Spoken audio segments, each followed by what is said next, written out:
a kite in the wind. Though bygones echo unceasingly, the island's guarded to stay serene. By the stream, weaving chaos into harmony.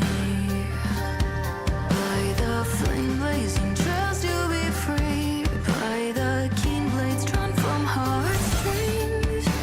When the schemes lurking in mist set a trap, tangled with memories.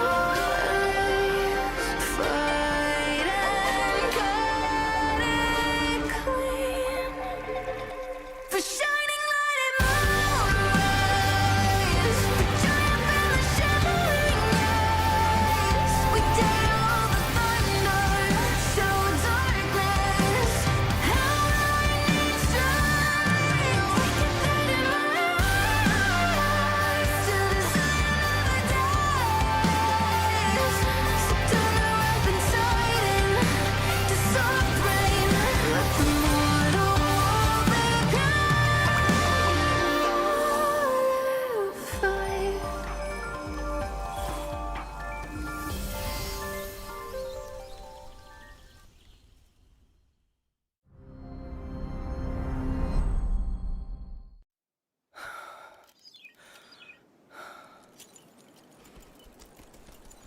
In the fortress and gorges war.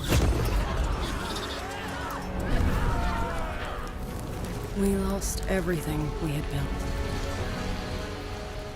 And yet, in the hearts of the people, it remained home. What is broken, we fix. What is destroyed, we rebuild.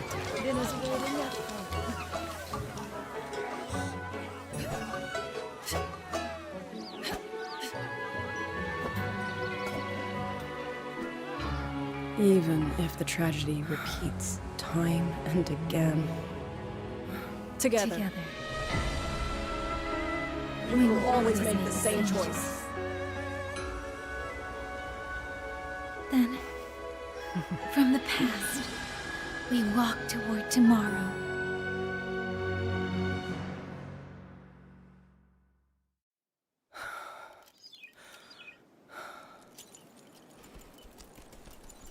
In the fortress and gorges war. We lost everything we had built. And yet, in the hearts of the people, it remained home. What is broken, we fix. What is destroyed, we rebuild.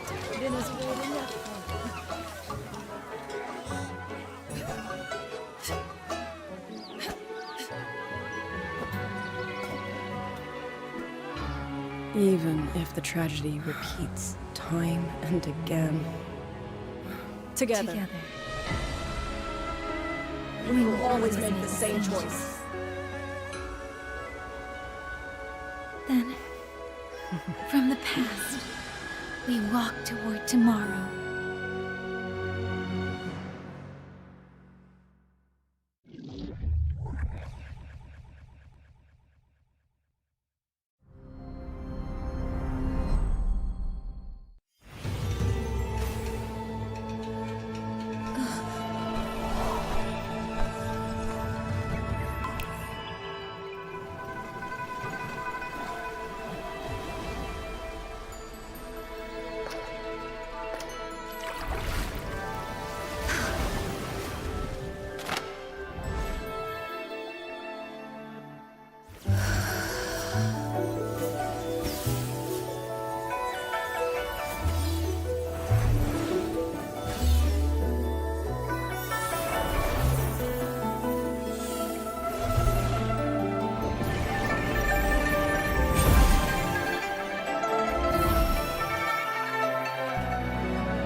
be it.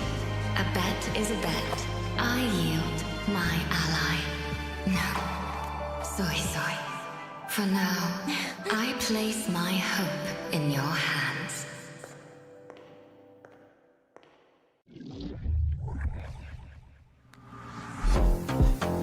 Welcome, Rovers, to Holographic Overdrive 2026 Wuthering Waves Tactical Hologram Speedrun Tournament for the Southeast Asia, as well as Thailand Qualifiers. I'm your host and commentator, Facepalm, as always, and today I'm joined by the one and only Mr. Loyal. Welcome on board, bro. Yeah, nice to meet you, Facepalm. It's again that we are casting together Yeah. for this game. It's the first time for me casting Wuthering Waves as well, so I will be in all of your casts tonight, Rovers. Okay, yes, definitely. And as we've already mentioned, Mr. Loyal and everyone, this is going to be the Thailand qualifiers for Holographic Overdrive 2026. For the past 2 days, we have had already the Southeast Asian qualifiers, in which we have already determined the top 10 grand finalists who will get the chance to fly and compete in the offline events held in Bangkok, Thailand at AS eSports Studio at Samyan Mitrtown next weekend on August 1st and then 2nd as well. So this is definitely going to be the chance for Thailand to shine. Of course, this is going to be all of the competitors from Thailand here. Let's head into the prize pool first to see what is in store for them. Let's look at the prize for the Thailand qualifier. The first place, well, it's a prize for 42,000 baht. The first place will get 10,000 baht. The second with 8,000. The third place will get 6,500. The fourth will get 5,000 baht. And the fifth to 8th place will get 3,200 baht.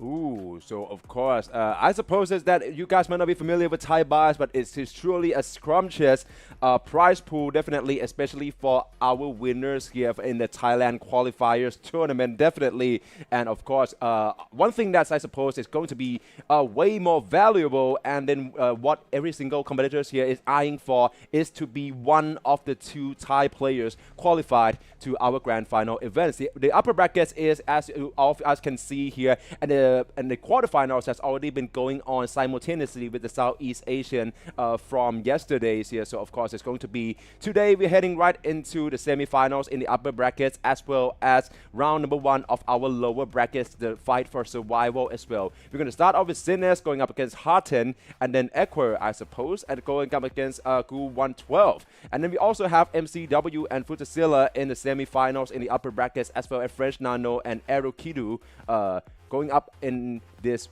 match bracket as well. Yes, as Facepalm stated, this bracket is very competitive. Only 2 slots are available for the Thai Rovers all around the country. And so now we're in the thick of it, as we can say. The lower bracket, the guys in the lower bracket, there is no second chances for you anymore. If you lose this time, it's all going home. Yeah, definitely. You're going to have to bounce out of the competition here. And as I mentioned already, one thing about Thailand here is, apart from us being the host of this grand final event, is the fact that we have already one of the official tournaments being held locally within Thailand a couple of months back, right? During in the February to March is let's ride into the High Roy tournaments, of course. Meanwhile, we're going to head right into our first match straight away with MCW going up against Futasilla. This is supposedly in the semifinals of our bracket, so it would be very interesting to see who would make it to the finals in the first place. Yes, the band's already interesting here. We got a lot of bands targeting to support.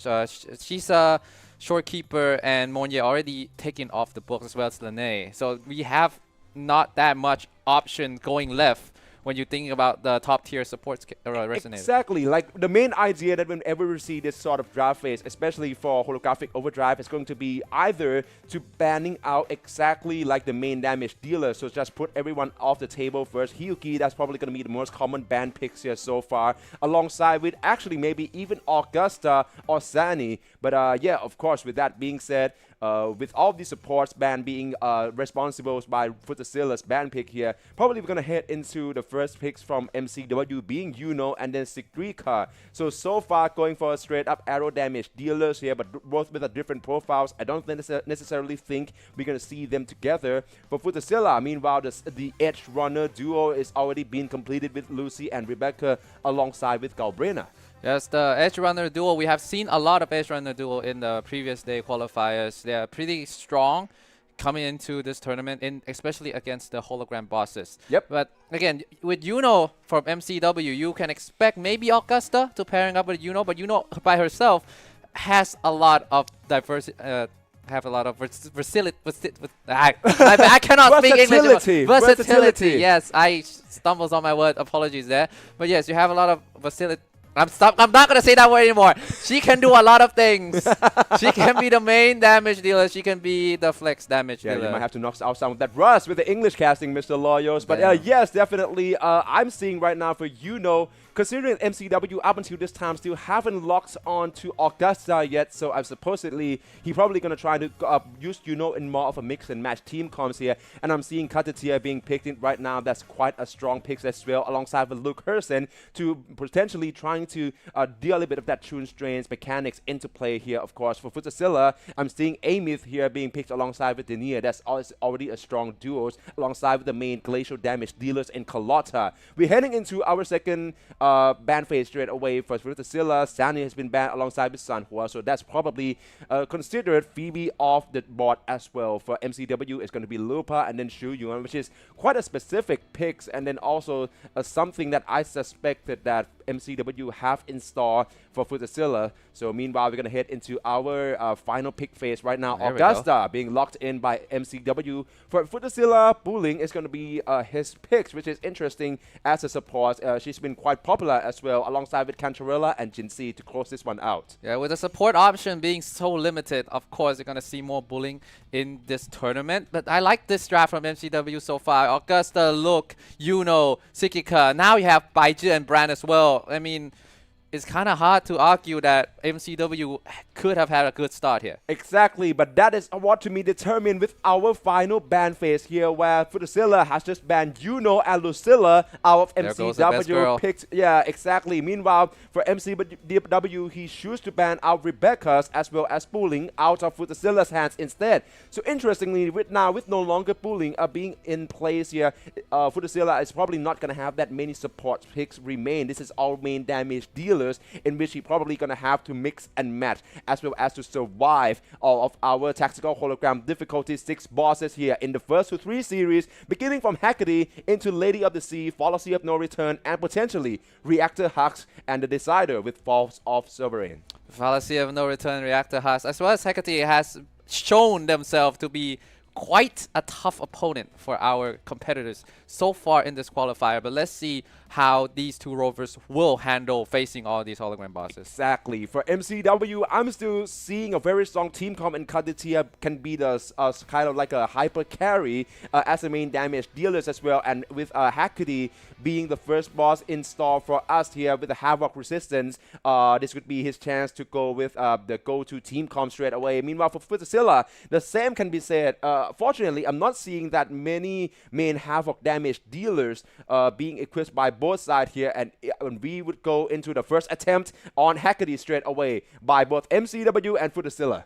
Yes, and we start off already. Futasilla started with the Lucy with the Resonant Liberation, and with a good start against Hecate, you can see it's obviously that you have to play around the faces of these bosses. Hecate is also a very tough boss to play around, especially with their attack patterns. Exactly, and meanwhile for MCW, Kadatia just going to Liberations into Fleur-de-Lis, of course, and that Stagger Gauge is going to be depleted quite quickly. Now here's come the moment for his conversion, definitely, and he is currently quite ahead when it's come to the HP drain on Hecate here. Potentially, he can reach Hecate's second phase way earlier with his Tune Break for the combo extension. Oh yes, that was a nice Tune Break, but there we go. When you go to the second phase with Hecate, this is a tough part. You have to dodge every single thing that's flying towards you. Meanwhile, Futasilla about to start the second phase as well. It seems that with the flying in the sky, you can simply bypass all of the attack coming in. Exactly, and that is what I'm talking about when we say that Amy has an airborne phase, right, in order to escape all of this transitioning phase from Hecate. But MCW, of course, with Kadatia, the exact same thing can be said.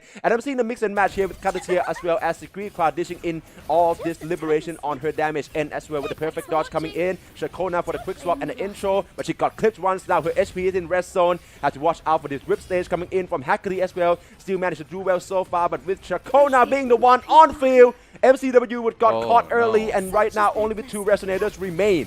Futasilla is still going strong. 3 Resonators still on the field. The time difference is a little bit not matching, so it could be still going neck to neck. MCW have the lead on the HP. I don't think that is the case anymore. Futasilla has the HP lead and has less time too. Exactly, but right now with no longer the Nia in the pictures here, it's going to be Amy here, which is still very much a reliable damage dealer on Futasilla's side. For MCW, obviously, it's going to be Kadatia currently on field, dodging all this laser here, going for the close quarter one. Has to watch out for this serrated blade by Hackety as This well. could be it. But they're still with the repositioning. This is looking very good, but meanwhile, Futasilla seems very close, but oh, no way. What sort of, is that a tutorial by Lucy? Oh no, this is a disaster for Futasilla, just so close. Try to use the ult, but Hackety is in the sky. You can't do that. No way, that is so close. Meanwhile, for MCW, this is his chance to go for the win with a tune break from Secret Card, dealing 70k of damage and claim his first point in the first to 3 series, finishing off Hackety with a clear time of 2 minutes and 3 seconds. Tough break for Futasilla right there. As you can see that it was so close, but when 2 of the character resonators already down the near, as well as Amy, yes, when 2 of both got the down at the same time, all eyes was on Lucy, and Lucy just need 1 shot. But exactly. Then Hackety just decided to fly up. Yeah, but with that being said, though, it's one thing when you're trying to go in with the melee attacks on melee characters against Hackety here because of the sheer scales of her attack phases, right? We're seeing how big those sort of blades can go around and covers the area and spaces as well as the laser. So if you want to go close in here, you better have the full visual on what exactly Hackety has up upon her sleeve. Meanwhile, we're going to head into the second boss straight away, being Lady of the Sea. Futasilla's already kicking up with potentially the exact same team comp for MCW. Choose to go for the change of pace with Luke Hersen, Branch, as well as Baizu. Yeah, Futasilla still confident with his first team comp, even though just a little bit of execution error onto the first boss on Hackety is the one that leads him to his demise. But I still think that Futasilla, as his form right now, he could be on his easy way against Lady of the Sea, especially when Lady of the Sea doesn't have anything that resists the team comp resonator of Futasilla. I mean, yeah, that can be said, as well as for MCW, currently with a mix-up from Luke Hersen into Baizu, managed to dodge him quite well. But this is the thing with Lady of the Sea. She is so mobile, and you're going to see her being repositioned time and time again. So in many cases, it's like almost like a cat and mouse game, right? Where you have to use Brand's intro as well as Luke Hersen in order to go for the airborne combo mix-up, coming in with Liberation from Brand and in with the intro once more for Luke Hersen, closing in that gap and the distance, as well as a quick swap being on display here. Stagger Gauge about to be procced by any moment for MCW to do his conversion. Yes, Futasilla also has the stagger proc, and now all the combos are laid off, all the damage pouring in towards this Lady of the Sea. A Lady of the Sea no more as the land seems to conquer her. Ooh, nice one over there. Meanwhile, for MCW, I believe he is currently gaining slightly the lead on the HP here, but of course, Futasilla is right behind him, especially with his Tune Ruptures coming in from Amy. That could be a huge source of damage in order for him to gain this lead, as well as the Equalizers coming in with the final phase of the Liberation. Yes, you can see all of those skills just pouring down to the poor Lady of the Sea right there. Lucy is on the field right now. It seems like this time you need to be able to run away. Exactly. Meanwhile, MCW once again just aura farming against Lady of the Sea right now. He's way over the distances from that tornado here. Ooh, and then try to go in with a close quarter straight up right there, and with the intro coming in from Baizu as well with the Liberation in order to create another setups here. But Lady of the Sea currently gaining her distance one more. MCW has to find a way to chase down. Meanwhile, for Futasilla, seems to be another incident going on. Yes, it's another incident. Lucy cannot shoot anything. You have to dodge away. Lucy falls. No! Uh-oh. So it's only 2 left though, Amy as well as the Nia, and with this tornado, you have to also go in with the close quarter. Amy's potentially with this Liberations here. Futasilla's looking to have this one in mouth, but Amy just got caught on the mid-air there. This is his asterisk. The Nia only being 1 left. This is still a chance for Futasilla to close this one out with the Liberation. But right now the time, no way, Futasilla! Now, No way. Okay, right now, it seems like the tornado is about to fall down at any moment. Oh, no! And Futasilla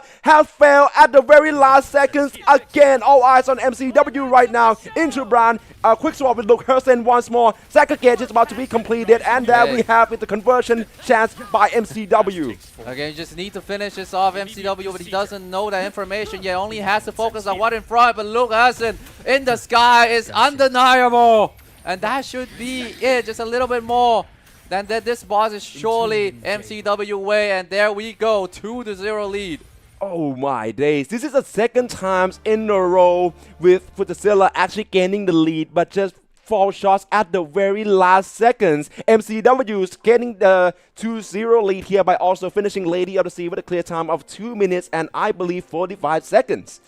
Yes, the strategy of Futasilla to just pouring a lot of damage, huge amount of damage to the bosses. It seems like backfire at the end when you have not as much sustains as you can. I mean, yeah, that's exactly the thing with his draft comp in the very first place. Futasilla just simply doesn't have any healers, not the one on field currently in our attempts against Policy of No Return, which is going to be the decider one for MCW. This could be his match point if he managed to come out on top over Futasilla, but let's see if his competitors would make it as easy of a work. Another comp switch again from MCW Facepalm. Would you like to go in more into it? I mean, yeah, definitely with the cutter tier as well as Shakona being on play right now. This is currently, if I believe correctly, this is a mono arrow team comp being displayed here by MCW and against Policy of No Return. This can be relatively an easy work for her to slice and dice, as well as another mix-up coming in by the setup by Shakona, as well as Agrika as a secondary damage dealing options and sources for MCW to complete this run with the stagger gauge being depleted right now. For Futasilla, it seems like another tune break is about to be triggered, switching into Lucy as well as this setup for the hacking and an enhanced attack on the basics. Yeah, things also looking good for Futasilla in the beginning phase, but that is also the story in the first 2 bosses. You have to see if Futasilla can close this one down. He has the damage. Exactly. You can see that can he dodge right at the end. One thing that's very interesting on Futasilla is that Lucy is a spectral character. Meanwhile, Policy of No Return is, I believe, a spectral resistance. Yes. Exactly. So right now, I believe that she's trying to use, Futasilla is trying to use a Tune hack in order to complement with Tune Rupture's effect being procced on by Amith right now. But MCW, with this team comp, is going to take this one with the flying colors. 3-0 potentially finishing off Policy of No Return with a clear time of 1 minute and 1 second. I would say so too. Let's see. Oh wait, 49 seconds! No way, Futasilla! How? He did it! He did it! Futasilla, for once, with this team comp here, probably gonna... This was quite a marginally better timing Lucy, as well. Because Lucy kind of frees the time when she used her ult. That's why. Oh my days, that is exactly the reason why he put spectral characters against a spectral resistant boss. Futasilla make it 2-1.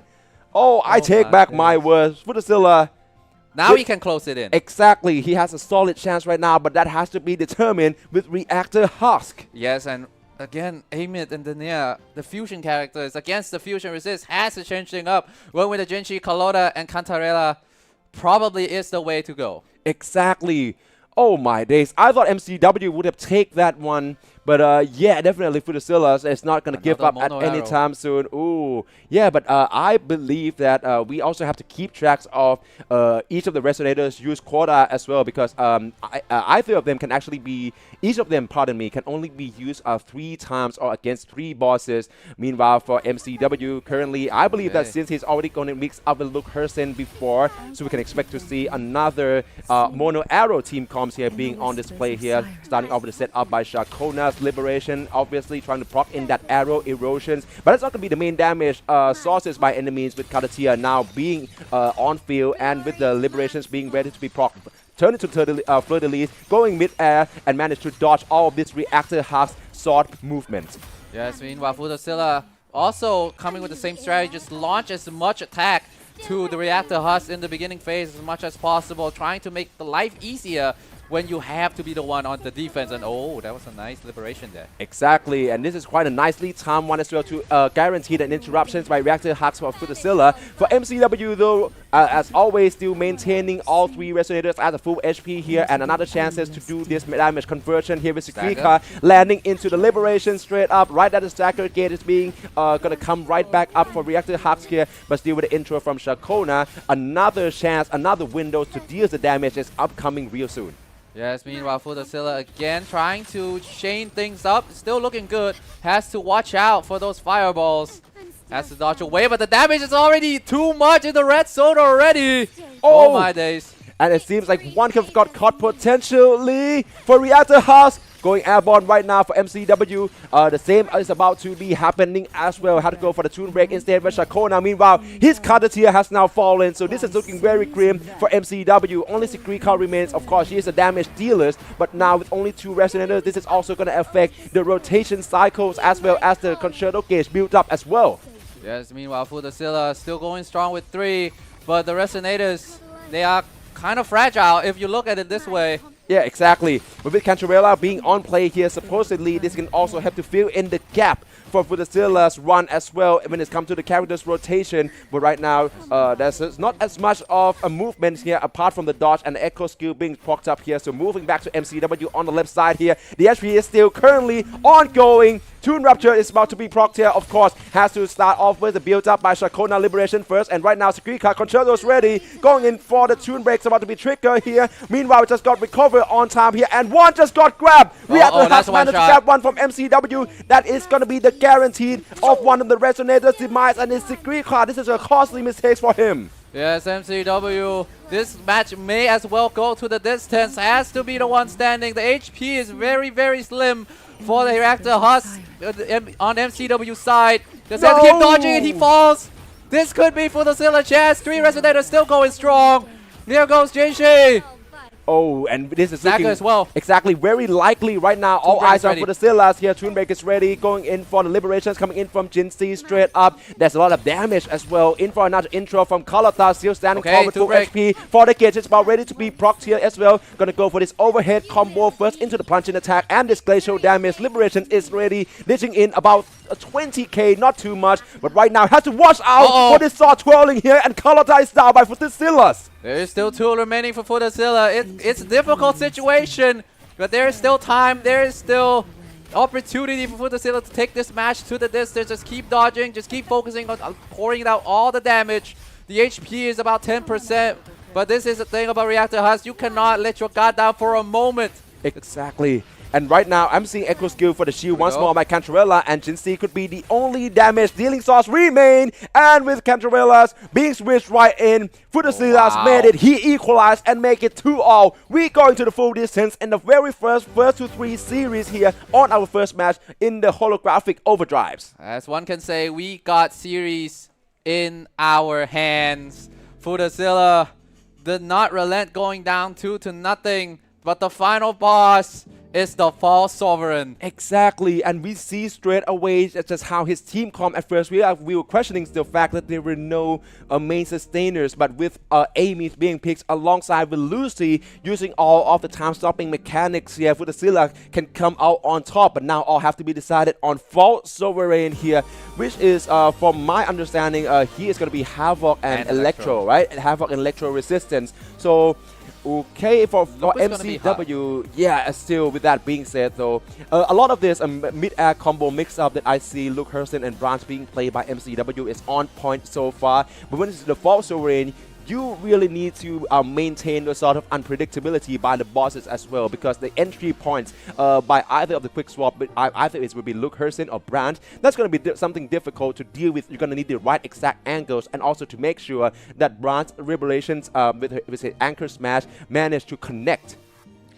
Futasilla is going to pull this comp out of his pocket. Maybe Galbrena, Charlotta, and Cantarella switching off Jinshi out. Exactly. I mean, up to this point, I think the quotas is started to get in effect here, with each resonator allowed to be used against free boss only. Meanwhile, MCW is going to kickstart off this attempt against false sovereign straight away. In with the intro from Branch for the entry. Liberation is ready. He's going to dish in this fusion damage straight away, and he is still airborne, still on that grappling side in order to escape this large dragon attacks coming in from false sovereign. But so far so good. For Futazilla, I'm seeing Galbrenas with the Liberation here, so currently he's going to get a bit leads when it's come to the HP here, but the stacker gauge, that is something to be eye on. Another thing that to be eye on is the 40% resist on Spectro that Luke is facing right now. But again, Luke is very strong. Oh no! Oh, I took my eyes off the screen for one moment and already Futazilla lost one Resonators. Exactly, and it's Galbrena, which is quite costly. But right now, there's another pistol wielder being Carlotta. He has to go for the quick swap with Cantarella as well.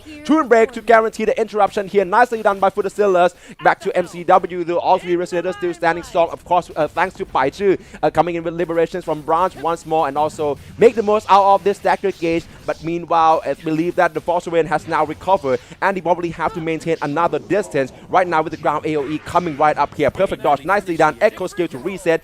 Chaining into intro from Luke Hersen, dishing in the spectral damage. Go for the parryable, manage to dodge instead, and then twirl into order for repositioning here. But you have to watch out for the upcoming moveset here as well for Futazillas. Yes. It seems like currently Carlotta and also Cantarella just got fallen as well. This is not looking good at all. Managed to parry into get himself out of that situation, but it's not looking good for Futazilla. Yes, right now Futazilla one remaining. Carlotta, the gun-wielding Resonators. Can she be the one to pull it off? But the HP is still so much with the False Sovereign. Exactly. Back to MCW. All three Resonators still standing strong. The HP is currently on lead as well against Futazilla. But right now, False Sovereign has nowhere to be seen. Are we looking at another incident of the box here? But meanwhile, he chooses to go for the surprise here. And Luke Hersen suddenly almost lost his life. Not meanwhile, like this. Yeah, exactly. Futazilla. Oh, no way! I believe that we are encountering another case of Falsarian sneaking away at the very last distance. As we already mentioned, this is a developer account, so this sort of bug incidents is very unfortunate, but at the same time, it is not unheard of. The lifeline Futazilla needs just Exactly. comes down from heaven. Exactly, but with that being said, I suppose that we have to void out this MCW attempts and make him start it again on the first attempt here.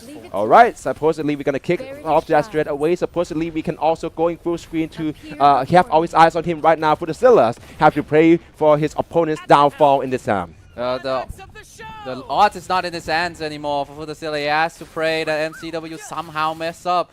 And he needs to hope that Luke Hersen, the resist on Spectro is not enough. Exactly. Got to go for intro from Branch and then dashing in with the mid-air combos by Luke Hersen. That is nicely done. Have to watch out for Falsarian moveset as well. Still going with the mid-air dash here. His stamina is quite low though, so we have to watch out. We're not going to have any save up for the dodge here, but managed to landing quite well here with the intros as well as the Liberation rewritten in Winter's Margin. A lot of spectral damage being dealt on as well as Tune Strain with a quick swap into Baichu to proc this Echo set and then go for a shield with a Tune Break being procced by her instead. And with the stacker gauge, this is nicely done. Another huge moment for the conversion opportunity by MCW. Yes, MCW right now is on a good path here. It doesn't matter if False Sovereign have the Spectral resist. Just needs to keep pushing on damage. When you have the airborne duel up in the skies. Yeah, exactly. And he still managed to doing it so well so far. Okay, Baichu. Yep, definitely going for the perfect dodge coming in by Baichu. That's being the safest choice, and he still managed to perfectly do it. So gonna go in for Luke Hersen straight away. This is a chance. Parryable coming in. Of course he's gonna take it. Into the airborne dash to reposition himself. Once more, Echo Sets being switching right in quite fast too. Going in with the setups. Ready for another Liberation Cycles already. This is looking with so good for MCW right now. Yes, MCW right now has to focus on just clearing this bot, just taking him down, the False Sovereign, taking him down. Right now, Okay, still safe. Here comes Brad. Yeah, exactly. And he's going to be the one to trigger the Tune Break in the Liberation. This is another chance for damage dealing capabilities with the stacker gauge almost being depleted. Quick swap into Luke Hersen. Trying to go for the repositioning. Parryable coming in. Intro for Brand instead. He's currently mid-air right now and still standing quite tall. As right now, it's going to be Luke Hersen once more. MCW on point and has managed to dodge most of the False Sovereign threat so far. So this is looking very good. The 40 gauge about to be filled in. So of course, another Liberation is coming in from Luke Hersen in order to capitalize on the Tune Strain damage as well. Yeah, so what you gonna do when there's two handsome men just beating you down from the skies? Hey, I'm just saying objectively. But here we go. I'll switch on to Baichu and has to wait it out. Let's wait to see. Okay. Ooh, Perry managed to do well. Go in for intro from Brand. This is exactly what I'm talking about when I say that the intro skill by both Luke Hersen and Brand being a mid-air one. You have to look for the right angle for an entry into the team fight here. Is which he managed to do so well. Going at airborne, chasing down on Fosterin as well. He is disrespecting all Fosterin's red is so far. And Luke Hersen for the win for MCW. Call it right now here. As right now we're going for another on-ground combos here, but it's only a matter of times here. MCW with a strong chance to take this series 3-2 with another liberation coming in from Luke Hersen. That's it. MCW clutch up in the 5th. Gets this game 3-2 and takes the dub here. Exactly. MCW managed to secure his spots in the finals of this competition already. So congratulations is in order for him. Meanwhile, for his opponent Futasilla, if I believe correctly, he still has a chance considering that this is the upper brackets tournament. So definitely he's going to fall into the lowers. That's be no more room for mistakes. But there we have it. MCW with his A-Myth profile pictures being on air here. He is the winner and already securing his spots in the next stage of our competition. We start the day very grand. Cinema. Yes, absolute cinema. We go to the descent, we go 5 bosses, and we can see that both Rovers, MCW and Futasilla, they are very good. Exactly, they're so strong. MCW, I'm really looking forward to see his quick swap mechanics and also skill plays in the next round of our competition. Meanwhile, we have way more matches coming right up for you for Holographic Overdrive 2026 Thailand Qualifiers coming right to you after a quick break.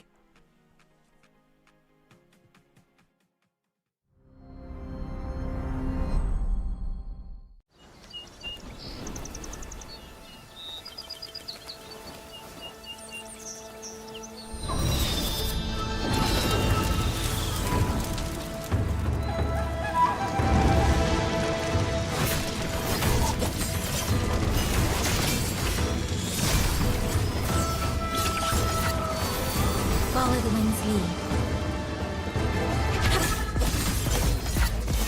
Winds on me! Strike the wicked!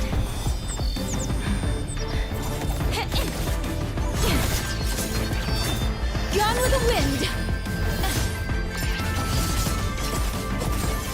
Sever the discord!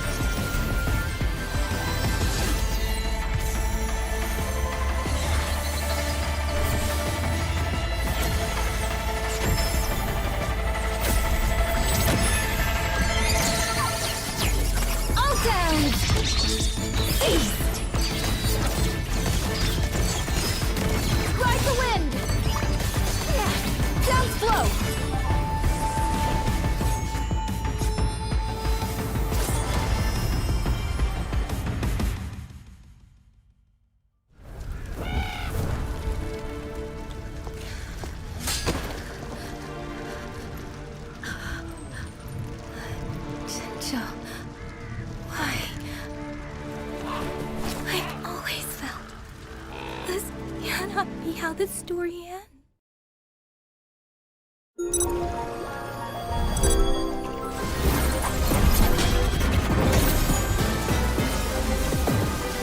Ashes to ashes!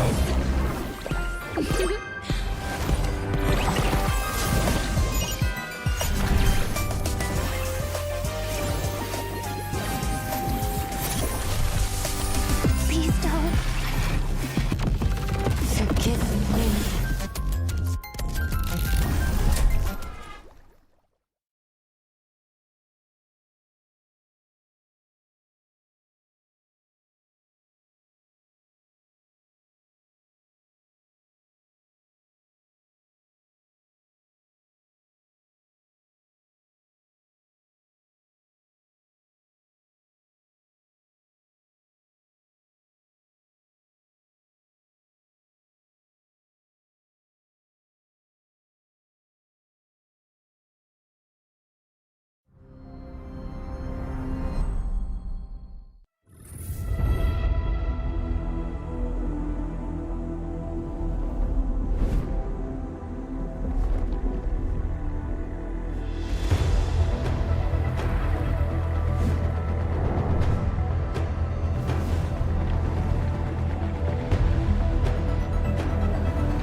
Hopefully, we're not keeping you waiting for too long as we're coming right back to Holographic Overdrive 2026 of Wuthering Waves Tactical Hologram Speedrun Tournaments being officiated by Kuro Games themselves. This is a Thailand Qualifiers, which means that every single one of these players, which we get to see their skills and also their quality as a Wuthering Waves and as a Rovers means, of course, this is their chance to qualify for the 2 slots in the Thailand Qualifiers in order to make it to the grand finals being held in the home turf here in Bangkok, Thailand at AS eSports Samyan Mitrtown right within the next weekend already in the August 1st and then 2nd. Yes, next week already for the grand finals. And again, only 2 slots. So the margin of error is very, very, very slim. Exactly. On the first match, we have already seen absolute cinema from MCW and Futazilla. Can we...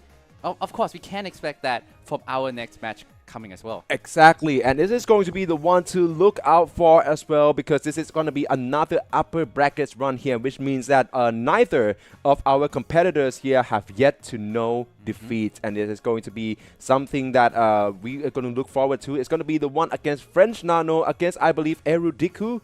If I'm not mistaken, Erukidu. Yeah, exactly. There we have it, right? But yeah, most of these are all Thai participants here. Of course, this is a Thailand qualifiers. For the past 2 days, we have already made the Southeast Asian qualifiers for Holographic Overdrive 2026. There's a total of 10 slots for the grand finalists and the Southeast Asian quotas who will get a chance to have all of their flight and then travel expense being covered to have them travel to Bangkok, Thailand, and also to compete in the grand final in our offline event as well. So definitely, I suppose that there will be in our live streams right now. They're going to be all of the viewers from all over the countries here. So hopefully you guys can let us know where do you come from and who exactly are you rooting for in particular. Any of the Thai Rovers, those who have you seen the skills here, any of them have impressed you so far? Let us know in the comments. Of course, battle for Southeast Asian bros like us. Yep. It's like, you know, our pride. You know, we have our country to root for. Exactly.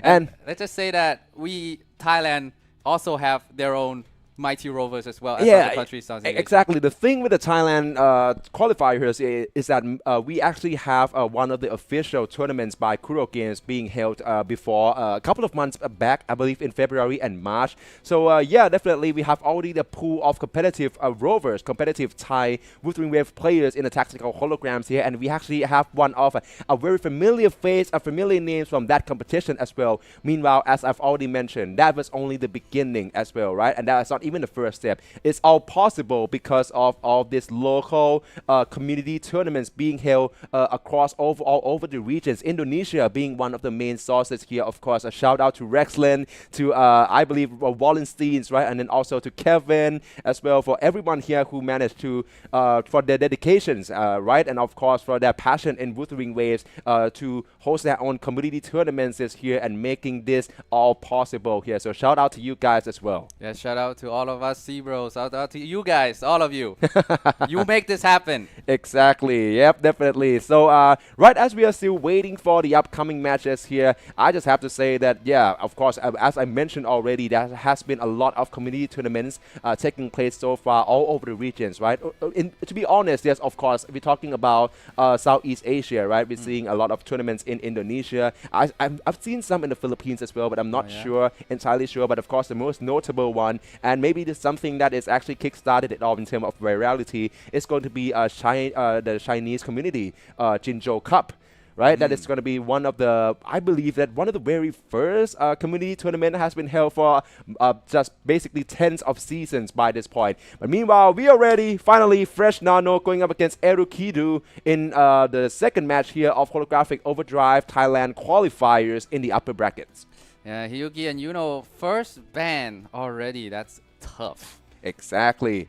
So, all right, we are going to head into our ban phase here, and I think both sides seem to have a very similar ideas here by banning out like the main damage dealers first as well as the enablers. So, I'm seeing Monier going to be banned out straight away, which is quite contrary to most of the draft phase here that we've seen so far. Monier was be the first pick, and then either got banned later. Meanwhile, for Fresh Nano, kicking right off with Galbrena, potentially a comfort pick considering that she has been quite some dated characters. Also, still a reliable reliable fusion damage dealers here, but with Amy out of the pictures, it's gonna have to be her. Hirokido responds with Katatea. Again, maybe comfort, but again, Katatea was listed at one point as a third best waifu in this game. Hey, yo. Hey, with that being said, though, Shopkeeper, here we go. Yeah, Shopkeeper is going to be picked here as well as Jinxie. So currently, there's 2 damage dealers and then Shopkeepers. Of course, I'm going to say this again, probably the best commodity picks in this draft format here, right? Because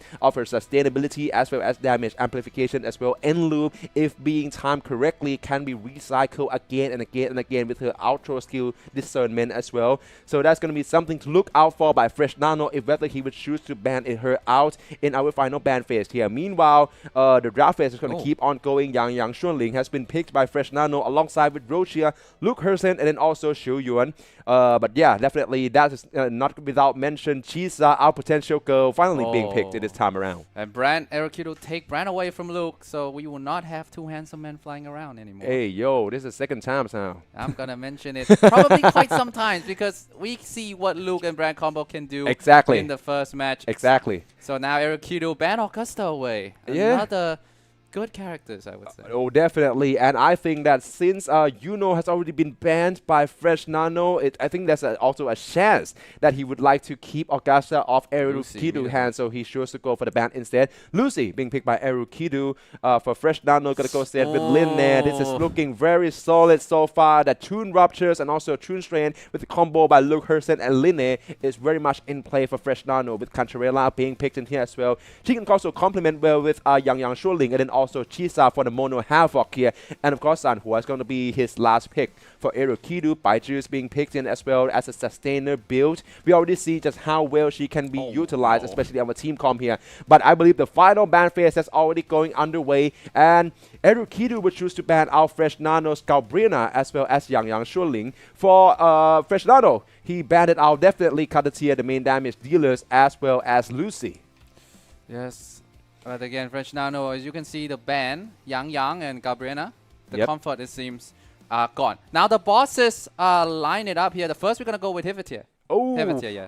Straight up with Hyvidia, though. Yeah. This is going to be a tough one, definitely, for both sides here, especially when it comes to the elemental resistance here. But not only that, I would say there's a lot of unskippable or unavoidable movesets by Hyvidia that is going to cause a runtime on both sides of them. For Erukidu, it's going to start off with Branch, Lucy, and then Baiji. It's quite a Rakatat team, though, if I may say so myself. But Lucy with the Liberation, this is the electro damage to be dealing in, as well as to keep the timer to stop here as well. For Fresh Nano, of course, I'm seeing Shoyuan with the Liberation straight away in with Chisa as well as Linne. This is looking quite good as well when it comes to the quick swap, but the concerto gauge hasn't been built up properly as it seems. It seems like Erukido want to match Hyvitia going into the air with Brandt, but it seems we have to wait. But again, French Nano with the Linne here, the Spectral resist. Exactly. Could be tough. Yeah, definitely. I mean, once again, I'm seeing quite a trade-off here because Linne can also proc and tune Ruptures, right? So that can be the main ideas of why she's been picked by Fresh Nano in the first attempt against Hyvitia here. Back to Chisa, winning with the Liberations first, with Moment of Nihility, in with the Chainsaw modes as well, and try to slice and dice Hyvitia with as much of a Havoc damage as possible. Now, quick swapping into Shoyuan, though he's currently on field. Hyvitia is going into this Matrix phases, and he can do nothing but to go for the perfect parry. Yeah, you got to wait it out for a little bit. Timing it correctly. Yep. And here comes my Fresh Nano's side, and Chiu Yuan would fall, being the first resonators here, where he is no more. It's going to be Chisa and Linne only. This is looking quite grim for Fresh Nano he dodged right away too. now. Meanwhile, for Erukidu, 3 resonators still standing tall with Baiji also. But yeah, definitely you have to watch out for the timer as well. Echo skills being procced in right now. Back to Fresh Nano though, because Chisa and Linne has to be the 2 to go for the quick swap here. Still managed to make it on time here, but of course, Concerto Gauge is going to be way more difficult with 1 resonator down for Fresh Nano. Yeah, the HP of Hyvitia is neck to neck right now. I just need to wait Erukido proc the Liberation for Baizu. And coming in from out of nowhere, here comes Brand. Oh no, the HP is in the red zone. Has to switch it up to Rebecca. Ooh, and now well, we have to also watch out for Fresh Nano as well because he's currently tied to make up sometimes here. So Linne with a prismatic overdrive first with liberations, try to dash in with the motorcycle move to reposition. Still going for the perfect dodge. Second time to Sham here, but this laser for Hyvertier is quite dangerous coming in with the ground AOE. Choose to dash instead and go with the lateral movement here. Perfect dodge coming in once more, dashing in straight away and go for the plunging attack. Oh no, Rebecca! Coming in from intro from Jisa for Eru Kidu. Seems to be some incidents going on. Rebecca has fallen 2 slash from Hyvertier is all there is to it. No, still no though. After I see it here, I believe Baiju Oh, has revived there her is. back up. Exactly. So right now, there's still 3 resistors going intact for Erukidu here. You have to watch out for because the one to fall would actually bring Branch back to Fresh Nano first. So you are no longer standing. It has to be Chisa and the Linear currently on field going up against a moveset from Hyvertier here. Watch out for all Nice these dodgers. Still Nice managed dodge. to do it quite well. Back to Erukidu. I believe that a perfect dodge is coming right in, and Rebecca still managed to hold him off quite well. Fresh Nano, that phase from Hyvertier being well managed here. Gonna go for intro from Linear. Miss all entirely on the motorcycle, but managed to go for the disrupt and another chance for conversion. There's a chance of conversion from French Nano. Erukido still has a chance, even though it's going to be a bit more difficult here. Rebecca has to be the one pouring in all of the damage, and now Baiju is on the dodger duty. Just keep on dodging. Just focus on avoiding damage. As long as you live, you have a chance. Exactly, but the time is also dwindling on both sides here as well. Ritmin reminds you, 3 this is a minutes. tactical, yeah, exactly. This is a tactical hologram difficulty 6, which means that the 20% HP drain will be in effect once we pass the 3-minute marks. Right now, Fresh Nano, currently, he is his HP is on lead right now. So with Linne, and then also for Chisa, he has to go all in. Concerto's ready, going with the intro by Chisa in, as well as the outro by Linne. This is another chance of constant damage that can be dealt in here. Erukidu already failed his first attempt here. So now all eyes on Fresh Nano with the chainsaw move coming in, and that is exactly what I'm talking about. Trying to closing in on the distance here, plunging in with another havoc damage into moment of nihility. Her liberation. The chance is very likely with now Stacker coming in from Hyvertier as well. Linne for the win potentially with Prismatic Overdrive. The liberations by Linne. Not yet. Yeah, definitely. Oh, but Hyvertier actually managed The Spectral resist though. Yeah, exactly. So right now it should have been Chisa who is currently doing the damage instead. This is a choice that Fresh Nano should go for because of that Toon Ruptures. Fresh Nano nicely play on that one. Even though Hyvertier is spectral resistant, he chooses to go with Linne because of the Toon Rupture. Exactly, about to be procced to finishing this one off with a 3 minute and 37 seconds runtime. Yes, of course, that Toon Rupture is a bit of a trade-off when you look at things like this. But of course, that Toon Rupture in the end come in clutch for French Nano to get the first point right here. Next boss, we're going towards Dreamless.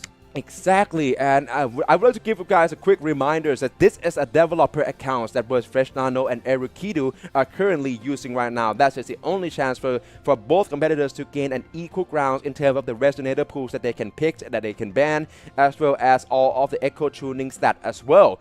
So meanwhile, this is a Thailand qualifiers. We already have the Southeast Asian qualifiers going on for the past 2 days, and we have our 10 grand finalists right now who would fly to Bangkok, Thailand, to compete in our grand finals next week here, so make sure to check them out. Meanwhile, we're going heading straight into Dreamless here as our second attempt has already begun, Mr. Loyal. Very interestingly, both teams has Spectral. Yeah, exactly. Jinji and Lucasen against Dreamless with Spectral resist. Definitely, and once again, Fresh Nano going in with Luke Hersen as well as Xiu Yuan here, so definitely has to watch out for how exactly would he manage this airborne mix-up combos in without Branch being in place here. He's got picked by Erukidu instead, who chooses to prop in for Jinzi and then Rebecca as long with Shopkeeper. So for the first time ever, we can see the end loop cycle being utilized here with now her liberations being deployed. Yes, Shopkeeper in action for the first time today, but as you can see, that provide a lot of buff and sustain for Erukidu.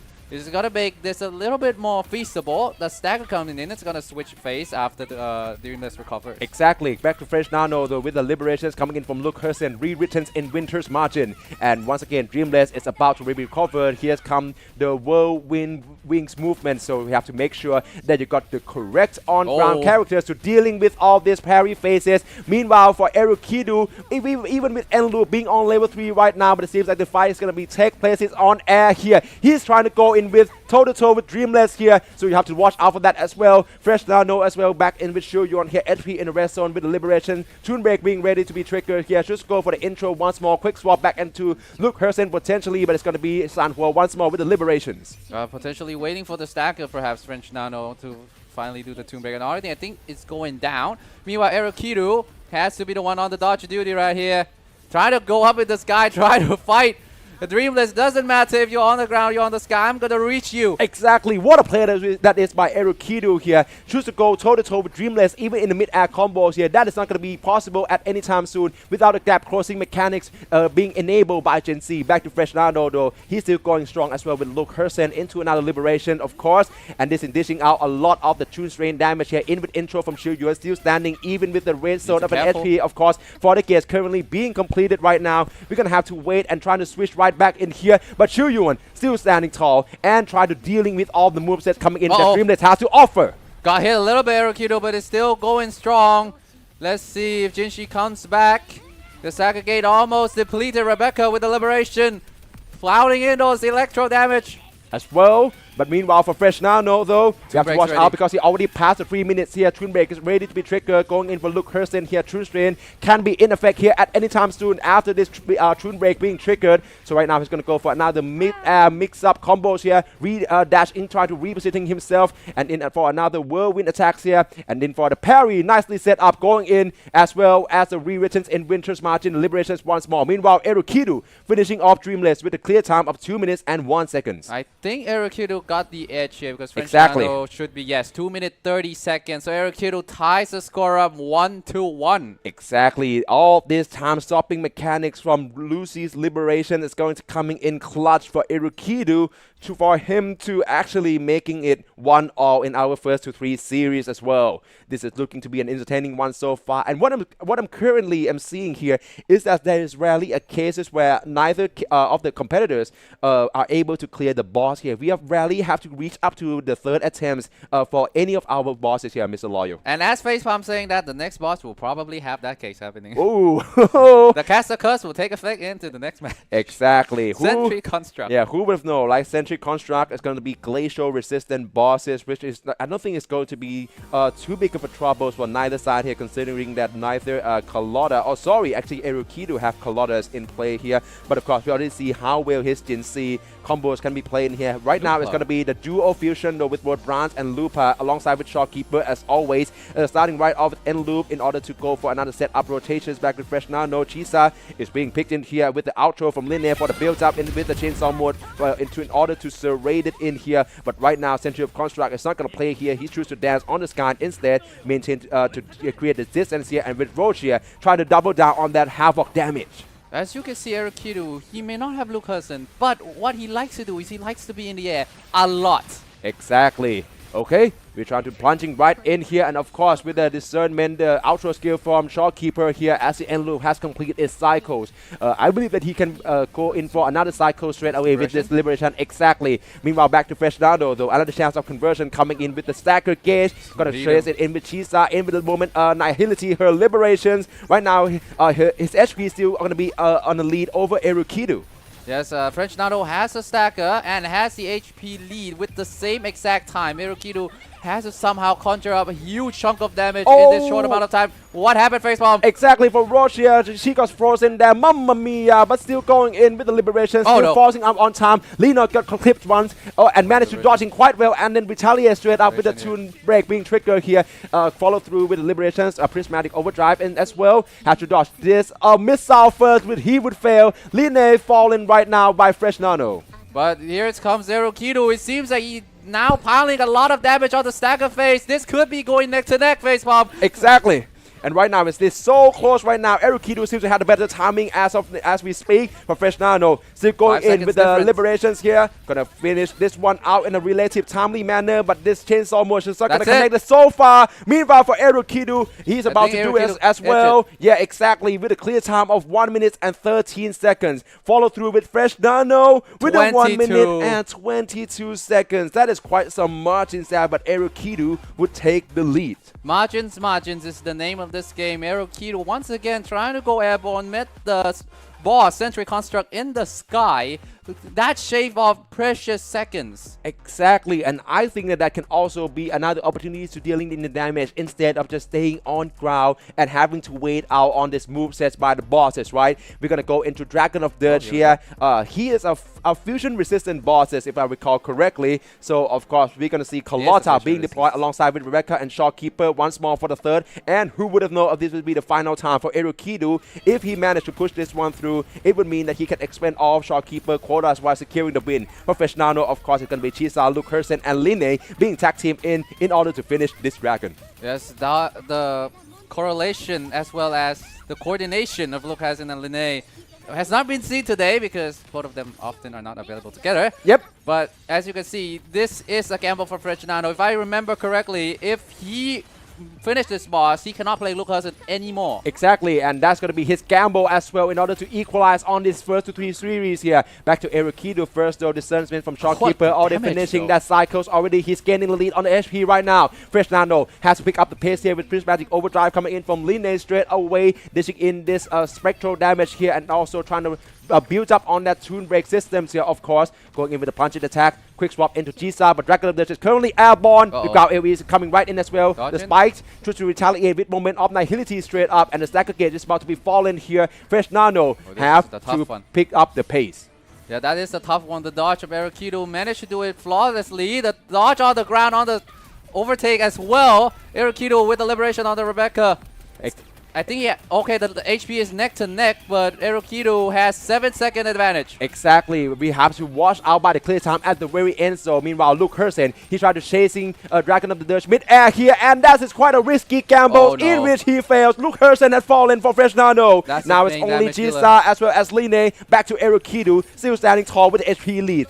Yes, with the HP lead right now, Linne and Shisa not the main damage dealer. This feasible. It's gonna be a little tough. And Shisa also falls down. Linne is the last option standing for Freshnano. Erukidu can close this one up if he can finish this boss right here with this limit of HP. Dragon of Dirge miss falling down. Freshnano has to fight for dear life. Exactly. Meanwhile, Erukidu plows with the flying colors. He managed to finishing off Dragon of Dirge with a clear time of 1 minute and 23 seconds for Freshnano. All eyes is on him. The timing is less likely going to be in his favor, but of course he have a round to complete and a mission as well, in which he would just fall short.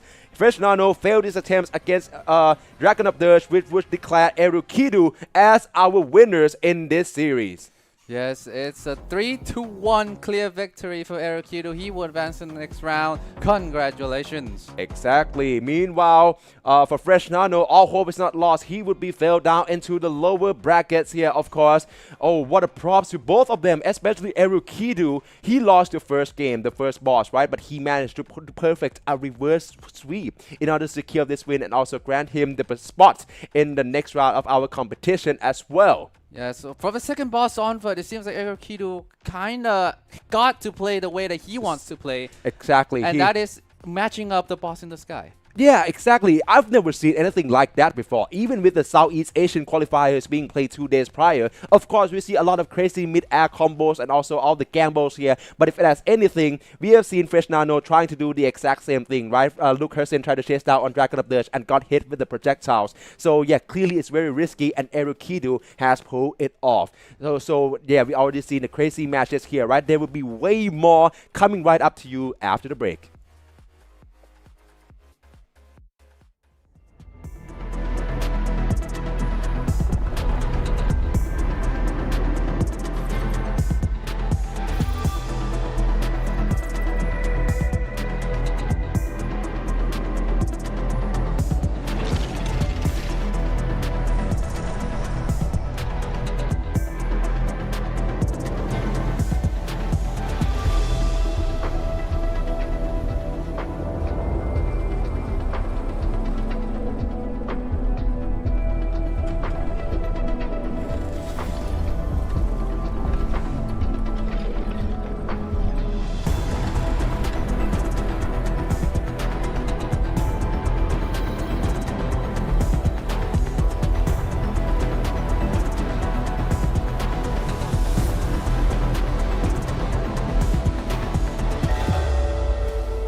Time flees over the fort like a kite in the wind.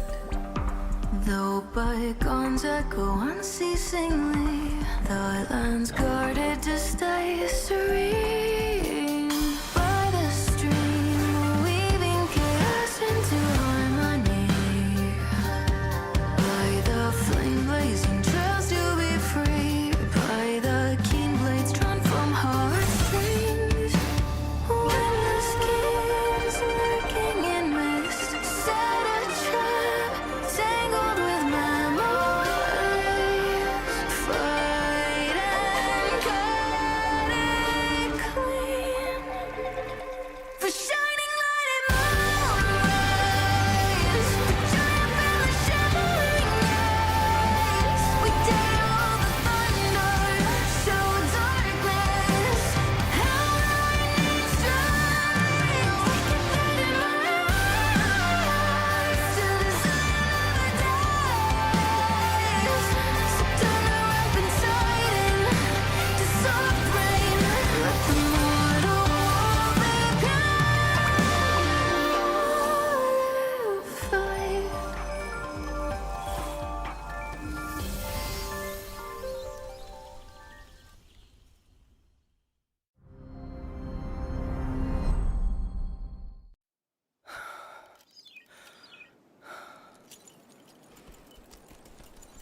In the fortress and gorges war. We lost everything we had built. And yet, in the hearts of the people, it remained home. What is broken, we fix. What is destroyed, we rebuild.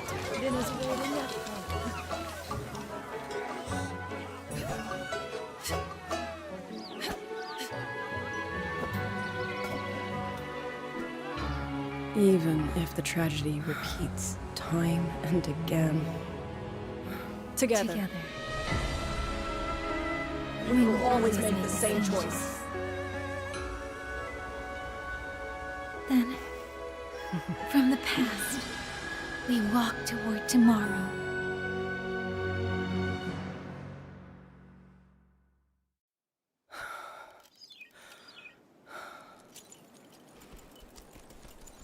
In the fortress and gorges war.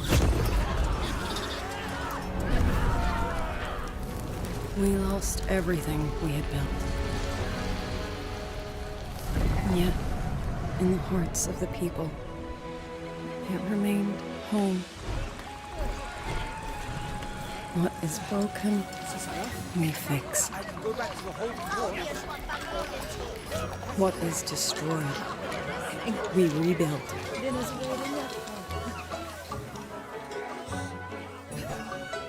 All right, we're not going to keep you waiting for too long as we're heading right back into another match of Wuthering Waves Holographic Overdrive 2026 Tactical Hologram Speedrun Tournaments in the Thailand Qualifiers format here.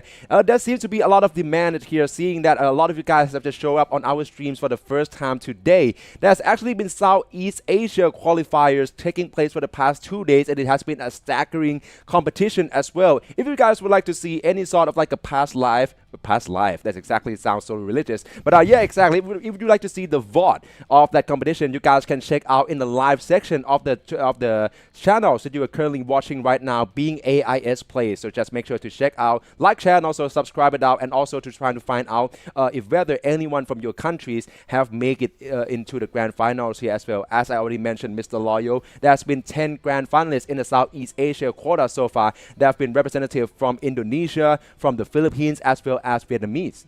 Yes, and if you want to see that gameplay, the fierce gameplay of the Southeast Asian qualifier, that was casted by your three facepalm, who sit right over here. Yeah. You can check the VOD out. Of course. Hopefully I'm get better along with the timing, though. I wasn't really proud of my castings for the first 2 days here. Meanwhile, yeah, exactly. Okay, thank you. We're going to head into our third matches here. It's going to be Ecuador against School 112.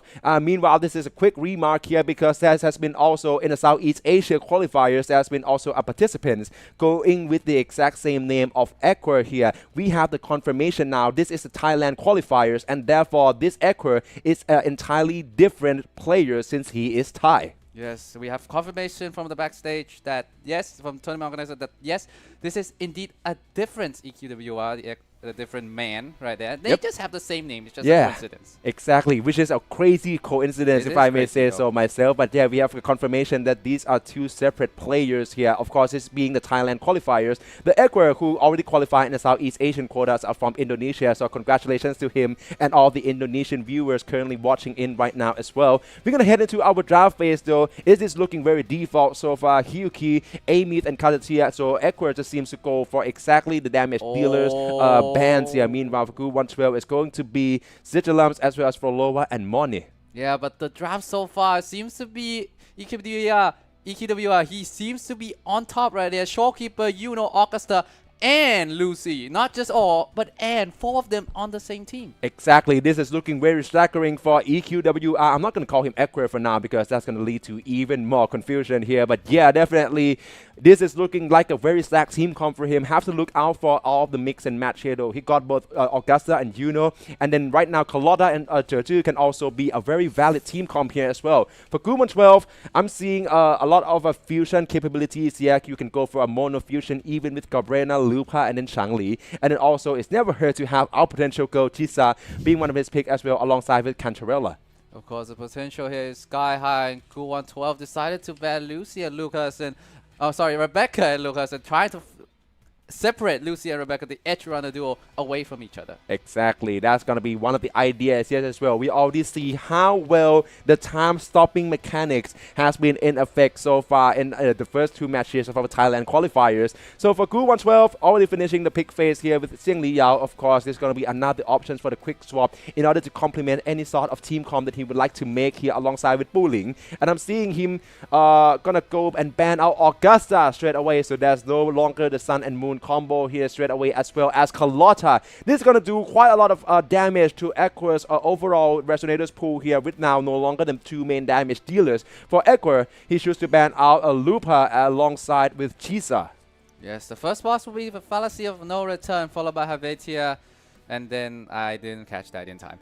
Sentry Construct, the False Sovereign, and Lorelei. Exactly. If they go to the distance. Right. As we already mentioned, this is Thailand qualifiers, and all the participants being taking place in right now are all Thais. So yeah, definitely, I understand that this is going to be another chance to see how would the top players from our regions can perform against the tactical hologram difficulty 6 here for the Rovers. Yes, you can see both EQWR and Gu112 decided to go with a lot of liberation to start off, just pouring as much damage as possible to the Fallacy of No Return. Exactly. We're going to start right off by the EQWR side. I see Yang Shuling, but she has fallen. That is way too early. Only now with Modify, and then Shopkeeper remains. How would he manage to deal with Fallacy of No Return? That's tough because Modify now falls too. Only the Shopkeeper can seem to say train safe and sound. Now has to dodge all the barrage from the Fallacy of No Return. That's the toughest part of his kit. Exactly. Not a good start for EQWR at all. Meanwhile, for Gu112, still with Linear, in with Prismatic Overdrive, in with intro from Xiang Li Yao, into his Liberation here as well. That's a lot of electro damage, if I may say so myself. Yes, and still in with the dance. Quick swap is still being in full effect here.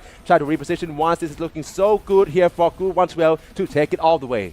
Yes, Gu112 could end this here and now. Still has a lot going on with 3 Resonator up at Velo and Bullying, trying to start off with a change here. Hiya.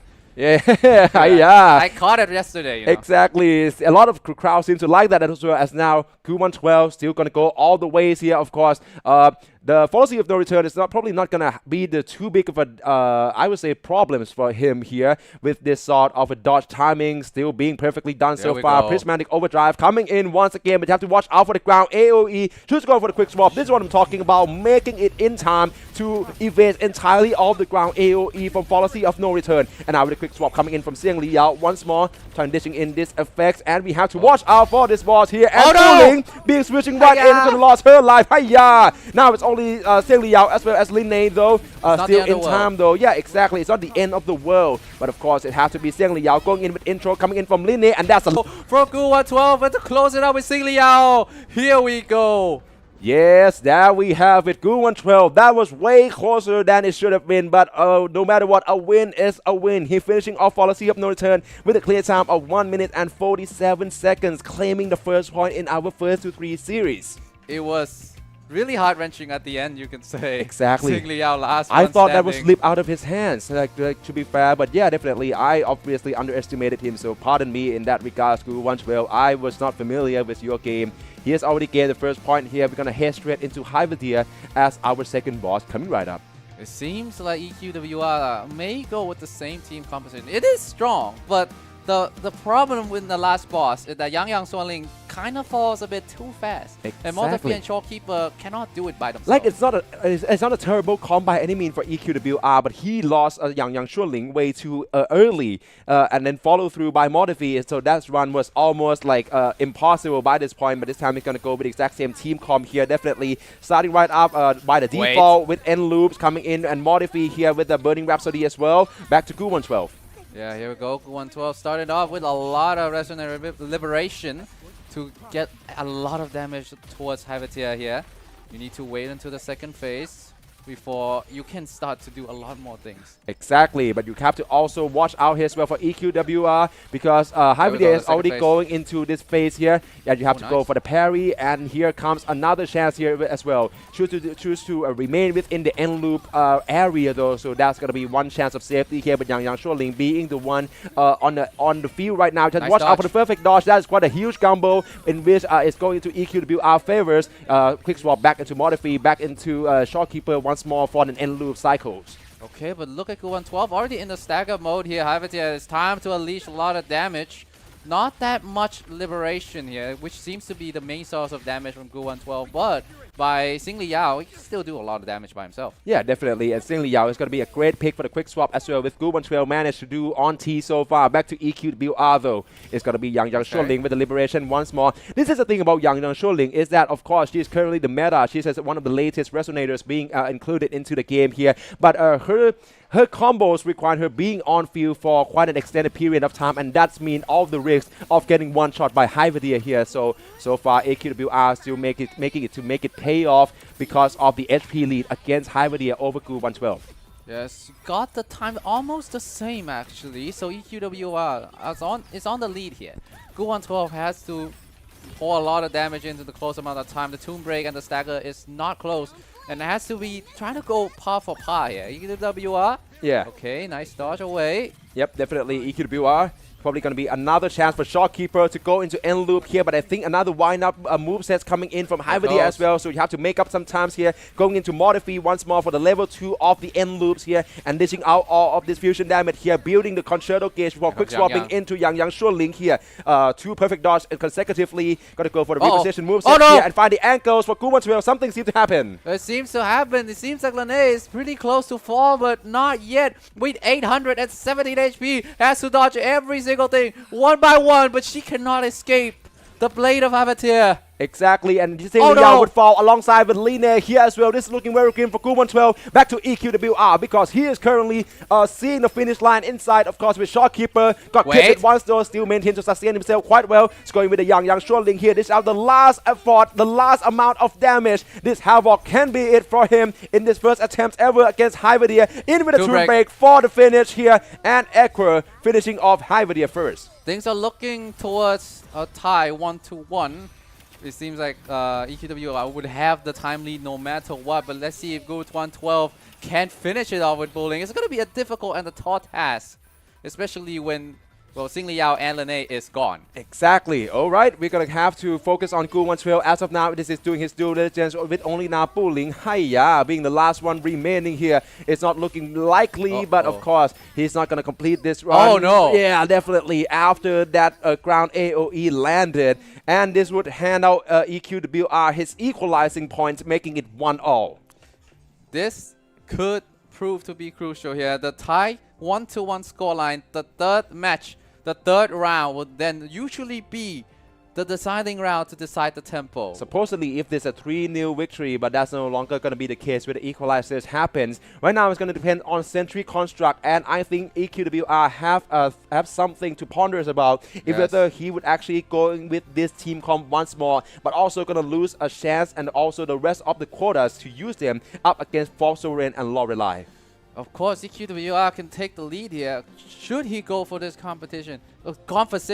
But if he lose, it's not the end of the world if he change composition, because, well, he can bring it back against the False Sovereign and Lorelei. But no, he decided to go for the lead. He wants the 2-1. He decided it doesn't matter if I cannot use Yang, if I cannot use Mortifi or Shorekeeper anymore. I just want to take that lead. Exactly, and start off with the perfect parry here. End Loop is already in level 3. Yang Shouling's going with another slice and dice combo once more for the Liberations to conclude and make this havoc damage, dealing a big conversion for him. Yes, meanwhile, Gu112 also changed the composition up as well, having Jinchi as the main target, as the main damage dealer. As you can see, against Sentry Construct, this could be crucial because, well, Glacial Resist doesn't have it here. Yeah, of course. Oh, I thought I saw something obstruct. I thought it was actually Sentry Construct movesets, but it's actually Galbrena's Echo skill, I believe. Meanwhile, back to EQ to BR. Another end loop cycle is ongoing, and we're probably going to see this sort of same patterns here. So what we can look out for is actually EQ to BR decisions, either to go for the entry when exactly. Of course, right now with intro from Yang Shuling, this is havoc damage onto Sentry Construct one more. His HP is currently on the lead here with the Stacker Gauge being procced in quite timely manner. Now, Sentry Construct actually got interrupted here, so this is his big chance to for the conversion. Ooh! And Yang Shuling just one burst and almost one-shot Sentry Construct. EQWR takes this one for 47 seconds. Yes, and I think EQWR just take the lead right then and there. It doesn't matter what Gu112 did, but he can prove it in. But, oh, it seems like Gabriela is gone from Gu112. Only 2 Resonator available. And it seems like the luck is not on his side as well. With Catatarella on the low HP, he has to switch up, it seems. Yes, so Jinshi, can he make a lot of damage here? The Sentry Construct is still about 25% HP. Exactly. So, yeah, definitely. I think that right now, this is quite a huge payoff as well. But for Gu112, trying to mixing in for Cantarella. Once more, the Concerto is being ready here. Choose to swap in this time and gonna get clipped by this ground AoE by the Sentry Construct instead and follow through with his last Resonators remaining, which means that EQWR would take the lead 2-1 right now. Yes, and with this, actually, we can see the power of Yang Shuling, or what you like to call facepalm, Yang XL. Exactly. That is an XL and XL amount of damage. Exactly. I agree with you on that, Mr. Loyal. And I also think it's interesting to point out that the Falsorin and Lorelei are both Havoc resistance. So it pays off so much for him to just sort of deplete it out this Yang Shuling quotas out and then switching into his secondary team comps by AQWR right now, that being Lucy, and then Baizu. Yes, but again, Gu112, this is not a good tension for him because as things goes, False Sovereign has also an Electro resist, if I remember correctly. Yes, an Electro and Havoc resist, which means Xing Liao and Puling is not optimal here. Exactly, so that is why he's probably going to have to resort to Galbrena being the main damage dealer alongside with Cantarella and then Jinxi once more. Meanwhile, Lucy, that is quite a close call by EQWR though. He's going to have to be the one trying to use this time-stopping mechanics to the most of his ability here. Definitely back into Baizu though. Still managed to dodging False Sovereign movesets here, going with another lateral dodge here for the 3rd time right now. With the Echo skill for the shield and choose to build up the Concerto for to dashing in and proc that tune breaks. Yes, we're moving back a little bit to Gu112. The damage seems to be a lot more from the ways things are go. And here we go, in action for EQWR. Exactly. Just a quick reminder for anyone who actually showed up for the Southeast Asian qualifier yesterday. This EQWR is entirely different person from Ecuador, from Indonesia, who actually qualified as one of the 10 grand finalists in the Southeast Asian quotas. This EQWR, considering that this is a Thailand qualifier, he has been confirmed to be a Thai person and also a completely different players here. And now he's also about to go on another one here, of course, with Lucy. Meanwhile, Gu112 just lost Galbrena. Yes, Galbrena's gone, so now it's only 2 left, which is Cantarella and Jinshi. This is not going to be easy for Gu112, but there's still a lot of damage here for Jinshi. Yeah. Exactly. But with that being said, though, back to EQWR, this is his chance now with all 3 wrestlers still remaining at a relatively full HP. One parable coming in as well. Yuno's got to probably start off with the Liberation first. Lucy, quick swap, nicely done here. Go for the stacker. And right now, I believe Frossoran is nowhere to be seen. This cannot be another chance here. We can literally see him digging down there. This is a chance for him, maybe. Oh no, I believe that EQWR have to go for another retry if this is going to be standing to be the case. Oh, not again. The false sovereigns does not seem to like fighting rovers in this tournament, it seems. There's another case. Oh, wait a second. Meanwhile, Gu112 has to finish this run first. As you can see what he's trying to do here, but low HP already on the Jinji. Okay, yeah, definitely. We're probably going to have to wait and see. If either EQWR is going to begin his first run straight away. All right, I suppose we have to going for another run straight away. This is going to be his first attempt, though, considering the first one being voided out by the box. Back to Gu112 first, though. This is going to be his first run here, in which he have failed. Oh my days. All right, there we have it. The first attempt by Gu112 and in defeat. We have to back to EQWR. He's been doing well so far before that box. So, yeah, hopefully this will be his time. Yeah, now it's his time. We have Lucy and Yuno as well. With Baiju providing all of the sustain. Yuno herself also quite a bit of sustain. So this is looking good for EQWR. Exactly. All right, back in with another cripple movement hacks here. The Toon hack system is going to be another source of damage that EQWR can rely on right now. Back to Baiju first, going in for another perfect dodge. Third time's a charm. Echo skills for shield coming in. Intros by Yuno as well. Nicely done. Going in for the dive here toward the reset. Dealing all this arrow damage against False Sovereign. Managed to go for another interrupt and stacker as well. Toonbreak is ready as well. This is the perfect setup for him to deal this damage. Yes, and always like that liberation animation from Yuno. And now it's a time to unleash all the damage. Lucy again, liberation with the time stop a little bit. They have the Toonbreak available. Already use it, perhaps. Exactly. Back to Lucy, though. We're trying to go with another mix-up. Slice and dice here. Ground AoE perfectly dodged. Retaliate straight away with the liberations. And probably a cripple movement is going to be locked into once more. And back into intro from Baiju here. Try to build in another Toon breaks. Let's see who's going to be the one to trigger. Supposedly it's going to be the main damage dealer. But Baiju is also a valid choice. Trying to regenerate all this HP up for her as well as her teammates. Back into Yuno for the intro. Dashing in with the punch and attack. Parable coming in by False Sovereign and still managed to do it quite well, though. Going in for the airborne dash here, and he is dodging all of False Sovereign moves here. But just as I mentioned that, Yuno still standing, though, of course, with Baiju with sustaining, of course. Back into Yuno. Go for Baiju. The tornado is coming right in as well. Has to maintain the distance. Going for the close quarter here. This can be risky. Parable coming in by Lucy. Shoots the dodge instead. And here we have it with this time-stopping mechanics in for another enhanced attack. There's the enhanced attack right now. Things are looking good for QWR. A little bit of a tempo disruption there with Yuno getting interrupted there, but with Baiju sustain, she will live. And here we go. All the damage turns coming in. The Toonbreak is once again available. Now it's Baiju's turn to set things up on the stagger mode. Just wait things out. Just trying to go for the right moment.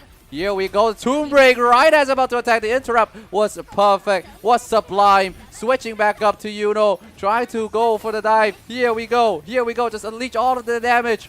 Lucy's waiting. Lucy's just waiting to swap back in. But Yuno say, I can do this myself. Yeah, exactly. And we have to wait back to Yuno as well for the liberations here, of course. Even at the arrow damage here. And I think False Sovereign has to be located first. It's going to be another parable coming right in as well. Back onto Lucy. Dashing in as well. This spectral damage can also be another source of chances for him to run this through. So right now, Parable coming in. Lucy shoots go for it. Perfectly done. Dashing in right well. Close quarter in stacker. And this is a perfect chance for EQWR to take the win with Lucy liberations coming in. And that is a huge damage from Spectral here. 289 Ks. EQWR win this series by taking down False Sovereign with a clear time of 2 minutes and 24 seconds. I mean, the first boss, EQWR, the only reason that he loses is because he loses Yang quite too early, but after that is flawless. Exactly. EQWR, of course, this is supposedly his first attempt against False Sovereign, considering that we are currently looking at his attempts here because there's actually a bugs on False Sovereign on his ends, right? So, of course, match up against Gu112. He will be declared the winner and, of course, proceed on to the next round of our competitions. Meanwhile, for Gu112, we also have to look out for him here as well because I believe that he's not out of this competition yet. if I'm not mistaken, on our brackets. I think this is the lower bracket. Lower brackets though. already, right? Yes. All right then. So yeah, definitely bid you farewell and also good luck. Thank you very much for joining us at Crew 112. Definitely, we have seen a lot of great performances from you so far, and you managed to make it this far. Of course, I would say there's nothing to be regret for, right? Yes, there's no regret for both sides. EQWR will advance in Crew 112. Did your very best, so you should be proud. Exactly. And supposedly this is a lower brackets, but that doesn't mean that this is the end, because we have way more interesting matches like this for the Tactical Hologram Tournament in Holographic Overdrive 2026 coming live to you after the fast break.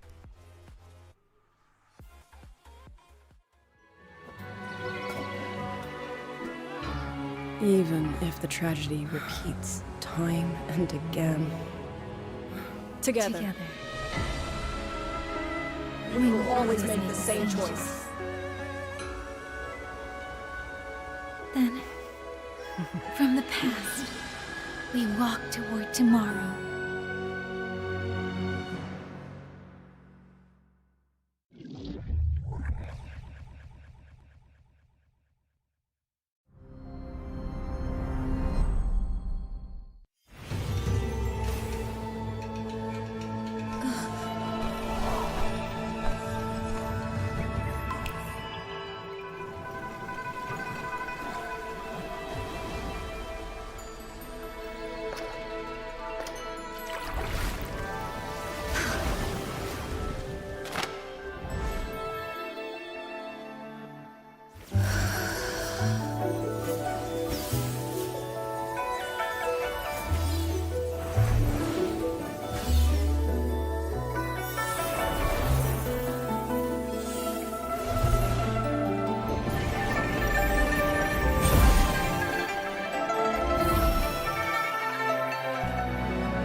So be it. A bet is a bet. I yield my ally. No. Soy soy. For now, I place my hope in your hands.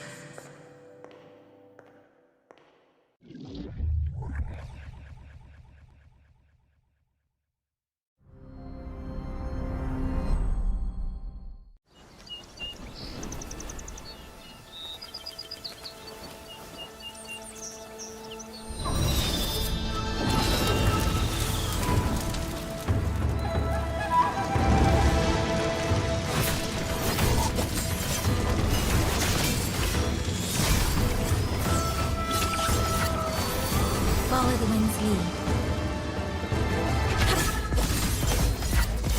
Wind on me!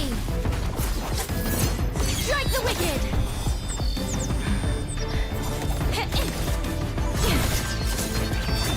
Gone with the wind! Sever the discord!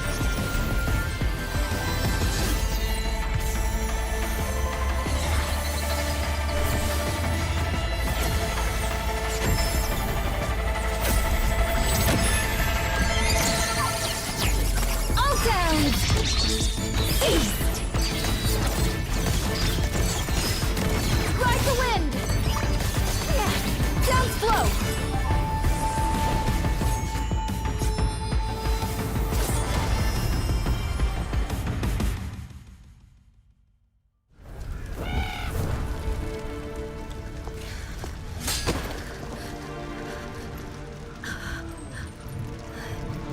Joe, why? I've always felt this cannot be how this story ends.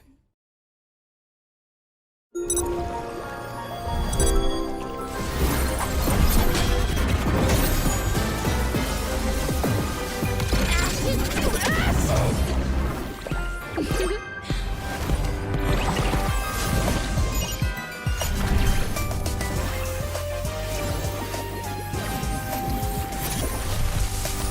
Please don't. Forgive me. Welcome back to another matches here in Holographic Overdrive 2026, the Wuthering Waves Tactical Hologram Speedrun Tournament in the Thailand Qualifiers Tournament. So, of course, we are heading into our lower bracket matches now, coming right up to you. This is a Thailand Qualifier, so all the players are Thais, but this is for them in order to compete for the 2 tickets, only 2 slots, in order to be qualified for the grand final events being hosted in our home turf here at Bangkok, Thailand. So, definitely, this is going to be a very staggering and also a very intense competition to see who would be the best rovers in Thailand. Yes. The grand finals will be next week on August 1st and 2nd at Samyan Mitrtown AS eSports Studio. So we have to wait and see who will be in. We already know our competitors from the Southeast Asian qualifiers, but today is all about the Thailand qualifiers. Yeah, talk about the Southeast Asian qualifier. It has been taking place for the last 2 days already, and I believe that one of the VOD from day number 2 is currently available to be watched after. Exactly, right? In the live section of this YouTube channel, AIS Play. So if you guys are currently watching and would like to check out the competitors who have managed to make it into the grand finals with the Southeast Asian quotas, we have representatives from Indonesia, from Philippines, from Vietnam as well. So make sure that you go check out their performances in that live stream VOD as well in this channel, AIS Play. Meanwhile, we're going to head back into our lower bracket matches here. Of course, Sinnes against Harten, with now the band phase being completed, and I'm seeing a very defaulted and pretty much a meta picked when it's come to the bans here, with Chisa, Hiyuki, and Kathirtia being banned out by Sinnes, as well as Shopkeeper, Monier, and the Linne by Harten. And this will be another match probably where we will not have as much support power because, well, Shopkeeper, Monier, and Chisa, all of them are now gone. Yeah, exactly. We have to look out for this one as well, because Sinnes is actually, this is quite an info for all these overseas viewers here, but there's been a local tournament here, official one, being held in Thailand before when it comes to tactical hologram speed run here. Or to be honest, it's kind of was kick-started this scale of the Southeast Asia qualifiers. But yeah, basically Sinnes is also made it to the top 16 of that competition earlier here as well, being held in a single elimination formats here. So it's very nice to see some familiar names here, and I'm really looking forward to see his improvements since then. Yes, and well, Facepalm, how many people would advance to the grand finals round? For Southeast Asian qualifier, how many people did advance? Actually 10. Yeah, yes. We actually have 10 slots in overall, and I haven't been keeping tracks of numbers, but as I mentioned already, we have some of the very notable names from Indonesia as well. Raging Z is, I believe, a lot of Indo-Wuba players are probably very familiar with him being the champions from Indonesian's community tournaments beforehand. So yes, he will be one of the grand finalists here as well, and you can continue to root for him in the upcoming grand final events next weekends at August 1st and 2nd. Back to the draft phase though, we are seeing right now the second band phase is about to begin. It's going to start off by Augusta first, considering that I think Harten's already picked Juno by Sinnes side, so that's entirely understandable. For Harten, Rebecca's being banned. I don't see Lucy at anywhere. So yeah, definitely I think it's about trying to deny out all of the time stop mechanic characters being on play. Just trying to stretch out the value as much as possible from Harten. I like to draft so far from Harten. We have Yang Soling, Luke Hudson, Bullying Morphy, and Catarella. Prolova also is a very, very good character here. Changli and Denier. I agree. I like this draft. But Sinnet, we have Chisia for the first time, I think. Oh my days, Chisia is being picked by Sinnes, and I'm not sure, that's actually a dungeon profile picture, so a very heinous one if I may say so myself, but yeah, exactly. That is actually by Sinnes here, so I'm not seeing any dungeons so far. But yeah, of course, our final ban phase, Harten chose to ban out Sagrika and then Lupa away from Sinnes hero picked resonators. I was supposed to say heroes. Harden's though, I believe that Sinnes chose to ban out Frolova and Denier away from his hand. So yeah, of course, we're going to head into our boss pool here. It's going to be Kelpie, False Sovereign, Century Construct, Hyvadia, and the Lady of the Sea. Yes, and Kelpie is the first one to go with Glacial and Arrow. I'll be real high, but Chisia is actually being picked and played by Sinnes. All right, but yeah, we still have to wait and see here. I'm seeing a lot of a quick swap potentials incoming here as well. Meanwhile, for Harten, this is going to be some team comps as well, because he's going full blown here with both Yang Shuling as well as Luke Hudson. I'm looking forward to this Harten, and starting off with the liberation from Yang Suanling to start things off. You need to be Yang to be able to stand the battlefield for a lot of time, or maybe just go for the burst, because Luke Hudson will be the one will be the main character in this team. Exactly. I mean, this is Kelpie we're talking about, so there's going to be a lot of his clone as well, and this is going to be an entirely different problems entirely. Exactly. You've seen how brilliant Luke Herson can be played by the past matches, but this is entirely different test on Harten here. Meanwhile, for Sinnes, I believe that currently Galbrena has already fallen. It's going to be Shu Yuan and Lucilla, and this is not looking too good. Meanwhile, it's going to be Lucilla, though, who's going to be the main enablers going in with the snapshot first. One parable coming in, just to go for the dodge. You are not allowed to do that. No item of food buff are being allowed to use here, but I so understand that being muscle memory as well. With every one of my resonators now, you always go for the revive here. Luckily, this run is still going on for Sinnes side. You have to watch out Lucilla's trying to go for another snapshots here into the liberation, and this could be a chance for Sinnes to make the most out of this run. Yeah, meanwhile, Harten still going strong. Mortofee's HP is on the lower side here, but Yang Xuanling and Luke Herson is still being there to unleash a huge amount of damage, already less than 50% HP, which means here comes the second phase where Kelpie turns from 2 to 3. Yeah, exactly. Meanwhile, for Harten, I believe that this is going to be another chance for him to make sure that Luke Herson is going airborne to avoid all of Kelpie's movesets here. He's doing quite well so far for Sinnes. All three resonators still remaining, though. Quite close call by both sides here. Meanwhile, Lucilla from Sinnes side is going to go in with another liberation here, but couldn't brace Kelpie in time for the interruption. And Lucilla would also fall. Only Shu Yuan remains. Sinnes would fail his first attempt real soon. Maybe not, sorry, pardon me. Yeah, there's a thing with Shu Yuan, right? Because he has such a black and white color schemes, I cannot really see whenever he's actually down. Yes, it's a little bit. Wait a second. Seems like Mortofee is down also from Harten's, but still, Yang Xuanling and Luke Herson is still standing strong. The HP is on the lower side. It seems like Sinnes already failed his challenge perhaps, and Harten wants to close this one off with the Resonance Liberation. Yeah! And get the kill done. Exactly. Harten finished the job in the flying colors. 1 minute and 45 seconds is his clear time, and he would claim the first point in our first to 3 series here. One unfortunate thing there is that Kelpie is also arrow and then glacial resistance as well. So yeah, definitely pairing up Shu Yuan and then Lucilla against that boss is not going to be ideal at all for Sinnes. Yeah, tough luck, my guy, but that is the draft, and you have to play along with it. Carlotta still on play here alongside with Amy, as I'm being recognized here. So, of course, sorry, I believe that Harten is currently going to go on to our next boss here. If it is false over now, both sides here currently. So, yeah, let's see. I believe this is going to be the comfort pick by Sinnes. So, let's see how well he can play Shu Yuan. But as I say it, he just fall in. 2 resonators remain for Sinnes. Yes, meanwhile, Harten still going strong. This time we'll go with Yuno, Changyi, and as well as Buling, Haiya. And we have a lot of damage pouring into already. Oh, a lot of drafts seems to go into Harten favor so far, but that is also taking into account of his play style here as well. I'm seeing a lot of a good mid-air mix-up here, so you have to watch out for the punching attack here, going with the Changli for the gap closing mechanics. Meanwhile, for Sinnes, Galbrena's also failed, gonna come back to Lucilla's, and the Stacker Gauge is about to fall, but that's just gonna be looking ideal at all. She's in red zone, as Sinnes failed his first attempt against the false Sovereign. Back to Harten. Harten is still looking strong here, has a Tomb Break available, as well as a Stagger down. It's time for Yuno to just rain down damage from above. Here comes a Resonance Liberation to close, not close things up, apology, but deal a lot of damage. That is about 200k. Here comes switching up to Buling as well as Changli. Here we go. Just wait for it to come back down with the false Sovereign. Has to dodge it perfectly.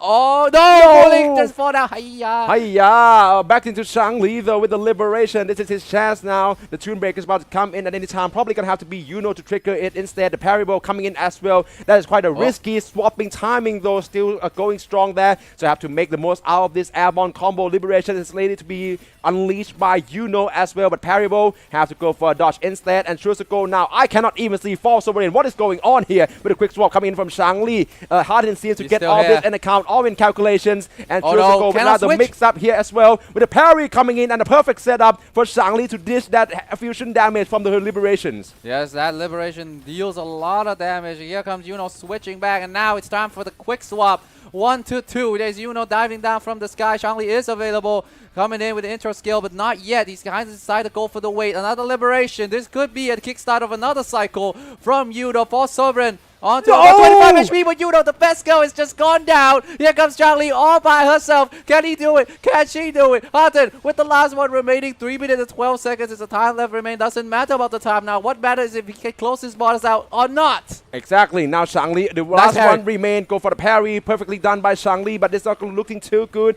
Going for the toon break straight away. No one left to be the main damage dealer, so it's going to be up to her. Fusion damage coming in. Another parryable. Perfectly done. Second time's a charm as well. And then it's going to be another fusion damage here. Chasing down, going for the fusion in the her liberation here. This is looking good so far. You have to watch out for the ground AoE. Perfect dodge for second times here. Go for parry and manage to interrupt this moveset coming in from False Sovereign. And we have to also watch out for this one as well. Nice Perfectly dodge. Nice one done by Shangli from Hartens here. And he could go all the way. Now with all of this perfect dodge, still managed to be on the tee here for the gates. Only halfway filled. So to watch out for the laser. Nicely done. And we have to watch out for the last one. Nicely done. Okay, still in the groove here. Hartens coming in. Here goes a little bit longer. Stagger down for Sovereign. Could be it. Just need to close things out. Just a bit more. And Harton with the last person standing. The resonator of Charlie. It's to be able to close things out. 2 minutes 47 seconds. That's dope.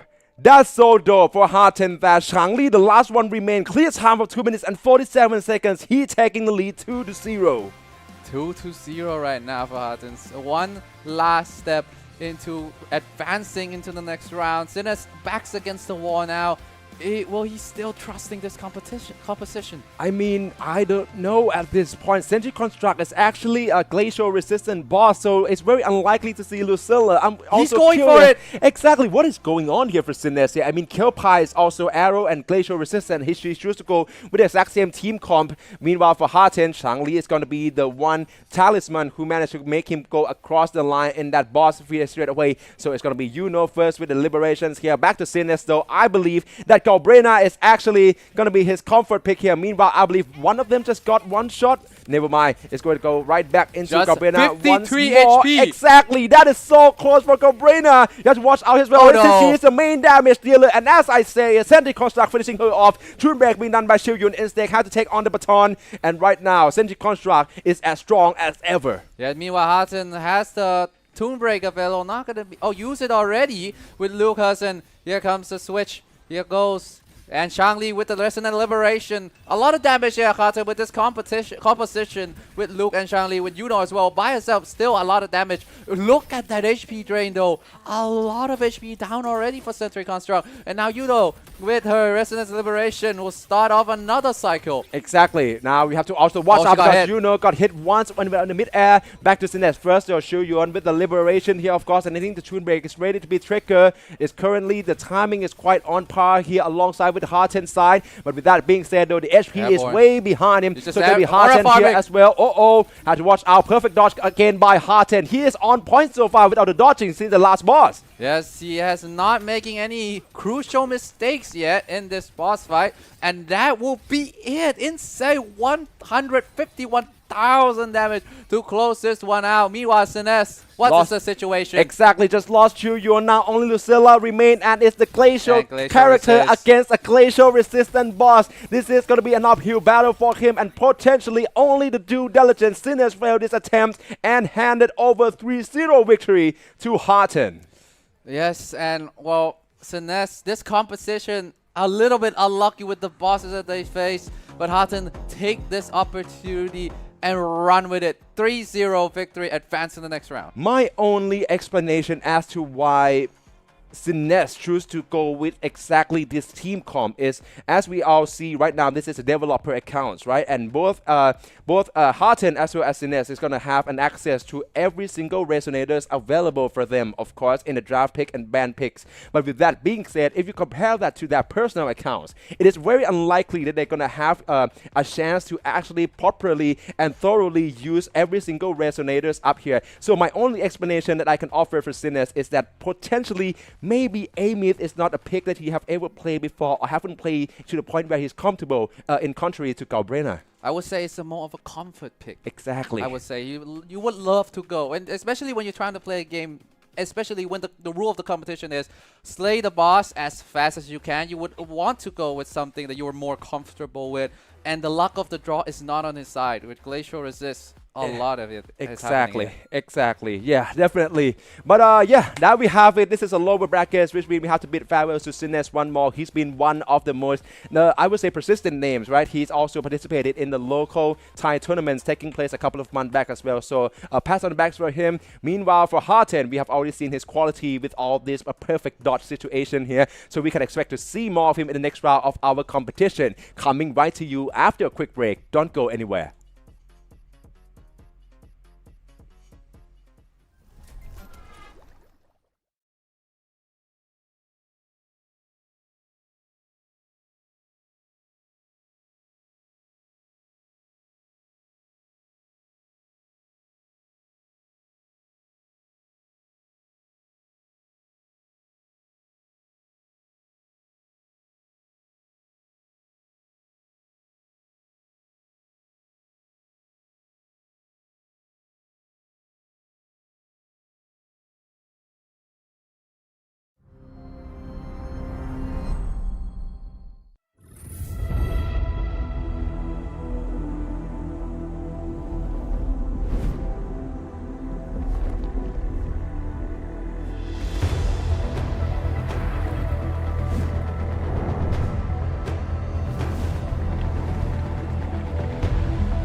Time flees over the fort like a kite in the wind.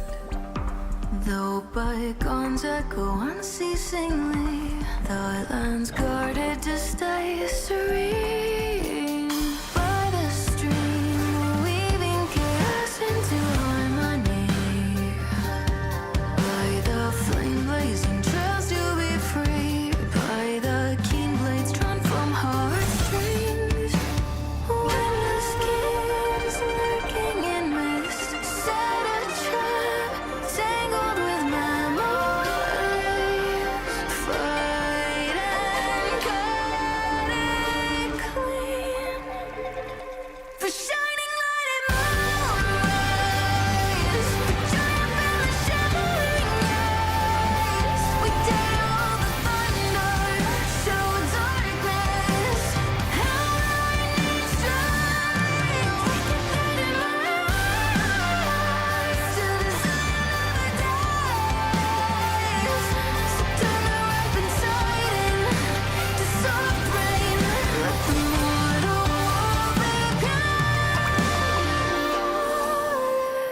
fight.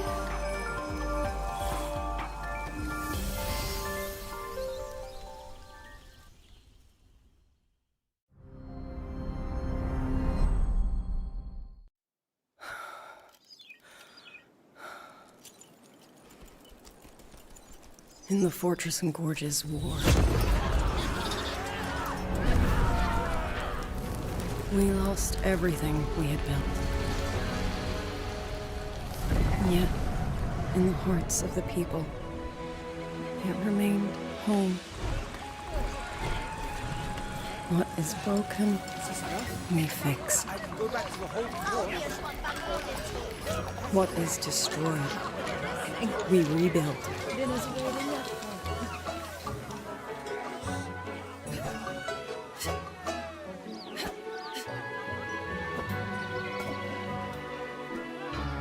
Even if the tragedy repeats time and again.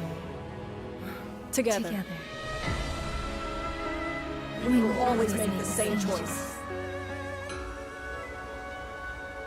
Then, from the past, we walk toward tomorrow.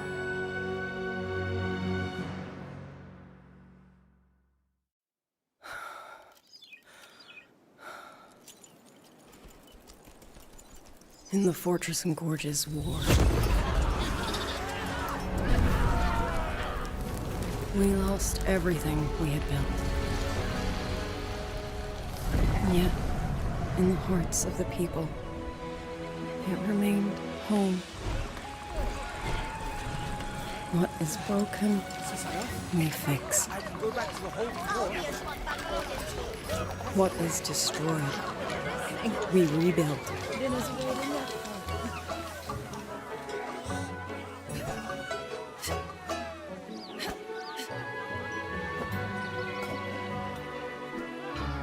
Even if the tragedy repeats time and again. Together. We will always make the same choice. Then, from the past, we walk toward tomorrow.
So be it. A bet is a bet. I yield my ally. No. Soy soy. For now, I place my hope in your hands.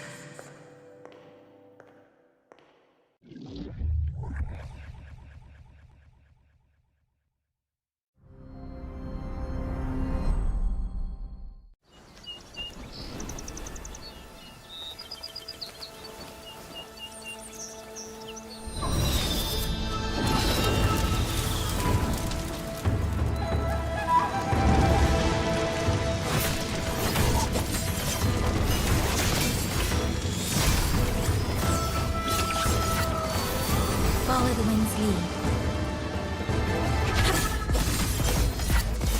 Wind on me! Strike the wicked!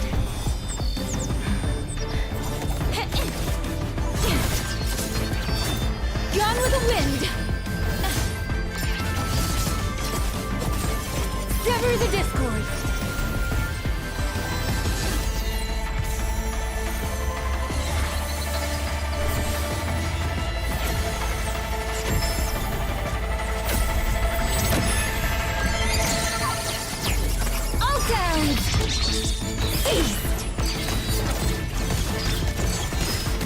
Ride the wind! Sounds flow!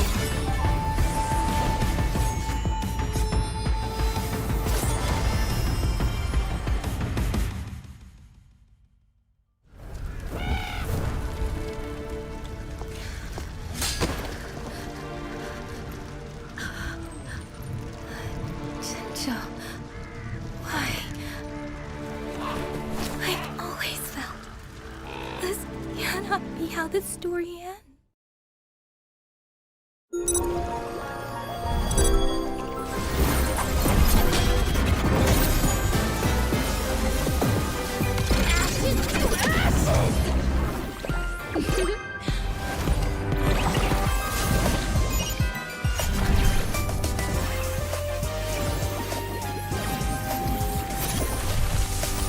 Please don't. Forgive me.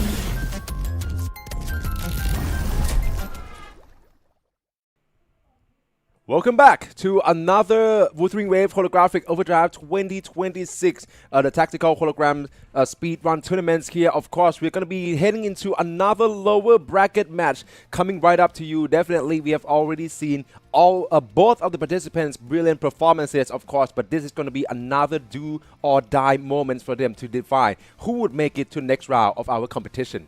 So far, so smooth for all of our matches. There's no scenario where the boss seems to be coming out on top so far. But that may change when I and Facepalm has bring that into existence. Exactly. I mean, look, yesterday or the past 2 days, that's also been the case. So in case you guys are not familiar with the rules, each bosses in our first 2-3 series here will have 3 attempts for both players to try to finishing them off. Now, in case in that within 3 attempts, both sides fail the challenge here. This means that the bosses will be skipped entirely, and we're going to move on to the next one straight away. Supposedly, and to my surprise as well, that has not been the case yet for today with the Thailand qualifiers. All Thai players here also competing for the 2 spots to be featured in the grand finals of Holographic Overdrive. Yes. But then again, there is no Sigillum here yet. Oh. Sigillum is not here, but Haggerty already comes once. Exactly. And she got cleared. She got solo. She got cleared. So we have to see what's going on. Well, as it stands for now, this will be Futasilla versus EQWR, but the schedule said otherwise, but we have to wait and see. Exactly. I don't think this is the correct matchup, but I believe that this is going to be correctly the lower brackets, right? I mean, it's Futasilla who I believe has conceded the first EQWR match. from Yeah, exactly. And bracket. EQWR actually proceed from the lowers. So what I'm seeing right now is even if this is not the right one on the schedule, it is the correct matchups here at least. So who will know, bracket. right? Yeah, definitely. This is still in the lower brackets. Let's head into this match first, though, until we've been confirmed otherwise. First ban phase already being completed.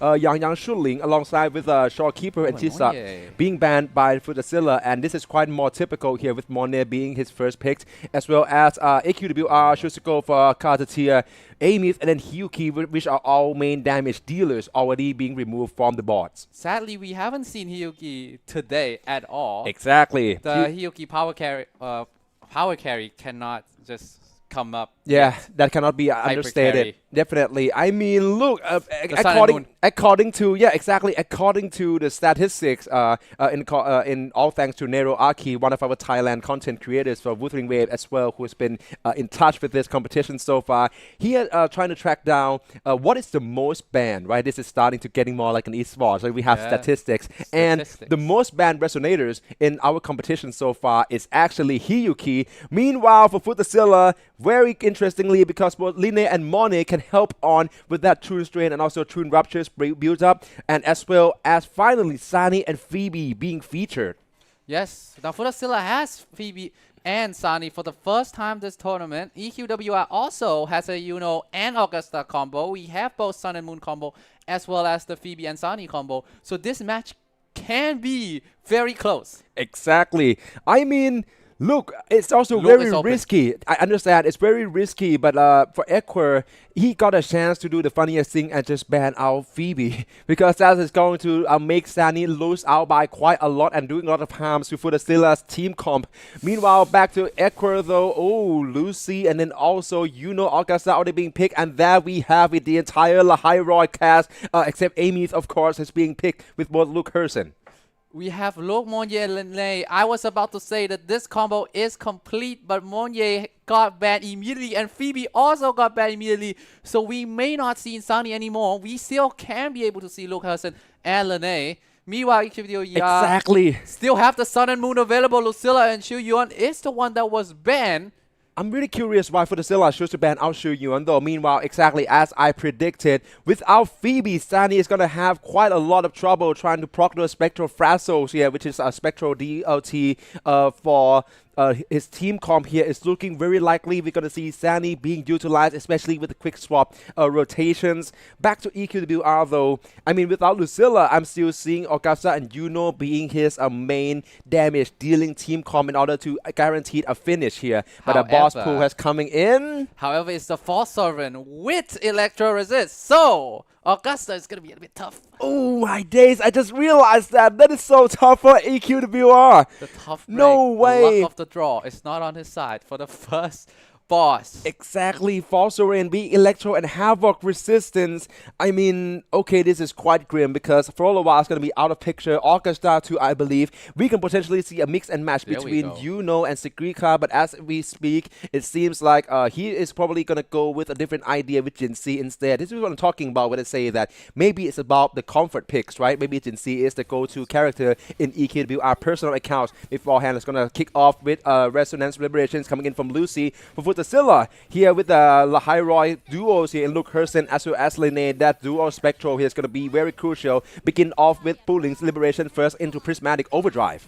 Yes, and even though it's an Electro Resist, Futazilla still decided to go with Bullying for a little bit more of the support power, because the main damage deal is still going to be Luke Hersen anyway. Meanwhile, look at EQWR. Jishi will be the main source of damage. Of course, there is this pairing of Jinshi as well as Jersey. So this combo is really good, and Lucy can also buy time as well as the Toon Hack. Exactly. Going in with Futazilla once more. Right now, all three Residents still standing with Bulling. It's going to come in with a lot of supports here as well. In with another Liberations coming in and dealing all damage to Falsoran here. Stack again is about to be depleted. In with the intro from Linne. Meanwhile, for EQWR, Lucy is down. So there's going to be a tough chance for EQWR to finish this boss. Yeah, but the main combo is still there, so there is still chance. However, the HP is only 75% down for this False Sovereign, so this is not good. Exactly. Back to Futazilla first though with Linne. Another Liberation is coming in. The Psycho seems to be on point here with intro Concerto ready from Luke Hersen. In with another mid-air mix-up here. Has to go in with the Spectral Frazzle damage dealing capabilities instead and dashing in to maintain the distance from False Sovereign. Had to make sure he managed to caught up well with this repositioning and chasing him down in for the Liberations by Luke Hersen with returns in Winter's margin. The HP is quite neck and neck. The time is also quite neck and neck from both of the screen. And with Lucy down, there will be no time stopping shenanigan for EQWR. But here goes. Just starts things off with Jinshi coming in. What happened, Face Mob? It's actually very disastrous. Boss Bulling and also Linne has now gone. So that is up to Luke Hersen. Luke Herson. Son. This is not going to be very pessimistic for Futazilla here. I think that this is going to be so tough here because he's about to run out of stamina. Exactly. And got clipped one. Luke Hersen now in red zone. Meanwhile, EQWR also failed his first attempt on the False Sovereign here. Yes, also failed as well. So it is a break that Futazilla need, but he doesn't know the information yet. And False Sovereign coming back with 4 HP. Luke Hersen, the only one on the job. Just waited. Just stand there. Both of them just aura farming. Futazilla decided, you know what? I'm done. I'm not gonna try to aura mock. They go for aura check, right? And Luke Hersen against False Sovereign. It's like, I'm not gonna match you up on that within the first attempt here. So we're heading into our second attempt against False Sovereign here. Futazilla already kick-started in here. I'm not sure why we are grabbing onto the full screen here as of now, since I believe that EQWR deserve to have his screen being shared here as well. Meanwhile, we focus on Futazilla's second attempts for now. Linne is coming in with Resonance Liberation first, gonna dishing all this spectral damage in and trying to go for another chance here to the slice and dies with Luke Hersen mixed up in the mid-air once more. Coming in by the intro skill here and chancing down. No chance of stopping whatsoever. How the stacker cage already being fallen now and True Strain. Gonna be another chance at a setup for his Liberation. The Liberation is good for Luke Hersen. Again, this is the composition to go for. We have Luke Hersen and Lene in Bullying. Of course, the support providing more of the support power. False Sovereign now on the stacker side. Bullying will start things off with the Liberation of her own. Hiya. Exactly. But now Hiya is still going though. And then Linne is going to go with her own Hiya as well with the intro into Prismatic Overdrive once more. The Liberations here. That's a lot of spectral damage though. Trying to go for the air dash back onto Bullying. But now False Sovereign is trying to go right back to the middle of the pitch here. And Bullying would lost her life. Back to Luke Hersen into intro from him here, of course, with a mix up from the outro by by Linne here, dealing all this spectral damage in. But you have to watch out for these tendrils coming in from the false sovereign, and you also have to he got hit a maintain bit. the assistance here. And of course, Luke Hersen would fall for the Zilla with only Linne remains. This is looking so tough so far. All the potential in the world now falls to the land of Linne. Can she be able to do it for Futasilla? The false sovereign trying to go for the parry here. Go successful. Right now, doing a lot of damage. 50% HP left though. The false sovereign. This will not get any easier. Exactly. Meanwhile, it's going to be only Linne's left, and with that being the case here, Tune Break, of course, there's the Tune Ruptures and a lot of damage here as well. But I believe that we have to also watch out for another chances here that I believe EQWR would have gotten if our information is currently corrected, that there's actually a bug going on its end during the first attempt. But yeah, we still have yet to be seen. Currently, all eye on Futasilla, tries to go for one parryable here and try to go with the dodge instead and try to find Fossorin once more, trying to catch up onto him. Linnaeus once again try to dashing all of this spectral damage onto him here, but of course, once we pass that 3-minute mark, it's going to be so tough, and Linnae would fail this challenge for Futasilla. Yes, again, another fail for Futasilla and EQWR. Right now, going for a second attempt and Futasilla on the third attempt. If we understand this correctly. Yeah, okay, we are still waiting for our staff confirmation here, but meanwhile, this is going to be another chance for both sides to go in. If that is going to be the case, it's going to be Futasilla who actually experience a bug, and because of that, he's going to have to avoid the first reset and get another chances. But yeah, definitely we have to also wait it here, since this is a perfect matchup to watch out two of our skillful players. Yes, who with our skillful Rovers will take the first match here. The same composition is still there for both of the Futasilla and EQWR. Here comes Lucy, started off here with EQW as our side, trying to go and unleash a lot of damage here. Has to dodge that. Perfect, perfect. Yeah, Still exactly. looking good. Yep, definitely try to go for another dodge here and then go for the close quarter here with the gap crossing mechanics. Back into now liberations coming in from Lucy, and of course this is going to be a chance to do this tune hack here. That tune break is suddenly ready. Of course it's going to be Lucy who trigger it into intro from Jeju as well, and then dashing in once more, trying to repositioning and making sure that False Sovereign couldn't find him. Back into Futasilla though. As of now, all three respirators still standing tall. Into intro from Luke Hersen, mid-air combos once again, slice and dice, parable coming in, just go for it, perfectly done, and still trying to maintain the distance here. False Sovereign nowhere to be seen, has to deal with the Sludge Dragon first, though, in for the intro, and then I believe the Liberation can be already unleashed, but it's so close to the moveset coming in from False Sovereign as well. He could have got clipped, but he might meanwhile go for pulling instead, and this time Futasilla is currently leading in HP. Yes, currently leading HP, but EQWR is still going strong. Lucy has the Liberation available, just wait for the correct timing to use it. Goes for the parry, dodge instead. Here we go. Lucy trying to dance. Here comes Liberation from Lucy. Got the hack ready, the guns blazing. Here we go. Switch off to Jeju. Trying to go for the start. May got clipped a little bit, but not yet. Has to wait for the timing to be available. Jinshi. Okay, here goes. Start. The cycle begins anew. Here comes the attack. That's decided to go for the dodge instead. Here comes Jeju. The Liberation. It's going to be 84,000 damage. The Tomb Break is available, but Jeju, it's sorry, Jinshi, it's down. Yeah, Jinshi is down. Jinshi it's not is looking down. good at well for EQWR. Meanwhile, Futasilla currently on the lead here, and he's going to get this chances right now with all three respirators still standing. Into Linnae first with the Liberations coming in from Luke Hersen as well. With this HP lead, the finish is inside for Futasilla. Has to go for pulling, but as I just said, it pulling just fallen, and now it's going to be up to the two main damage dealer, the spectral damage dealers here. First off with Linnae, obviously, but right now no more chances to go for the quick swap cycles here. Had to make sure that he maintain both Linnae and then also Luke Hersen's concerto in order to apply all this spectral and also to erupt that Tune Ruptures. Meanwhile, EQWR think they're going for bad to worse because Jeju is the last resonator standing. Lucy and Jinshi, both of them are down. Exactly, for Futasilla, I believe another box has taken place here, and suddenly the False Sovereign just re-entry all of the HP backs in for the second phase supposedly, but there is none. What an unfortunate circumstances here, but potentially we have to go for another reset by Futasilla.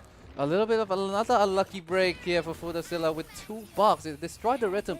One may say that Futasilla is on the brinks already, but it's all about the rhythm. If you mess up with the rhythm with the box, it's kind of gotta go to your head. Exactly. Yeah, I'm really feeling for the Zilla right now. We probably have to go back to this attempt for him once more. He's so close to clearing out on the false overend here. So yeah, definitely we're gonna have to check this one out as well as Luke Hersen tried to dashing in right. I'm not sure if he got the full visual on where the false overend is. You got to make sure that is the case as well. Whenever you want to go for the quick swap, the liberation is coming right in.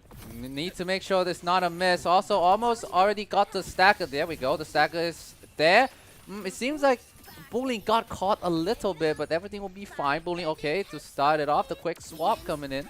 Yeah, exactly, and that's a lot of damage though on the Toon Strand here. Linne with the intro here, of course, probably gonna wait for the chance to trigger and also extend this combo on with Prismatic Overdrive. Her liberation here, that's a lot of spectral damage here as well. Trying to go for the mid-air here. I'm not sure if we are currently seeing the entire pictures here, but meanwhile, he managed to do it so well, but Linne unable to dodge on time here. That's gonna be the chance here. Yeah, definitely. Now only Luke Hersen and Bowling remain. So for Futasilla, this is such a tumultuous battle.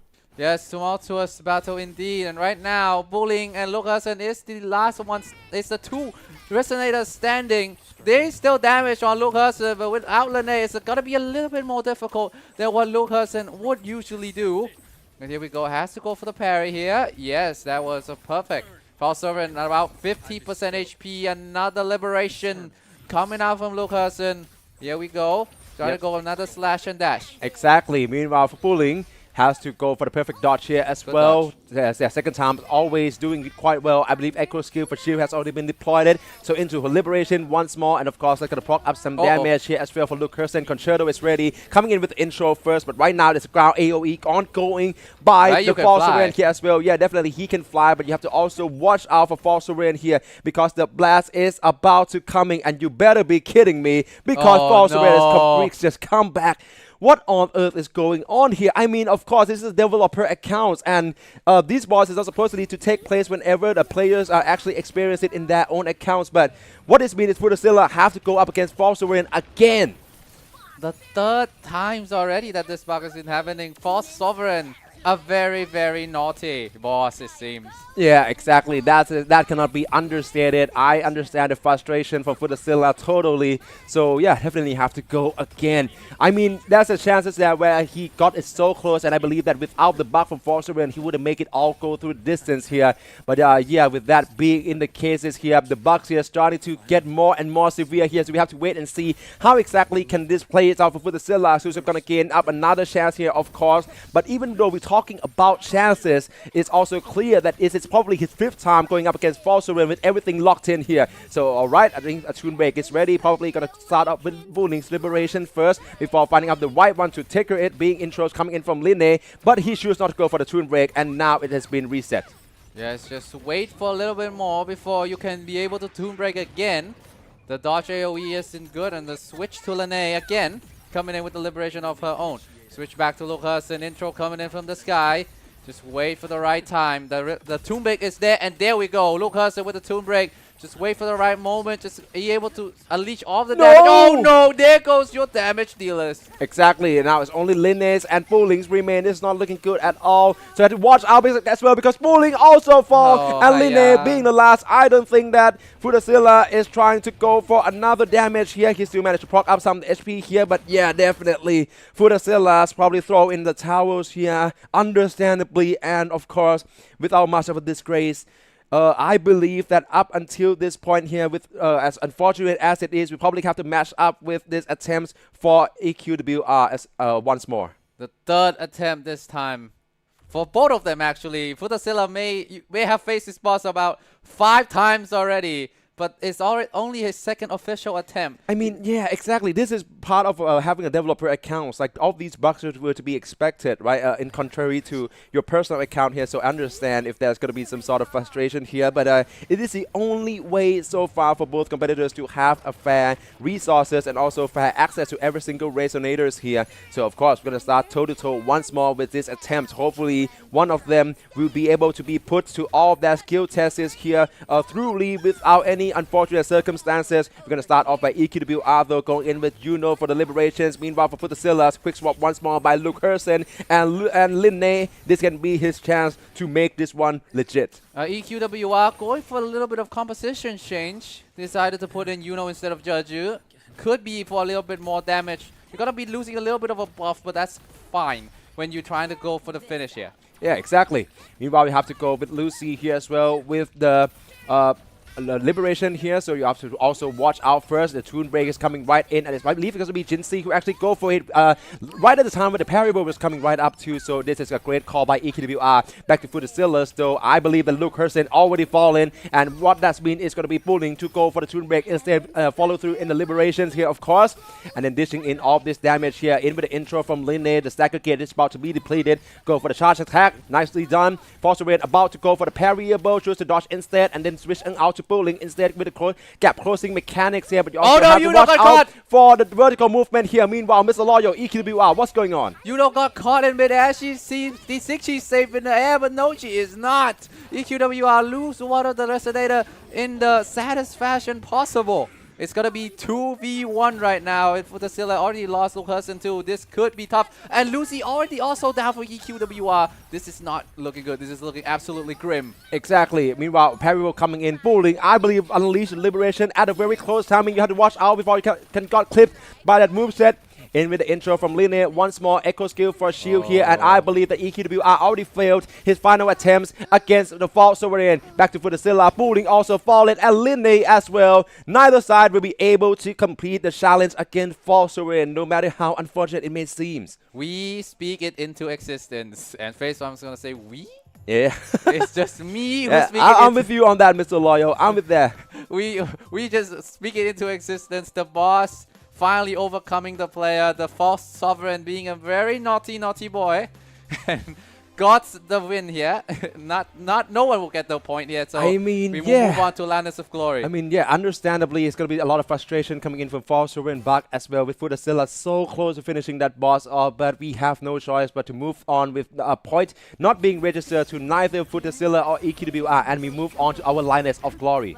Yes, and EQWR decides to go with Perlova and with and Lucy instead. It's gotta be well, this composition, Lucy's gotta be in the field switching with Perlova. Perlova can always do damage no matter when she's on or off the field, so EQWR will have a lot of damage. May not be that much, but still always be damage. Exactly. Back to Futasila though, still going with Luke Hersen, Linne, and then also bullying here. This is going to be his most comfortable and a supposedly confident team comms in with returns in Winter's Margin. First by Luke Hersen, Liberation follow through with the Toon Break for a combo extension. Back into bullying now with a quick swap, of course. Going to try to find a close protocols into Linus of Glory, making sure that he ships out the 50% of HP before she can enter the flying stage, and that's not going to be on time. The axe wielding movement coming right in. Got to make sure that you can dodge this one well and look for where she would land to extend the combo.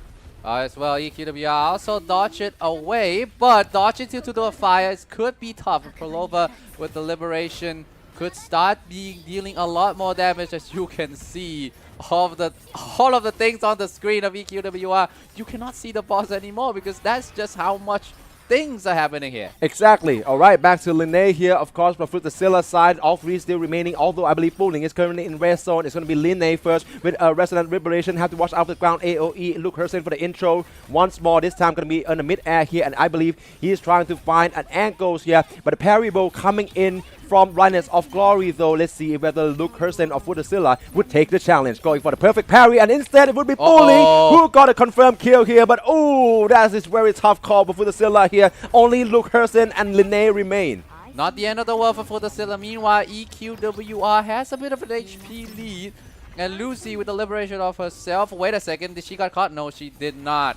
It's a little bit tough to see, but she was fine. But who's not fine? It's Perlova. No, Perlova just fallen, but now it's going to be Lucy, and also this is still possible for EQWR. For Futasila trying to go for the conversion now with no longer Linne being standing. The sack again. It's about to be regained by the Linus of Glory. Has to do this one first. Of course, going to be returns in Winter's Margins. Once more, the liberation from Luke Hersen for another Toon Ruptures, but that's going to be failed too very quickly here. Back to EQWR because right now all eyes seem to be on him. Lucy on such a low HP. Academy, I mean for Linus of Glory, Futazilla already failed the first attempt, and EQWR could go for the win. Could go for the win here. All the things are in line for EQWR. Just a little bit more. The Liberation will do it with 300,000 damage. Sheesh. Alright then, EQWR takes the first points by finishing off Linus of Glory with a clear time of 2 minutes. Oh, this is what I'm talking about. False Rain, of course, aside from everything else, is an electro-resistance boss, right? So, of course, that's not really going into Aqua's favor. But whenever it's another boss, right now, as we move on to Linus of Glory, he managed to capitalize with his team comp. That was a really, really, really nice and excellent team composition. I want to say that the next boss will not be any easier though. Yeah, Hyvadia though, if I remember correctly, Hyvadia was Spectral Resistance, right? So this is another tough call, but not for EQWR anymore. It would be for Futazilla. Exactly. 3 main damage dealers being Spectral, but right now at the very least you have Carlotta being the saving grace alongside with Rebecca, as well as Bullying, probably gonna be used for the final time, but no, he chooses to go for 3 main damage dealers instead alongside with Rebecca, who is arguably gonna be a bit of a secondary size and trying to be the one to fill in the gaps between the rotation instead, beginning right off with her liberations. Futazilla needs to be precise here with this team composition that he's going with. Meanwhile, EQWR has the Sun and Moon combo for I think the first time today, with Augusta and Yuno on the field, with Prolova providing more additional damage. Look at that stagger gauge, the white bar going down. Yeah, definitely. EQWR is currently gaining the lead in the HP against Hyvadia right now. And of course, Augusta Sublime in the Sun can easily save off 8 seconds in his run time, obviously, with this level 3 ultimates. Of course, once the 40 gauge has been completed, stagger gauge about to be depleted as well. This is another chance for conversion here. Coming in with the intro by Follower. Nicely done by EQWR. Futazillas currently losing already. Galbrena so has to deal with this moveset by Hyvadia as all. This is not looking good. This is not looking good, but this is looking perfect for EQWR right here. The Sun and Moon combo proved to be very, very strong, but Hyvadia now in the skies. This could be the turning point. But wait a second, EQWR decided to match it blow for blow. The parry, first of all, can they dodge? Perfect. That is excellent. Exactly. Back to Futazilla though, because he has just lost Carlotta. Now only Rebecca's remain. And make sure that this is not going to end like Adam Smasher on her in the Edge Runner animes here. Make sure. But that's not going to be the case. Adam Smasher again, Facepalm. You make this joke the first day. And I'm the messed up person. I'm the messed up person. Back to EQWR though. All eyes should have been on him now with Futazilla failing the first attempts here. Alright, into Yuno's liberation first. And this is going to be the cases with Hyvadia currently going airborne into intro from Augusta. Trying to going for another slice and dice combo. Perfect dodge, nicely done. Toon break about to be ready, and here with the dashing combo into the plunging attack as well. I believe that the stagger gauge is about to be depleted at any moment, but her 40 bar is going to be the main focus. Yes, has to be on the dodge mode right now as Hyvadia decided to go berserk here. Dodge the blade, perfect. Just wait for the one last moment to make sure things are going well. Decide to match it blow for blow. Does not care at all. Here we go, EQWR.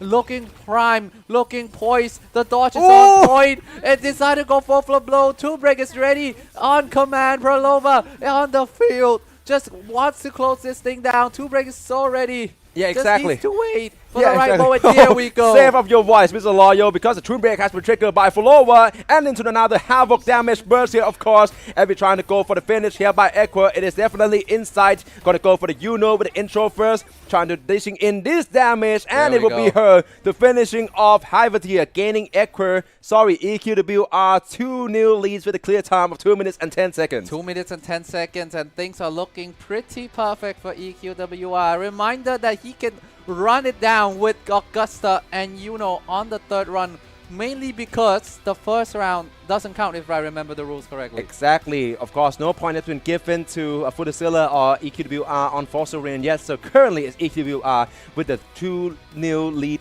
currently. So yeah, definitely be heading into our fourth boss. That's going to be Fleur de Lis. And right now, I think that with her being arrow resistant, EQWR has to ponder if whether Yuno will still be selected. Yes, could change, but decided to go with saying, you know what, the Sun and Moon, this combo is too goated to pass by. Futazilla already started their run. Exactly. We have to go back to Rebecca first though.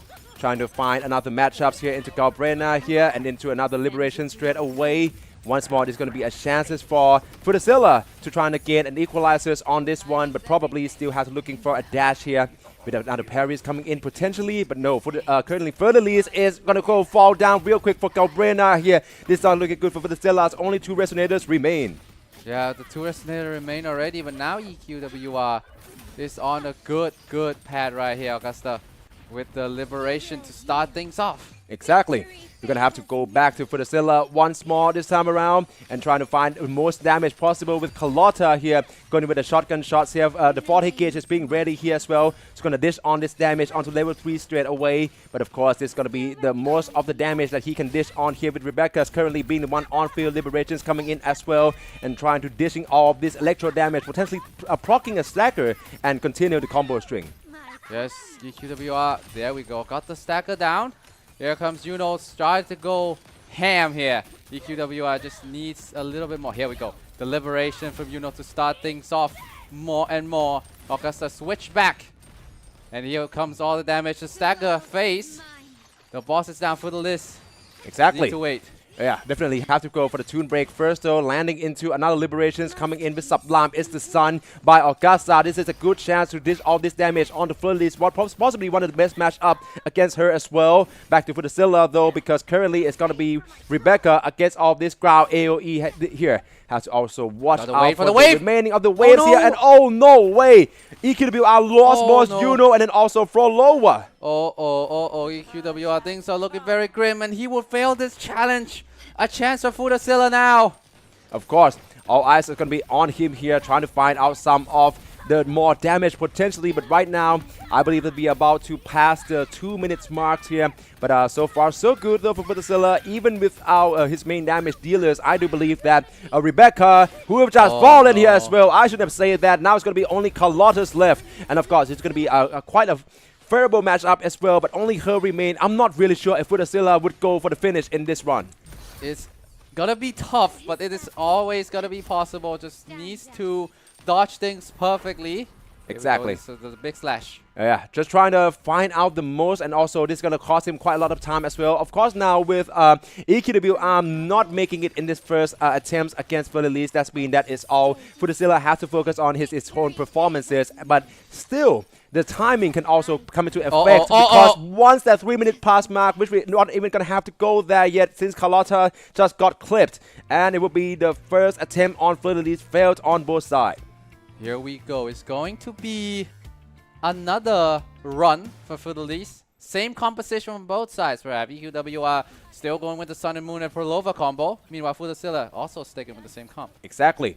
For Futazilla, I believe that Galbrena is probably going to be his sort of like comfort picks, I suppose. Going to be Galbrena first, or trying to go in with another dash and dice and slice here. And of course, 140 hit gauge being fulfilled, can go for the dash straight away, but he's too close with Galbrena. Now only fall for Futazilla. Back to EQWR, still going strong so far with Augusta. Of course, True Break ready to be propped. But oh my days, just as I said it, Augusta fail. Has to be Juno to trigger the Tune Break instead. This is not looking good for either side. It's not looking good for either side. EQWR has to use Prolova as the main damage dealer now. Of course, she can do it all.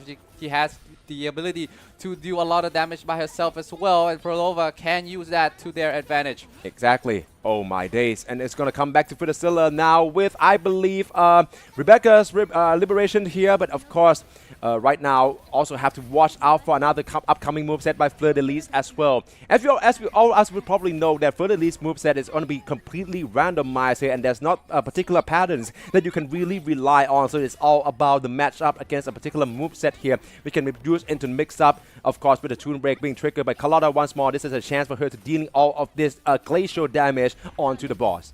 If you look at the time right now, Futazilla has the HP and the time lead against EQWR. And especially with Augusta gone as well, EQWR, things are not looking good for him. Yeah, exactly. For EQWR, though, I think that he managed to actually escape from the tornado into Juno once more for a reset and going for the mid-air combo. Juno going to chasing him through, and of course, avoiding all of this ground AoE, dealing with only Furtherlease moveset, which he managed to do well so far. Back to Futazilla, though, because I think that currently it's going to be Carlotta with 4 hit gauge being ready to dishing out of this glacial damage in with the full HP intact. Rebecca's is not really as safe, but right now he chooses to go entirely out of the distance. Have to watch out for any remaining movesets or the reset coming in by Furtherlease as well, because he's getting closer. She's getting closer. But look at things here. Futasilla right there. Dodge off the pillar. Just stay off the attack rate just to be super, super safe. Meanwhile, EQWR passed that phase perfectly. And now it's on Yuno turns to start the offense again. I mean, yeah, sure, of course.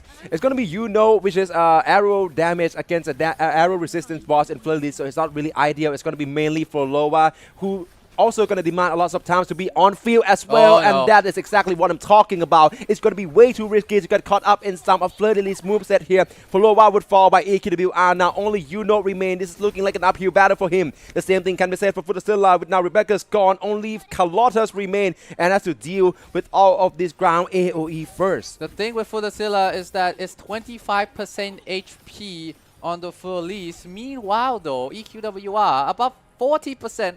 And with on the red zone, also with arrow resist as well. Yeah, exactly. But still managed to do a bit of a healing here to keep herself in the battles here, of course, trying to go with a mix-up, trying to dodge in this tornado coming in from Fleur de Lis. Nice time on that dodge here and try to go with another damage here. But right now, since we're about to pass the 3 minutes mark, you have to watch out for the HP dread as well. Futasilla have just lost Carlotta and also his first attempts against Fleur de Lis. All eyes on EQWR right now.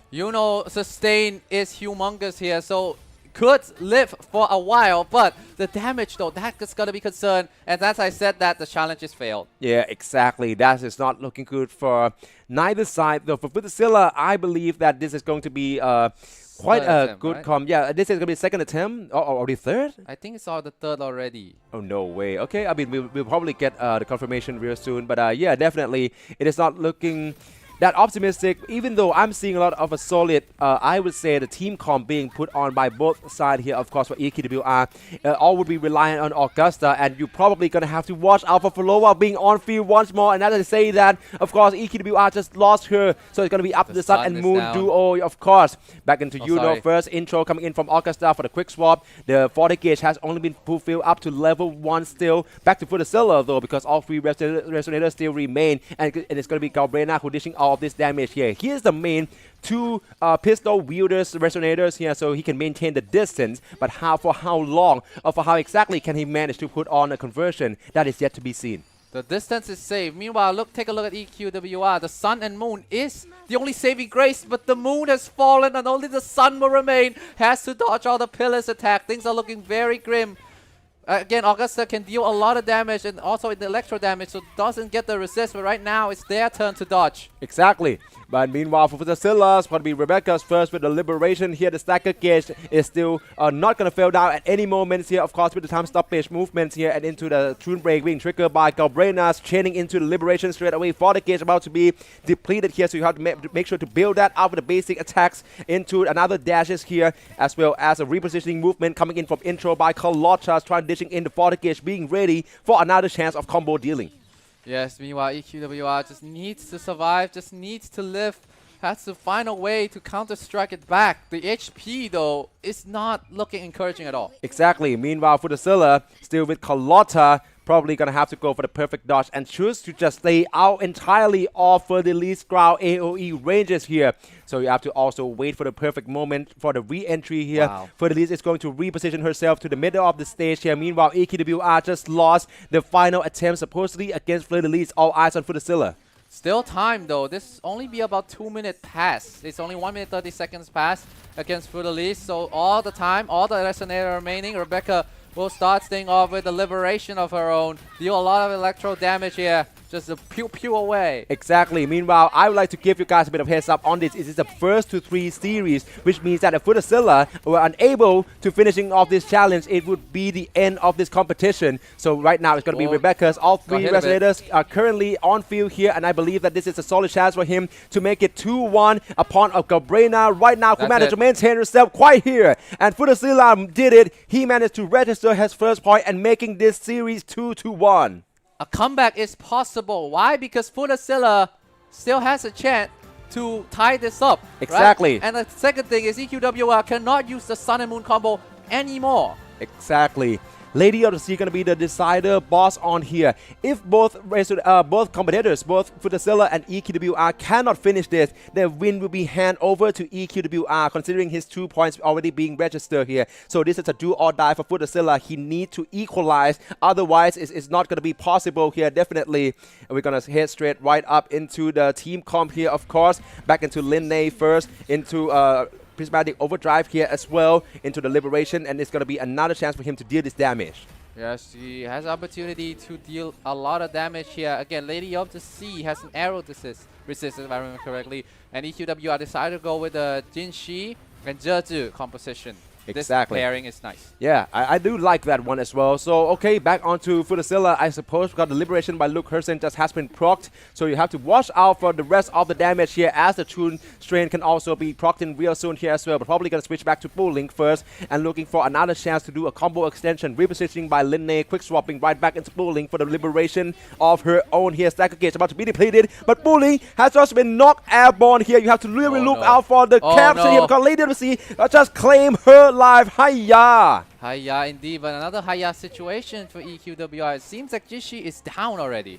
So things are not looking good at all. And, well, it seems like Jeju still has a little bit of HP remaining, but Perlova has to be the one who dish out a lot of damage here. And again, Perlova really good when you face it against AoE, and she has solid damage against single target. But again, you need one more main attackers to make this a little bit more of a maximum output. Exactly. Back to Futazilla, though. Luke Hurston still trying to slice and dive with mid-air combo. I believe that the landing of the sequence has already been done here. Meanwhile, EQWR, I suppose he's going to throw in the towel for the first attempts against Lady of the Sea. So all eyes are going to be on Futazilla right now. With the intro from Linnae first. Of course, it's going to be the chance for her to do the Prismatic Overdrive, the Liberation, of course. And now the HP for Lady of the Sea is quite going to be optimistic chances for him to closing out this one. But that is, of course, if he managed to dodge off this projectile, as well as the last blasting event, try to go with a perfect dodge and still manage to escape on time here. So that's going to be the Tornado. Choose to entirely decided to maintain out of that distance. And Futazilla playing very safe so far. Doesn't go for that much of a risky play. Just staying away. Oh My days. Okay. A little bit of a chance here, but wait a second. Futazilla going in, has the opportunity. Nice dodge there. Exactly, and we have to watch out as well, because for Futazilla, it seems like he still have the ongoing here, and we have been informed by the staff that EQWR actually used follow-up for more than 3 times. So obviously we have to wait to sure what would be the repercussions of this. Meanwhile, we have to watch out if whether Futazilla can make this 2-all first in with the re-riches in Winter's Margin into the intro skill as well with the Tune Ruptures by Linnae. This is a solid shot for him to making it to the equalizers, of course, plunging in for the spectral damage here, trying to chasing down Lady of the Sea, coming in once more with Prismatic Overdrive here. And of course, this damage is going to be quite close here. Luke Hurston already in red zone, but this slice and dies, and Futazilla managed to pull it off. He managed to equalize and making it 2-all. 2-all indeed, and Futazilla managed to close things ones out. It's a 2-2. Meanwhile, EQWR got disqualified earlier for the last round. I'm not sure about the disqualifications, but yeah, definitely that points will be handed over to Futazilla. I believe that as it stands right now, it's going to be 2-all on the scoreboards, and we have to randomize another boss. Yeah, they have to randomize another boss for them to be the match deciders here, and it has been randomized to be Fallacy of No Return. And this is tough because EQWR has to stick with Jinshi, the Spectral Resonator. Exactly, Fallacy of No Return. So right and Lucy now, as well. No way. Oh, for Futazilla, I mean, look, this has been so much about the profiles here, because the Fallacy of No Return is, if I remember correctly, is currently a Spectral Resistant boss, yes, right? So yeah, this is gonna do a lot of harm to his comp entirely. Meanwhile, whenever a reset happens here and the boss has been randomized back into the place, the quotas, the 3 boss per Resonators quota will be reset, so we can expect to see that best team comp coming into play once more. So again, well, a little bit of a lucky break for EQWR, because he would have been stuck with Jinshi and Lucy. But with the reset, Augusta and Yuno is back into the play. Exactly. Meanwhile, back to Futazilla, still going with his same Breads and Crumbs team comp here. Fallacy of No Return is relatively, I mean, I'm not saying that I can clear them rather easily though, but when you try to compare him to other rest of the bosses, I would say that he probably have one of the most recognizable and also best wind-up timing here. So it's all about maintain yourself, maintain the composure, making sure that you can deal with the ground AoE will become in a barrier just later on, definitely. You need to be precise against the Fallacy of No Return. Shots hits hard. And here we go for EQWR. Yuno is on the run, on the attack here, but it seems like Lucy already fallen down perhaps for EQWR, so this is not looking good for him. Exactly. So we're going to have to go back to Rebecca first though. So currently it's going to be her on the liberations here, of course. I believe that currently Futazilla is having the lead in the HP for Policy of No Return against EQWR. But of course, he is right behind him with Augusta Liberation as well, shaving off 8 seconds of his time here. And Samyan Mitrtown is going to be landed and deal a lot of electro damage. Yes, and then the Sun and Moon combo is still alive and well, but the time seems to be on Futazilla's side. Look at the HP difference here. Yeah, exactly. Meanwhile, Futazilla has to make sure that he's going ahead as much as possible. Carlotta's about to dishing in this liberation, and Futazilla finishing off Policy of No Return first. According to the timing here, it's a clear time of 1 minute and 3 seconds. All eyes on Equer now, if whether he can actually follow through, and then we can have a match up on the clear time. I don't think that'll be the case, because as you said that, Augusta got smashed into pancakes. Yuno is the last one standing. I don't think EQWR even have the time to beat Futazilla right here and now, but this will just be for the style point. Yuno just 1v1 against the big boss right there with the slimies of HP remaining, and EQWR will clear it, but unfortunately I don't think the time would be enough. 1 minute 40 seconds again, 1 minute and 3 seconds. Futazilla would smash this game, complete the reverse sweep, and go towards the next round. Exactly. Oh my days. I mean, for EQWR, that was way quicker than I expected as well, for 1 minute and 40 seconds. But of course, Futazilla managed to pull through and actually complete his reverse sweep as well after securing the first lead here. Futazilla would be proceeding into the next round of our competition after this lengthy and also, I would say, very stressful match. Yes, it's a very stressful match indeed. Goes to the distance. We have a lot of our stories in the first boss, you could say. Yeah, exactly. It's going to be a bit of an unfortunate one. Yeah, Policy of... False Sovereign. Yeah, that's right. So, yeah, definitely we have to watch out for him in the future here as well. I'm not sure if we can entirely get rid of the bosses, though, considering that others have also going up against him already. Right, yeah, that's so unfortunate. Maybe, but we have to see if the decision will be made after this match. Yeah. But yeah, it has been a very, very competitive series so far. This tournament, the Thailand Qualifier. Reminder again, ladies and gentlemen, only 2 spots from the Thailand Qualifier would join the 10 other Southeast Asian qualifiers. They will do it out next week. Exactly. The grand finals will be held next week in August 1st and 2nd, so make sure that you can tune in for that one as well. Meanwhile, as we already said, the tickets has yet to be decided. More matches here in Holographic Overdrive 2026 Thailand Qualifiers will be coming right back to you after the break.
a kite in the wind.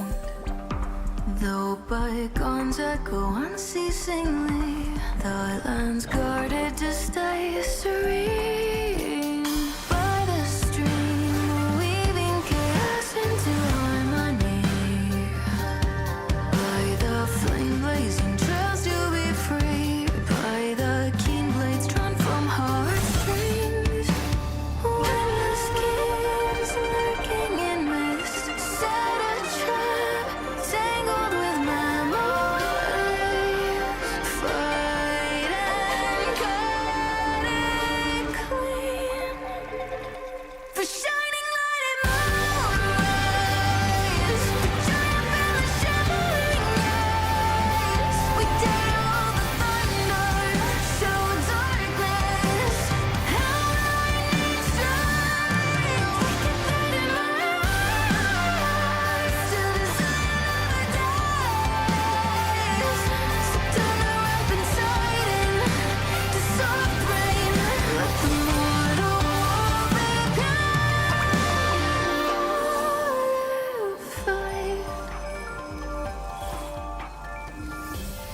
All right, then we are coming right back up with another match of Wuthering Waves Holographic Overdrive 2026. The tactical hologram speedrun tournaments here being in play for the Thailand Qualifiers in order to find two of Thailand's best Wuthering Waves players or the two best Rovers to be proceeded on to the grand final event being hosted in our home turf, Bangkok, Thailand at AS eSports Studio Samyan Mitrtown next weekend on August 1st and 2nd. Yes, the tournament is approaching very soon, and we have more and more competitors who fall down already. But the Exactly. remaining match will be even more tough than what we have seen before. Exactly. The stakes is also going to be higher. We are currently going to be another match up in the lower brackets here. It's going to be another do or die, a fight for survivals. So we're about to head into our draft phase real quick, but definitely this is the one to look out for. So once again, for remarks for everyone who is currently watching, probably for the first time,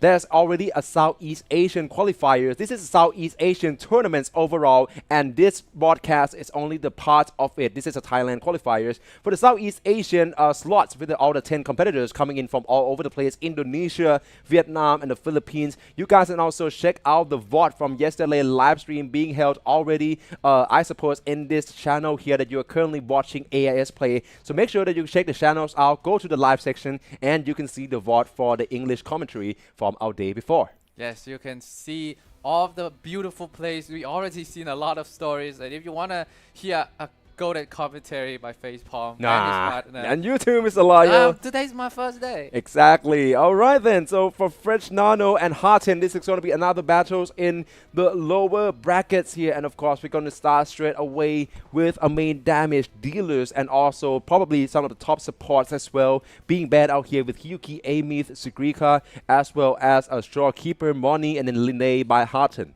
Yeah, the Shorekeeper, Monnier, and Linnae ban here is a little, I would say, overkill, but at the same time, it's what you have to do when you trying to cut off.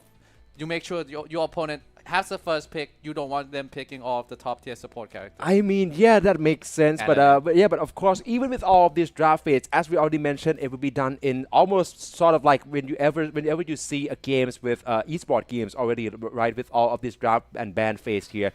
So we're already gonna see the characters that will be banned out entirely from the pools, and then also the characters will also be banned out from the picked resonators by either side as well. So currently, I'm seeing Harten for once again managed to get intact of those Sun and Moon combo with Augusta and alongside with currently, I believe, a very solid options on the half of damage dealer with Yang Shunling, and then also for Loa, Phoebe has already been picked. I'm suspecting that Zanny can be the next one in line for Fresh Nano, though. Yeah, definitely, Fresh Nano seemed to be caught up to that and decided to ban out Zanny, and that is probably gonna cripple any use of Phoebe for Harten. For Harten, of course, it's going to be Lucilla and then Buling to be banned out in retaliation as well, considering that I see Fresh Nano starting to comprise a Mono Glacial with Carlotta, Jetu, and then also potentially Lucy now being banned.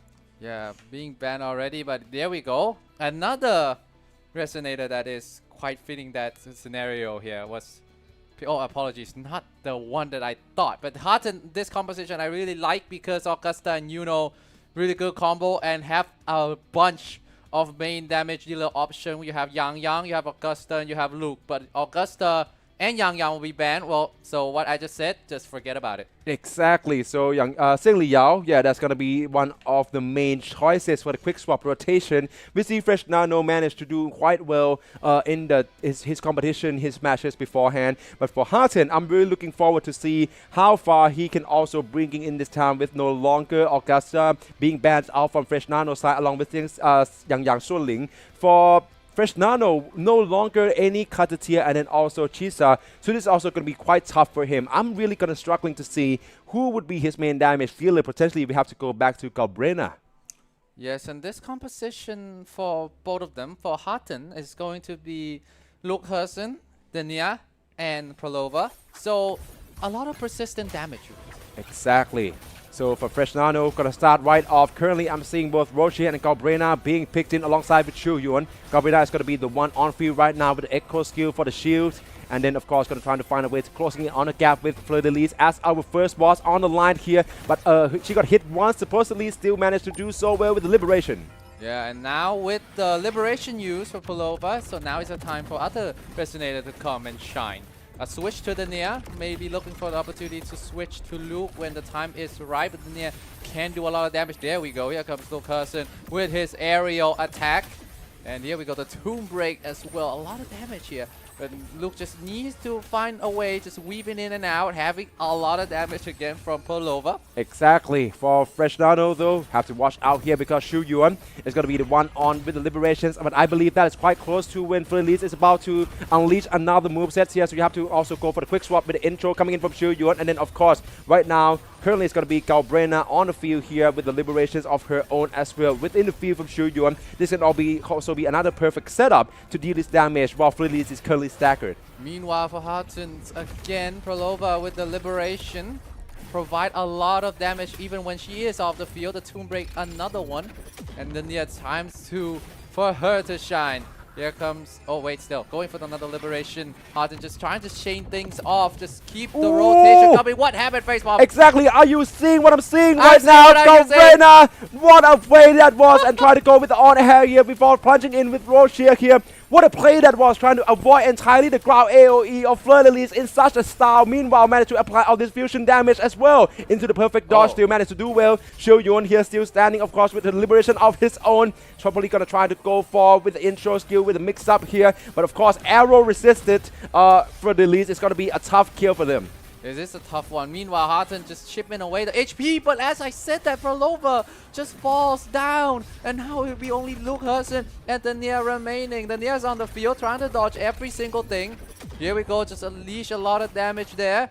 Just wait for the right moment to switch back to Luke. Just finish your combo and switch it up. Here we go. The switch to Luke Herson doesn't have the Liberation just yet. Just now trying to unleash as much damage as possible. The time will be neck to neck, Facepalm. Exactly, and you have to also watch out for the mid-air combo mix-up as well as now. At least, the ground AoE will be easily dodged out by Harton for Fresh Nano. Currently, with no longer Rocher, it's going to be a bit harder, definitely, as right now his HP is way behind Harton. For Harton, I believe he's going to go for the win with the intro coming in from the Nia as well. And Harton would finish this boss first with a clear time of 2 minutes and 11 seconds. All it's going to be depends on Fresh Nano.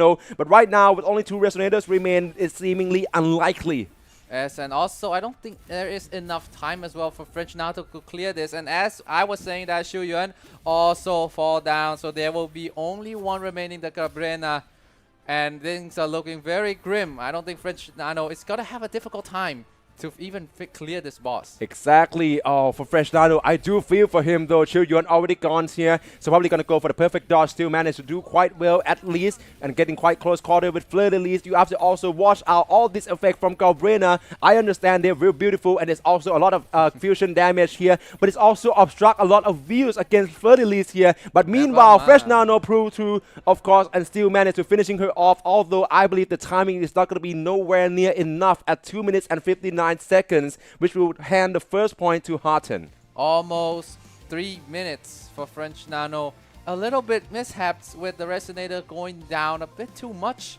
But again, Gabriela still has damage to clear this boss as the HP is remaining. Exactly. The Oh. next boss though, Reactor Hux coming right back up. I believe he has been a fan favorite ever since the Southeast Asian qualifiers already, being probably one of the most appeared in our boss pools here so far. So it's good to see him. It's going to be another tough competition for both Fresh Nano and Harten, although the current team comp, I suppose, is going to be more than likely built in for that.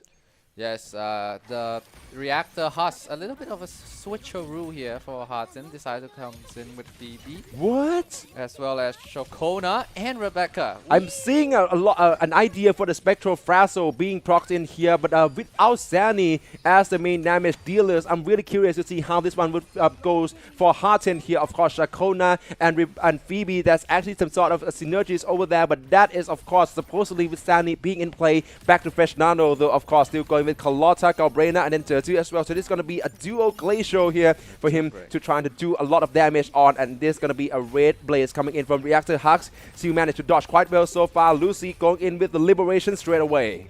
Yes, meanwhile for Harten, Stacker down already. Now it's time to unleash all of the damage. Phoebe, here we go. It's time to burn in the hammer, and here comes a lot of damage. Meanwhile, Exactly. Fresh Nano is going to be Tune Break performed by Tertu, and right now Reactor Hux is down, so it's going to be another chance for him to deal the damage in with Carlotta instead. And right now going in for the mix-up with this overhead movements here, of course, going to be the chance to build up that forte gauge as the Liberations now being unleashed, going with the third shotgun shells here, dodge that. and try to chasing down onto the second phase of the Liberation to closing down with the 58k of damages. But right now it's about trying to avoid all of this lava projectiles by Reactor Hux. Yes, and now this is the infamous Reactor Hus phase, which is going to be really difficult to deal with. You barely sees him. You have to kind of telegraph all the move there. But really nice Tomb Break here for Harten. Times to unleash a lot of damage here. Oh no, got slashed down completely. Oh, Phoebe is down. No more Phoebe Juby, it seems, for Harten. It's going to be Rebecca's and Shakona, who have just fallen through as well. Now only Rebecca's remain. I'm not going to pull off another down smasher jokes, but this is seemingly unlikely. Back to Fresh Down, although her edge runner duo Lucy is also going up against one as well with Carlotta alongside, but no longer with Judges still standing there. This can be the chance for Fresh Nano. A chance for Fresh Nano to tie things up. All three Resonator is still on the field. Jeju with the Liberation trying to start things off. Here we go, the switch back. Comes with a lot of damage, Carlotta. Oh, this is not looking good at all, but at the very least, Fresh Nano can still potentially pull this off, but that's going to be depends on if whether he can time the right moments to deal the damage here. Now, this could be the risky one because the Haribo is coming right in as well, but he managed to capitalize on it all here with the Tune Break, ready to be triggered in with a quick swap between Carlotta and Lucy into the hack once more, saving in the time here as well as dealing all this damage here. Tune Break has yet to be triggered, has to probably have to wait for Lucy with another Tune hack here with the Liberation. Yes, the Liberation is nice here. The Tomb Break is still ready. It's on command. Just trying to switching up now. Trying to dodge the attack. Okay, here we go. Jeju with the Tomb Break. This could be the start of something. Yeah. Trying to go for the Liberation. Trying to face the interruption. Exactly, and right now I believe that we have to look out for Carlotta's trying to go with the damage, but this is so close because she could have got hit. She actually does, but still managed to stand tall here. Probably have to look for another perfect dodge and also managed to catch up on time on the Reactor Hux as well. Bursting in this glacial damage in the Liberation is ready to be unleashed here as well.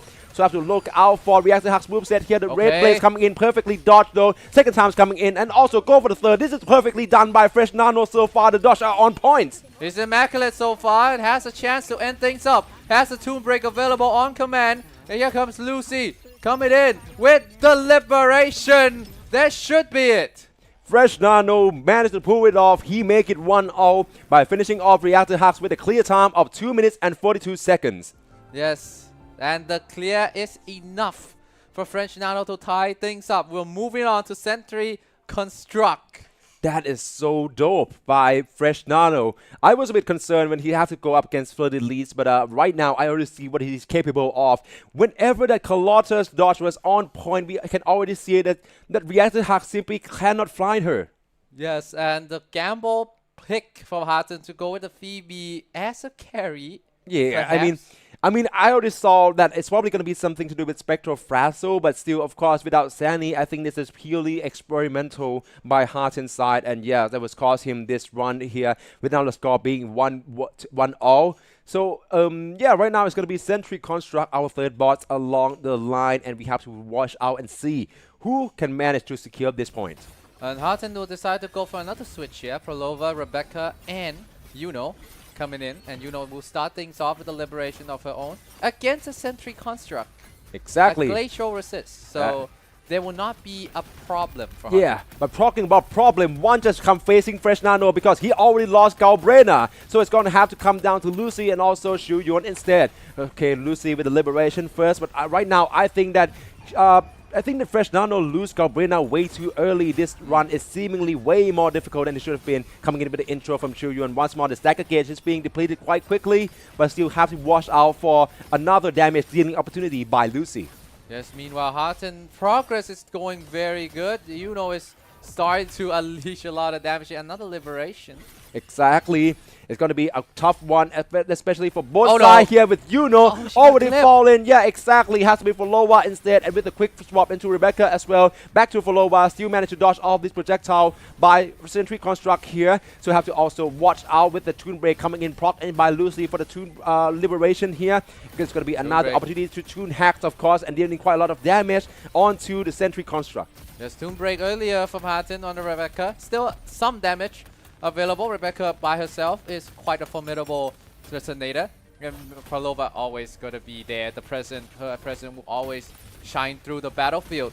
Now in the stagger mode, Harten has the opportunity to unleash all the damage Prolova with the liberation. Yeah, this is looking very good for Harten so far. He's about to finishing it down. Meanwhile, Fresh Nano, even with only 2 resonators still remaining, he's still standing tall. But Harten would potentially take this one already with Rebecca for the final shots. Yeah, clear times still remain unknown, but all eyes are Fresh Nano for now. Let's see if he can do his due diligence and complete this one as well. Back into the intro coming in from Shu Yuan here. Has to find Sentry Construct from behind instead and dealing with this damage. But you have to watch out for the ground AoE as well. His HP is currently in the red zone. Back in with another parryable, managed to fully done here, so gonna finishing into Lucy straight away for another chance to deal it damage. Yes, there's an opportunity for Lucy to deal damage against Shu Yuan. Is on the red zone, so it's gonna be a bit difficult for him to come back without risking a little bit more. Ooh. But Lucy, that was insane. Exactly. With that being said, I believe the timing wouldn't be on his side. 1 minute and 43 seconds. It would be Harten's second points here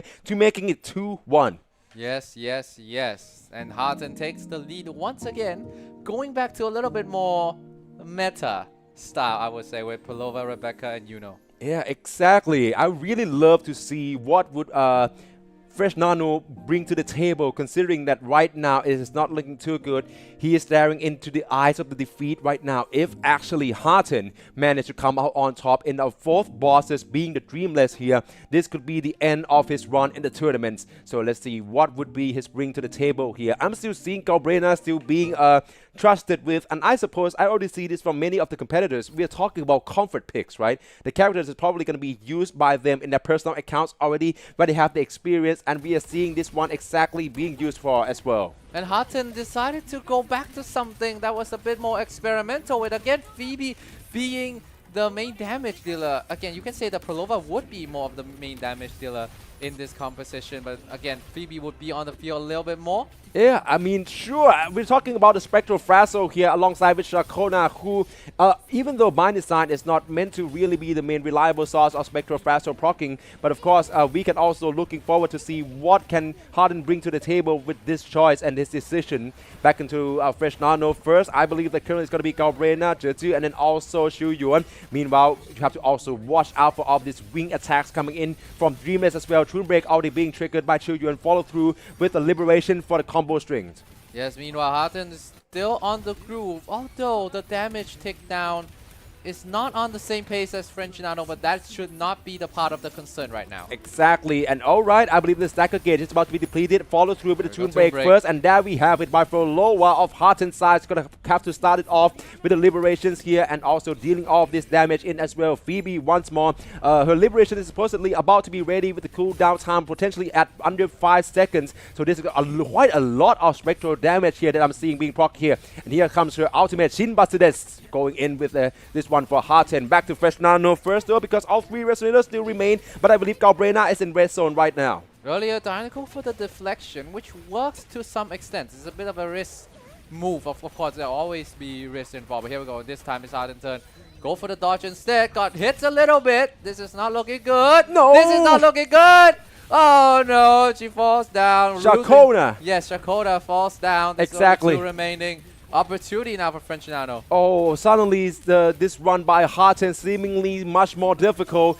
He still managed to parry Defensive everything so far with Flowlover and got Dreamless in the interrupted state. Fresh Nano though gonna take the lead on the HP currently, and with Galbrena still being on play here, and with Concerto ready as well, gonna go in with a quick swap into intros coming in from Jertu here. But Cheats got caught slashed twice, still standing with the red zone of HP. Right now it's so close for Fresh Nano. He needs this one in order to make it go all the distance. Yes, just need this one. I think the time is on his side. French Nano right now, as well as the HP. Harten has to find a way to scale a lot of damage. There is still opportunity though, even though the synergy is gone, because Phoebe and Kakona is not on the field at the same time anymore. Yep. But Prolova is still be there with True the break. damage. There we go. Here comes the stack, and Prolova trying to unleash as much damage as possible. Meanwhile, for French Nano, what's going on? Yeah, definitely. Galbrena just finished off Dreamless here with a clear time of 2 minutes and 8 seconds, and it's potentially going to be an equalizer from Fresh Nano. Supposedly, we have to also watch out for Harten as well, if whether he can clear this one. But of course, with only Phoebe being the main Spectral Frazzle procer, right now on the field is this seemingly unlikely, and there's simply no synergies with Prolova at all. You have to also watch out for the mix up with the Echo skill here as well. I'm really afraid that it's going to be sooner or later that either of them got caught on this moveset with all of this, I would say, visuals being on display here. You have to need to have a clear view of where the Dreamless is in order to gauge out the exact windups. There we go, but again, Phoebe. losing Phoebe already. So the last one remaining is Prolova. Things are also very grim because we're entering the 3rd minute of this run. Exactly. Once we pass that 3 minutes mark, of course, as we already mentioned, this is tactical hologram difficulty 6, which means that will also be 20% HP drain also going on as well. And as we already seen, it's going to take in effect onto Froloa and make Harten fail this attempt. French Nano managed to make it 2-all in an equalizing fashion here. Now we have a tie, and we have to settle it all on Lorelei. And things are not looking good for Harten. First of all, the fight against Dreamless is a bit of a gamble because it's a spectral resist, so you cannot really go...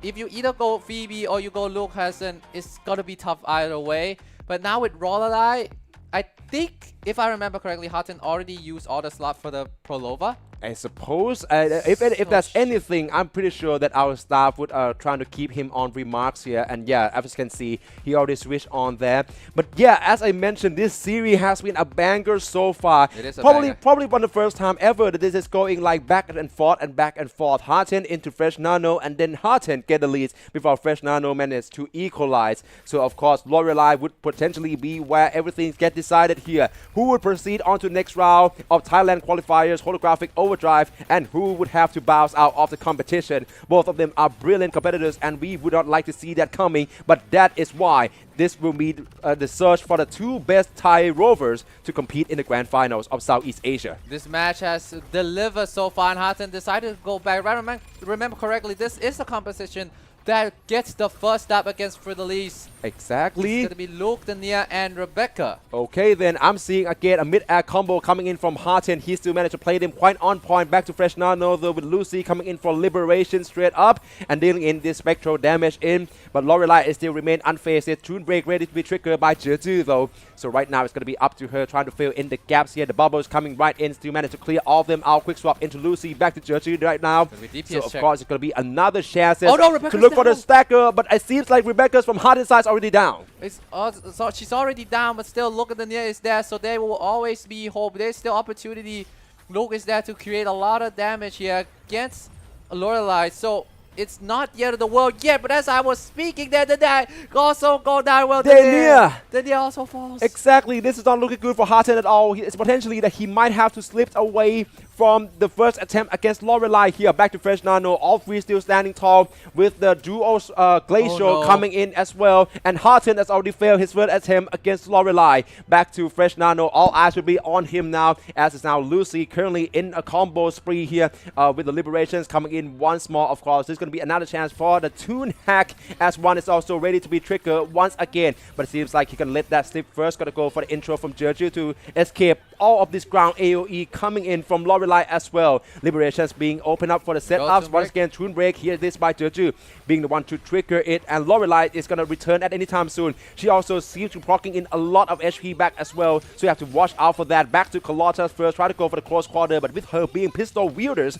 we can make some sort of ranges in order to maintain the safety. Of course, it's the safety will always be there, especially when your main DPS is Carlotta. But Lucy also can switch in and No! more damage as well. Oh my goodness. There's no way. Carlotta has just fallen and Mortelli is no more. We have to rely on Lucy right now for the Fresh Nano side alongside with Jeju. And you have to also watch out for that as well. Lorelei is upcoming. The ground AoE as well. Has to watch for the CC. Toon Break is coming in, and this could be another huge chunk of damage. Around 55k of damage there. So it's going to be Lucy once more with the Liberations. Have to make sure that you're keeping up the distance here. And 200k of damage by Lucy. That Toon Break is crazy to make Fresh Nano push through and qualify for the next round of our competition.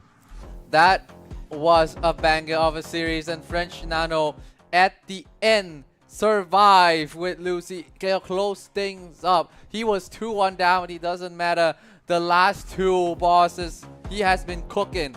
Exactly, Fresh Nano clutch in the very pivotal moments here. Managed to inch perfectly across or away from his competitors in such a convincing fashion here. So congratulations to Fresh Nano for proceed on to the next round of our competition, and also to give all the respect of as well to Harton. We have seen a lot of great combos being on display here as well at that mid-air combo, even from the earlier rounds, right, for Harton. So this is brilliant to see from him as well, and we expect to see more from him if there ever is another chance for a Wuthering Waves Speedrun tournaments. Yes, this match, absolutely a banger. A little bit of a boss decision to make on the fourth one for Hartons, but at the end there is still a banger of a series. Both of the Havocs doing their best and giving it their all. We see a lot of composition that has been working. And that is also another chance, considering that this is Thailand Qualifiers, to find the two best rovers from Thailand to compete it in the Southeast Asia tournaments. And I believe that the rest of the Southeast Asian grand finalists have a lot in store for them. But the remaining matches will be coming right to you after a quick break.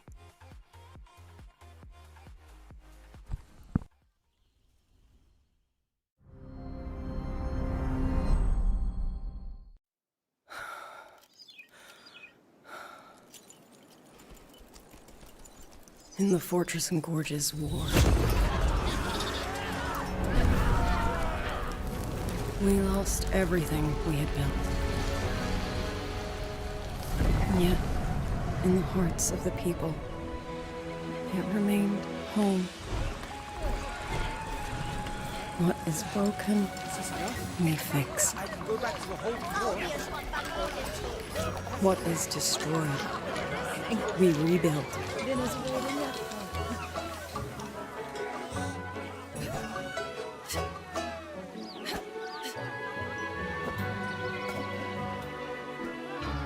Even if the tragedy repeats time and again. Together. We will always make the same choice. Then, from the past, we walk toward tomorrow.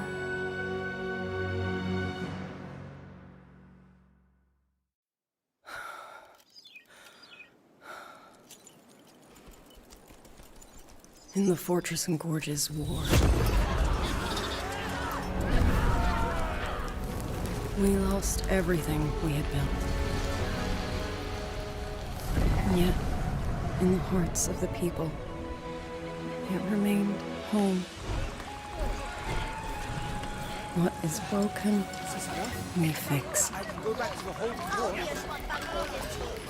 What is destroyed, we rebuild.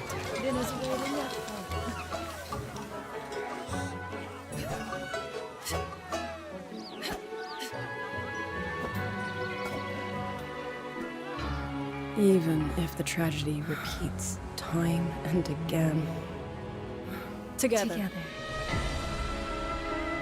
We will always make the same choice. Then, from the past, we walk toward tomorrow.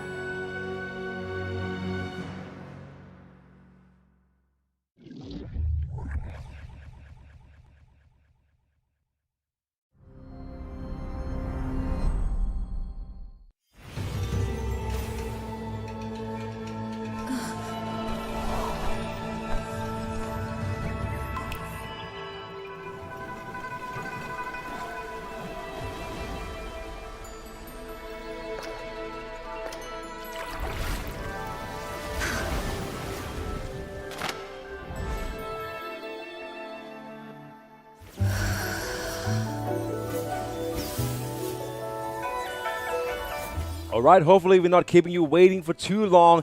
Another match for Wuthering Waves Holographic Overdrive 2026 Wuthering Waves Speedrun for the Tactical Hologram Modes Tournament is now here for the Thailand Qualifiers. And as we mentioned, the next match up will be the one to look out for because it's going to be the meet-up in the upper brackets final where the winners will be declared as one of the two finalists in the Thailand slots in order to compete in the Southeast Asian Championships in the Grand Final tournaments. Right now, we're in the home stretch of this competition, and the qualification ticket is right in front of you to grasp. Exactly. But this matchup, though, Ooh. it's very, very tight. I mean, yeah, as we already mentioned, we're coming back to upper brackets, which means that both of the competitors here have yet to know defeat. I think that it's going to be a very tough one here. It's going to be a meet-up between MCW going up against Erudiku, right? Yes. If I'm not being mistaken. Erukidu. So Erukidu, yeah, once again, Erukidu. It is against, of course, his competitors. And this is going to be another banger here because, as I mentioned, this is the upper brackets finals here. And one of the two finalists will be decided in this run. So definitely this is the one to look out for. Make sure to like, share, and also subscribe to the channels. And also to share this out to all of your Wuthering Waves communities who definitely is going to be appreciative of this tournaments here. Meanwhile, our draft phase is now currently ongoing between MCW and Erukidu. Yes, and as I was about to say, Erukidu, his playstyle in the first match caught me by surprise. It's a good surprise because he plays like a speedrunner. I mean, it's a bit ironic that I say that I was surprised in the tournament where the goal is It's a speedrun tournament. It's a speedrun tournament, but the playstyle of Erukidu is a bit of a high risk, high reward. Just go and meet the boss right in the air. It's a little bit risky, but at the same time, this is the speedrunner mindset. You always chafe the clock as much as possible, just min-maxing every single thing. Let me just say this, when it comes to against Dreamless, I've never seen anyone chasing Dreamless onto the mid-air even after the entire parryable sequences. That is so dope by Erudiku, or what he managed to pull off in our last play. But MCW is a no slouch by himself. Meanwhile, our ban phase has already been concluded. Hiyuki and Chisa and Gobrena as well going to be banned out entirely by MCW side.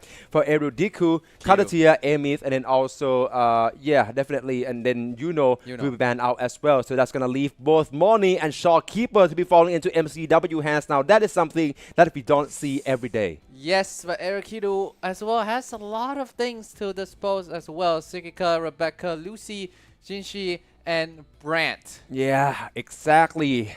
It's going to be another statistics here where Hyuki is the most banned resonators in our tournament so far, ever since the Southeast Asian times qualifiers, pardon me. But of course, Erukidu going to follow through here. Of course, I'm seeing, since not being picked yet, sorry, he is actually the one who banned out already, so she should double down with Augusta as well. Meanwhile, this is going to leave out a bit of an options here, maybe in terms of the damage dealers for MCW, considering that currently I'm only seeing for Lucilla being a glacial characters.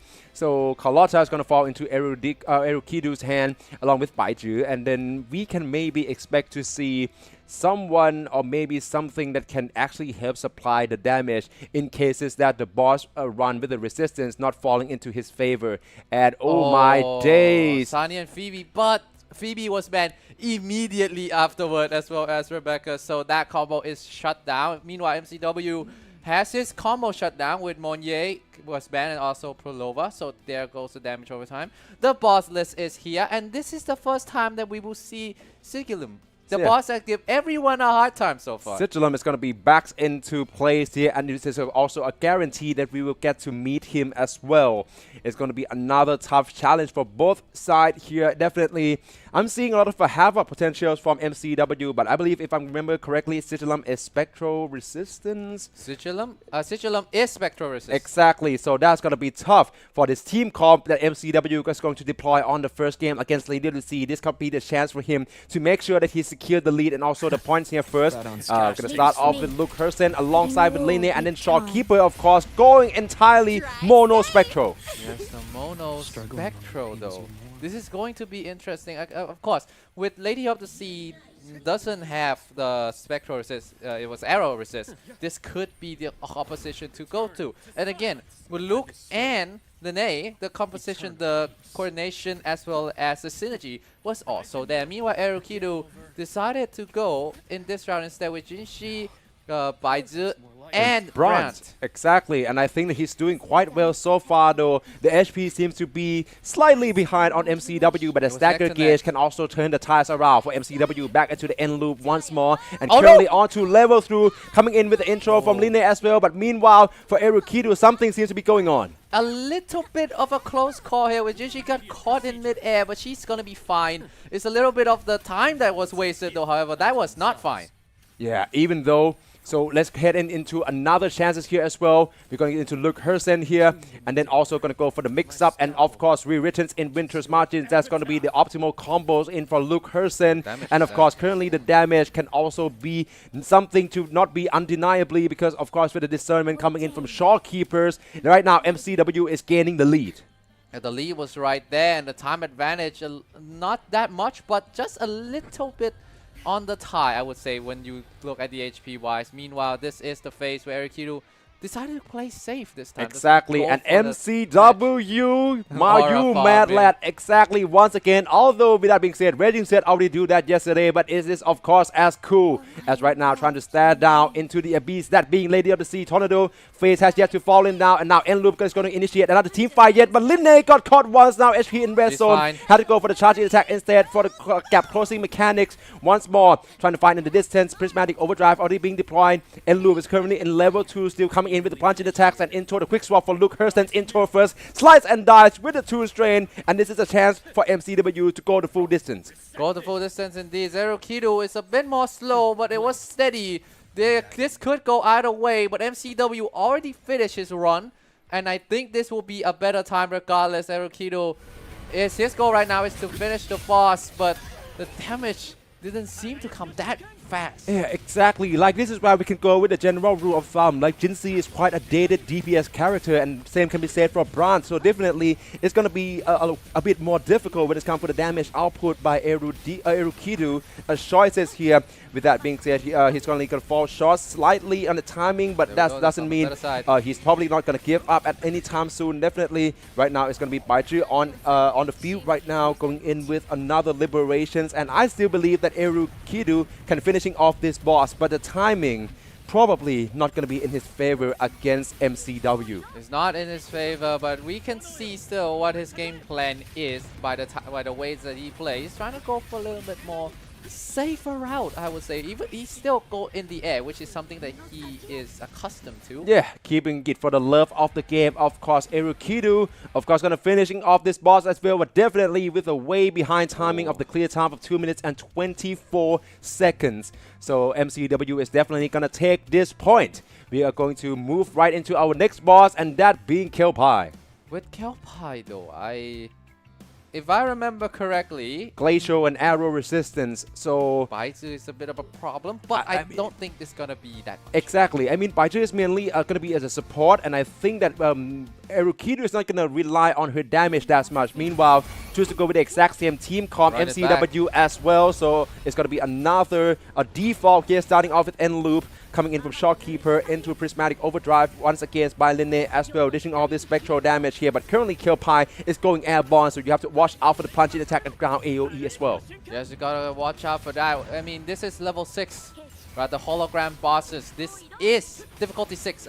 Sorry. So this is the 2 kill by, not just 1. You have to deal with 2 of them. And when it's in phase 2, you have to deal with 3 of them. Exactly. Back to Erukidu, though. It's believed that currently he's going to be quite behind when it comes to damage output here, although still managed to play Jin C quite well with a bit mix up here, and also have to chasing down onto Kelpie here, especially when there's a close. You have to make sure you can zone out on the new one stacker in time here. Nicely done in order to make sure that you can guarantee that staggered moment and also an interruption. Back to MCW, though. All 3 still standing well. Charging attack from Linne once more for the entry into another quick swap in here for the Prismatic Overdrive being launched once again. And I think Enluke can reach level 3 at any time with the intro coming in from Luke Hersen. And it is a chance for MCW to pass the 50% of HP threshold. Yes, Erukidu also into the second phase as well. Now has to deal with 3 of Kelpies. Exactly. This is not going to look that good. Got a dodge. Exactly. Like when we talk about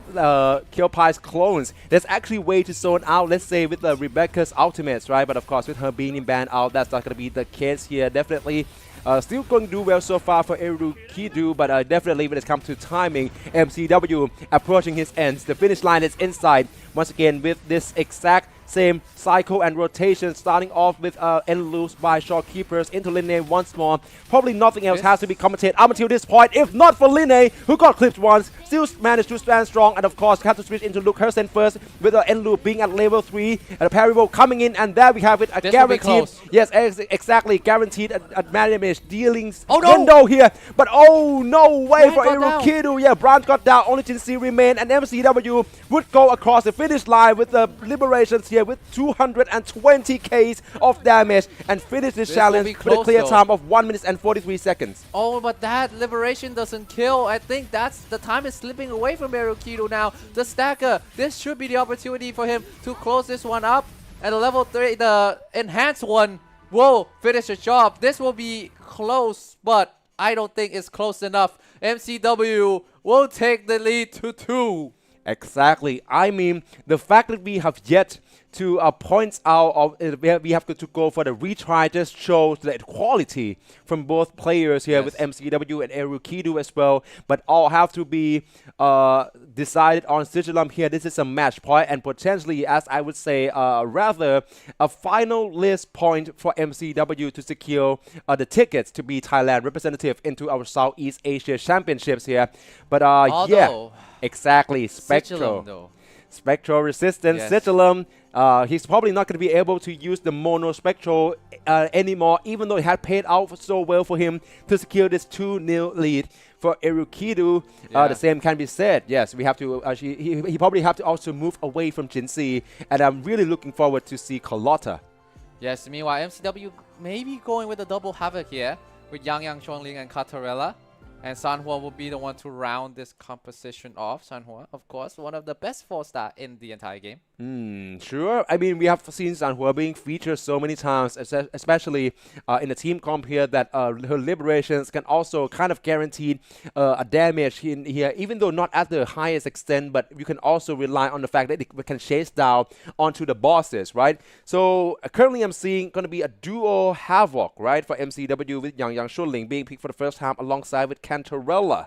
Yes, and you need to buff Yang a lot here in this type of composition.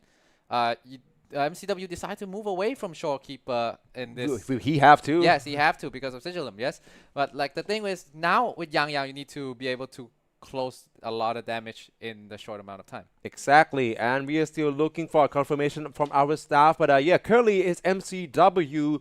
He's getting the 2-0 lead and is right now just 1 point away from being qualified as one of the Thailand's finalists to compete in our grand final event taking place next weekend on August 1st and August 2nd. He would join in with the rest of Southeast Asian representative. The 10 slots from our Southeast Asia qualifiers are already being competed for the past 2 days. And if you guys would like to check out in case that that would be someone from your countries who managed to qualify through, you can feel free to check out the live VOD in this channel, AIS Play. Just go to the live section. You're probably going to see the English VOD for our day 2s from the Southeast Asia qualifiers. Erukidu, this composition is the one. Oh no! already got the stagger. Has to switch to Brand to start things off here. No, yeah, that's quite a typical thing, to be fair. The stagnate is going to be something that Sigilum can also put off at the exact same time, and you actually have a couple of options to get out of that situation. One of them being switch other characters in instead and trying to get your friends out of there. Meanwhile, for MCW, going to go in with the Yang Shuling now, but as we mentioned already, she has to be on field. She has to be the one to dealing with these combos, and that's going to be very risky against stagnated Sigilums here. Have to go for Cantarella instead for the perfect parry, perfectly done, and still has to go for the Echo skill for the shield and into her Liberation straight away for the setup. That stagnate, of course, is going to be a problem because you want, it's a speed run, you want to be always the one on the attack. But again, when the Sigilum is aura farming, you cannot attack him. He's going to attack you back and stagnate you. Exactly, but with that being said, Erukidu seems to be having the lead currently, but that, of course, after the tune break is going to coming in from MCW once more. Erukidu once again with Bronze and also Carlotta. I'm loving this mix-up and also the quick swap so far. Sugrika also going to be another trump card in order to deal with Sigilum as well.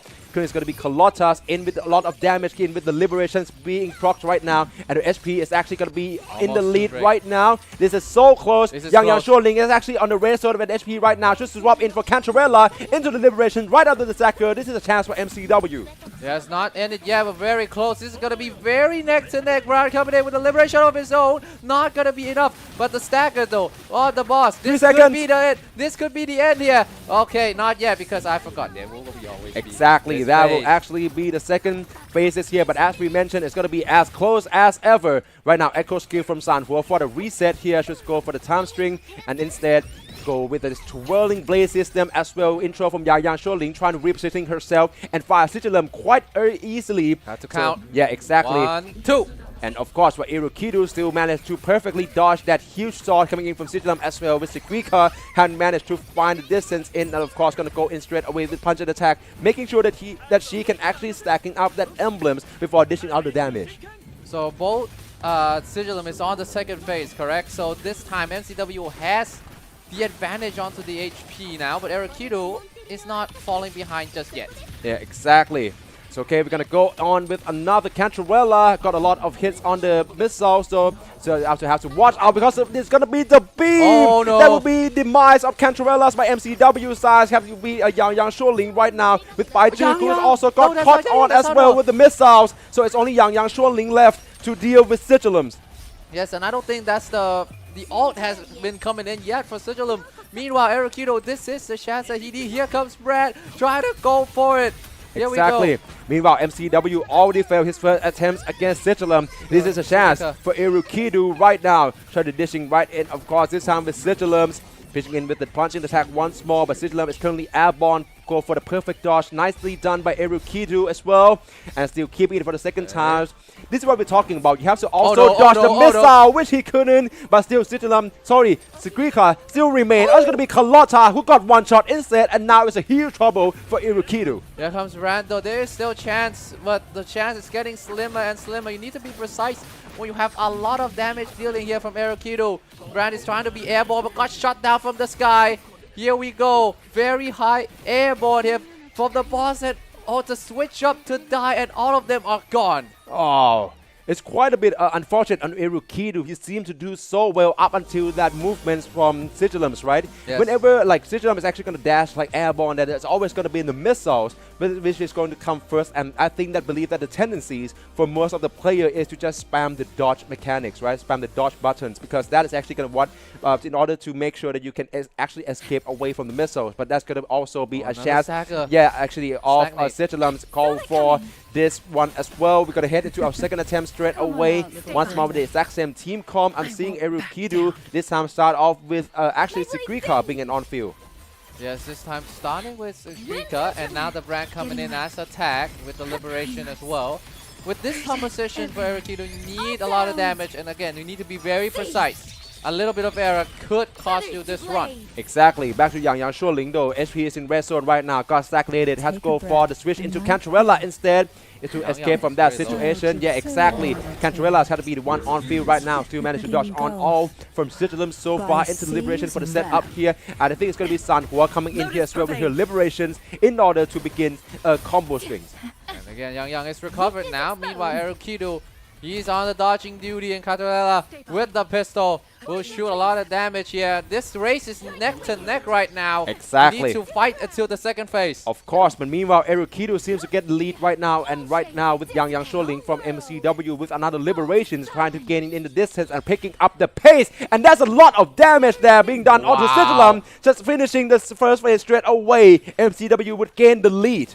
Yes. And now with the stagnate coming in from Carlotta as well, go for the perfect parry by Erukido's side. This is nicely done by him as well. Has to go for another tune break, and yes, perfectly timed for the Liberation here as the Sigilum is about to fall down from the first phase, but MCW is going to pick up the pace. He's going to go for another run with Sanhua right now into Cantarella. Once more, quick swap into Yang Shuling. It has to be her on field to make sure that the entire combo string is completed. Yes, meanwhile, Erukido will finally get Sigilum to be on the second phase and trying to pull in as much damage as possible. The Sigilum is not going to be relenting just yet. He has to dodges, one has to count, waiting for the blade. 1, 2. Oh no, he missed the dodge! Oh, that is costly for Erukido. Meanwhile, for MCW, all 3 Resonators still remain, and it's going to be Cantarella in with the tune break instead, back into Yang Shuling, of course. Quick swap into Cantarella. This is going to be doing quite well for him so far, but the exact same move is coming right out with the missiles here. Have to watch out for the second time. And the beam, Cantarella, the shield wouldn't be able to save her. One of the Resonators from MCW would also fail. Back to Erukido though. Oh no, Sanhua also fall as well, so MCW will be only standing with Yang Shualing. Meanwhile, Erukido, Brand seems to be falling as well, so now is only the chance for Carlotta to find a way to end this by herself. But look at the HP from Sigilum though. This will not be easy at all. Exactly. Almost impossible, if I may say so myself. With only 1 Resonator remaining on each side, which means that it will be almost impossible to finishing off Sigilum within the 3-minute marks, and the HP drain would be the demise of both. Erukido and MCW failed the second attempts against Sigilum almost at the exact same time too. I would say, I think there is also a statistics, if I remember, that Sigilum is the boss with the lowest completion rate from our competitors. Exactly. Ever since Southeast Asia, right now, once again, the stagnated by Yang Shuling. Should go for the parry. Nicely done into swap by Cantarella, and MCW would continue on his run straight away. I'm not sure if he can actually manage to rely on Echo skills shield as much as possible, but it has to be Sanhua right now. Watch out for the ground AoE coming in as well by Yang Shuling for the intro, and another chance to do a slice and dice and deal this havoc damage onto Sigilum.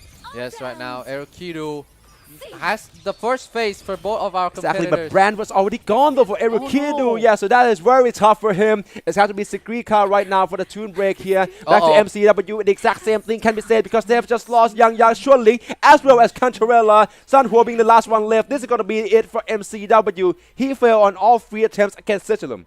But meanwhile, this is a chance for Erukido. His 2 main attack dealers, the 2 main DPS, the 3 main DPS composition will come in handy in this scenario, but at the same time, the sustain will be a problem. Trying to go with the parry instead. Exactly, that's going to cost her some damage, but it's of course worse than nothing. Back into another Liberations coming in from Sigrika as well. And I think that the first phase finishing is still in sight for Erukido, but of course, in order to go the full distance with only 2 Resonators, this is seemingly unlikely.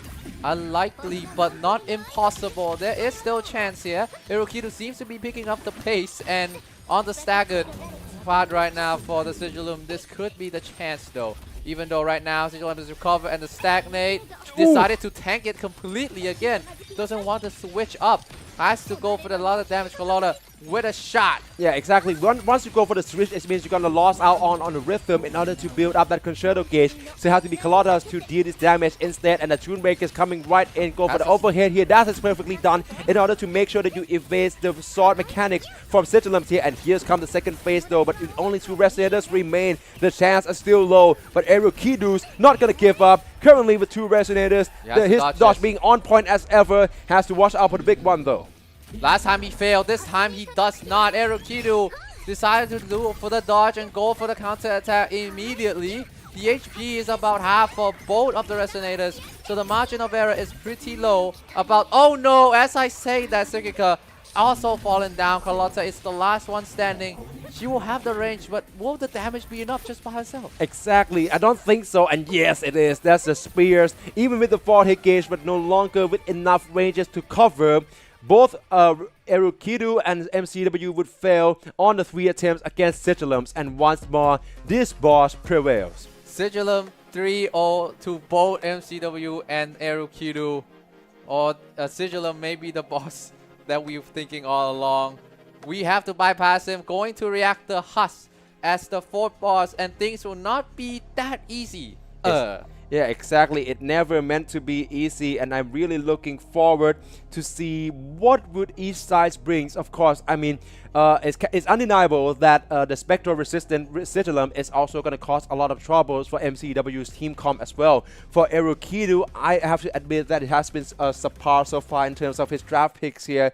That has yet to be a sort of like a correct opportunity to actually capitalize on Carlotta, except from that Sigilum, which is going to be the toughest test so far. So right now we're heading into Reactor Husk in the first attempt by both MCW and Erukidu. Again, MCW go back to the Mono Spectral, which has bring him a lot of success in the first Exactly, two it rounds. secured him the first 2 points. So we have to wait and see. Right now it's going to be Linne in with the end loop on level 2 from Shawkeepers, from Luke Hersen for the intro, and going in with the mid-air combo once again, entirely avoided. All this red blade from Reactor Husk. This is nicely done by him. Back to Erukidu though. All 3 resonators still remain on air as well. It's going to be Carlotta first, who go for the very close dodge here in order to closing in on the distance. Yes, right now Erukidu and MCW going neck to neck on the damage. Erukidu again decided to go with a 3 main DPS composition, just unleash as much damage as possible.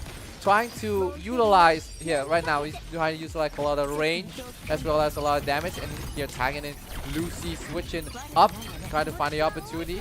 Exactly, back into Prismatic Overdrive here by Linnaid, and that is going to be the go-to cycles. We're going to see this again and again, and MCW, being a great player as he is going to keep connecting all hits with no failure whatsoever. It's Luke Hersen currently on level 3 of end loops here. Going to go for the air dash here, but you have to watch out for the projectiles here. This is very dangerous place for Luke Hersen to be right now. Had to maintain the distance, switching out to Reactor Husk. Sorry, I mean to Shawkeeper instead. And right now it's going to be a difficult phase for Luke Hersen to deal in with only a meager of HP. A shield's being procced on by Shawkeeper, but this is so close, so dangerous. You cannot just let her be on field right now, but perfect parry can be the lifeline. There's a lifeline for MCW. He's playing with fire right now. Has a liberation for Showkeeper. That is a time to switch up to Lene. Meanwhile, let's cut back to Erukidu. Let's see what he's doing. Right now, he has a 2-break available. Not going to be using it just yet. Just waiting for the perfect time. That will be the perfect time. And this time, come for a shot again. Carlotta with the liberation. Exactly. This is nicely done by Erukidu as well. Of course, he's currently going to be slightly behind when it comes to HP here. But yeah, we definitely have to look out for the Reactor Husk move set here. Back to MCW first though, because all of this free phase is about to be completed on the end loops level 3. Once again, with the liberation of Luke Hersen once more, he's currently gaining the lead on the HP against Reactor Husk. And the parry roll coming in, go for the dodge instead. Shawkeeper currently in the red zone with HP. I'm not sure when would her healing be possible with the end loops being procced in. Oh, but that was a clutch moment to go for the liberation here. MCW has a lifeline that he needed. Meanwhile, Sigika or Erukidu with the liberation of her own. The HP gap seems to be widening as time goes by right now. It's in MCW favor. Meanwhile though, Erukidu is building up that Toon Break gauge, and that could be the game changer. Exactly, Toon Break is ready to be triggered here. End loop is at level 3 once more. It's going to be the same old thing, if not for the Reactor Husk. No. Managed to cut onto one there. You have yet to see who is the victim. That better not be Luke Hersen. Luke Herson. It is Luke Herson. Son is gone now, Son. Okay, Shawkeeper for the Toon Break trigger instead. And it's going to be up to Lenny to go the whole distance. Meanwhile though, Erukidu also lost Sigika as well. So things are not easier for both of our competitors. Right now, Erukidu trying to switch things up here. Lucy coming in. Almost there for the staggers, apologies. Yep. Just a little bit more. The liberation is here. Nice dodge. This is so close. It is so close. Staggered now. This Reactor Husk. Erukidu wants to finish this. MCW also trying to find opportunity. Without Lucas, it will be significantly difficult. But with Lene by herself too. Exactly. I mean, it's not impossible, especially but right now the 3-minute mark is about Almost to be done. coming in without Shawkeeper as well. Only Linne remain. This is so close. Yes, so far. Linne about to fall, but still managed to dodge the perfect one as well as the second, going for the gap closing mechanics here. Meanwhile, Erukidu managed to pull off Reactor Husk completion with a clear time of 2 minutes and and 49 seconds. So MCW with only Linne, the HP drain from the difficulty 6 as well would proven to be too much for him, and he would fail this challenge. Erukidu gained his first point. The game is not over. The worst part though, MCW cannot use his monospectral composition anymore, coming up against the Dragon of Dirge with Fusion Resist. Exactly, fusion resistant boss here for Dragon of Dirge. Not gonna be whatsoever, not gonna cause anyone any trouble here based on the resonator pools here. Of course, it's kind of interesting considering that there's such a few fusion character being picked overall here. But yeah, definitely Erukidu currently gaining the lifeline with his 1 point. However, he needs to equalize by finishing off Dragon of Dirge at a better timing than MCW to go the distance. Otherwise, even if in the case where both sides fail to clear this boss, it will end with MCW taking this series 2-1. Yes, Erukidu earlier, Carlotta, with the liberation, just squeeze out the last bit of damage needed to end Reactor Husk. A lifeline that keeps him in this series.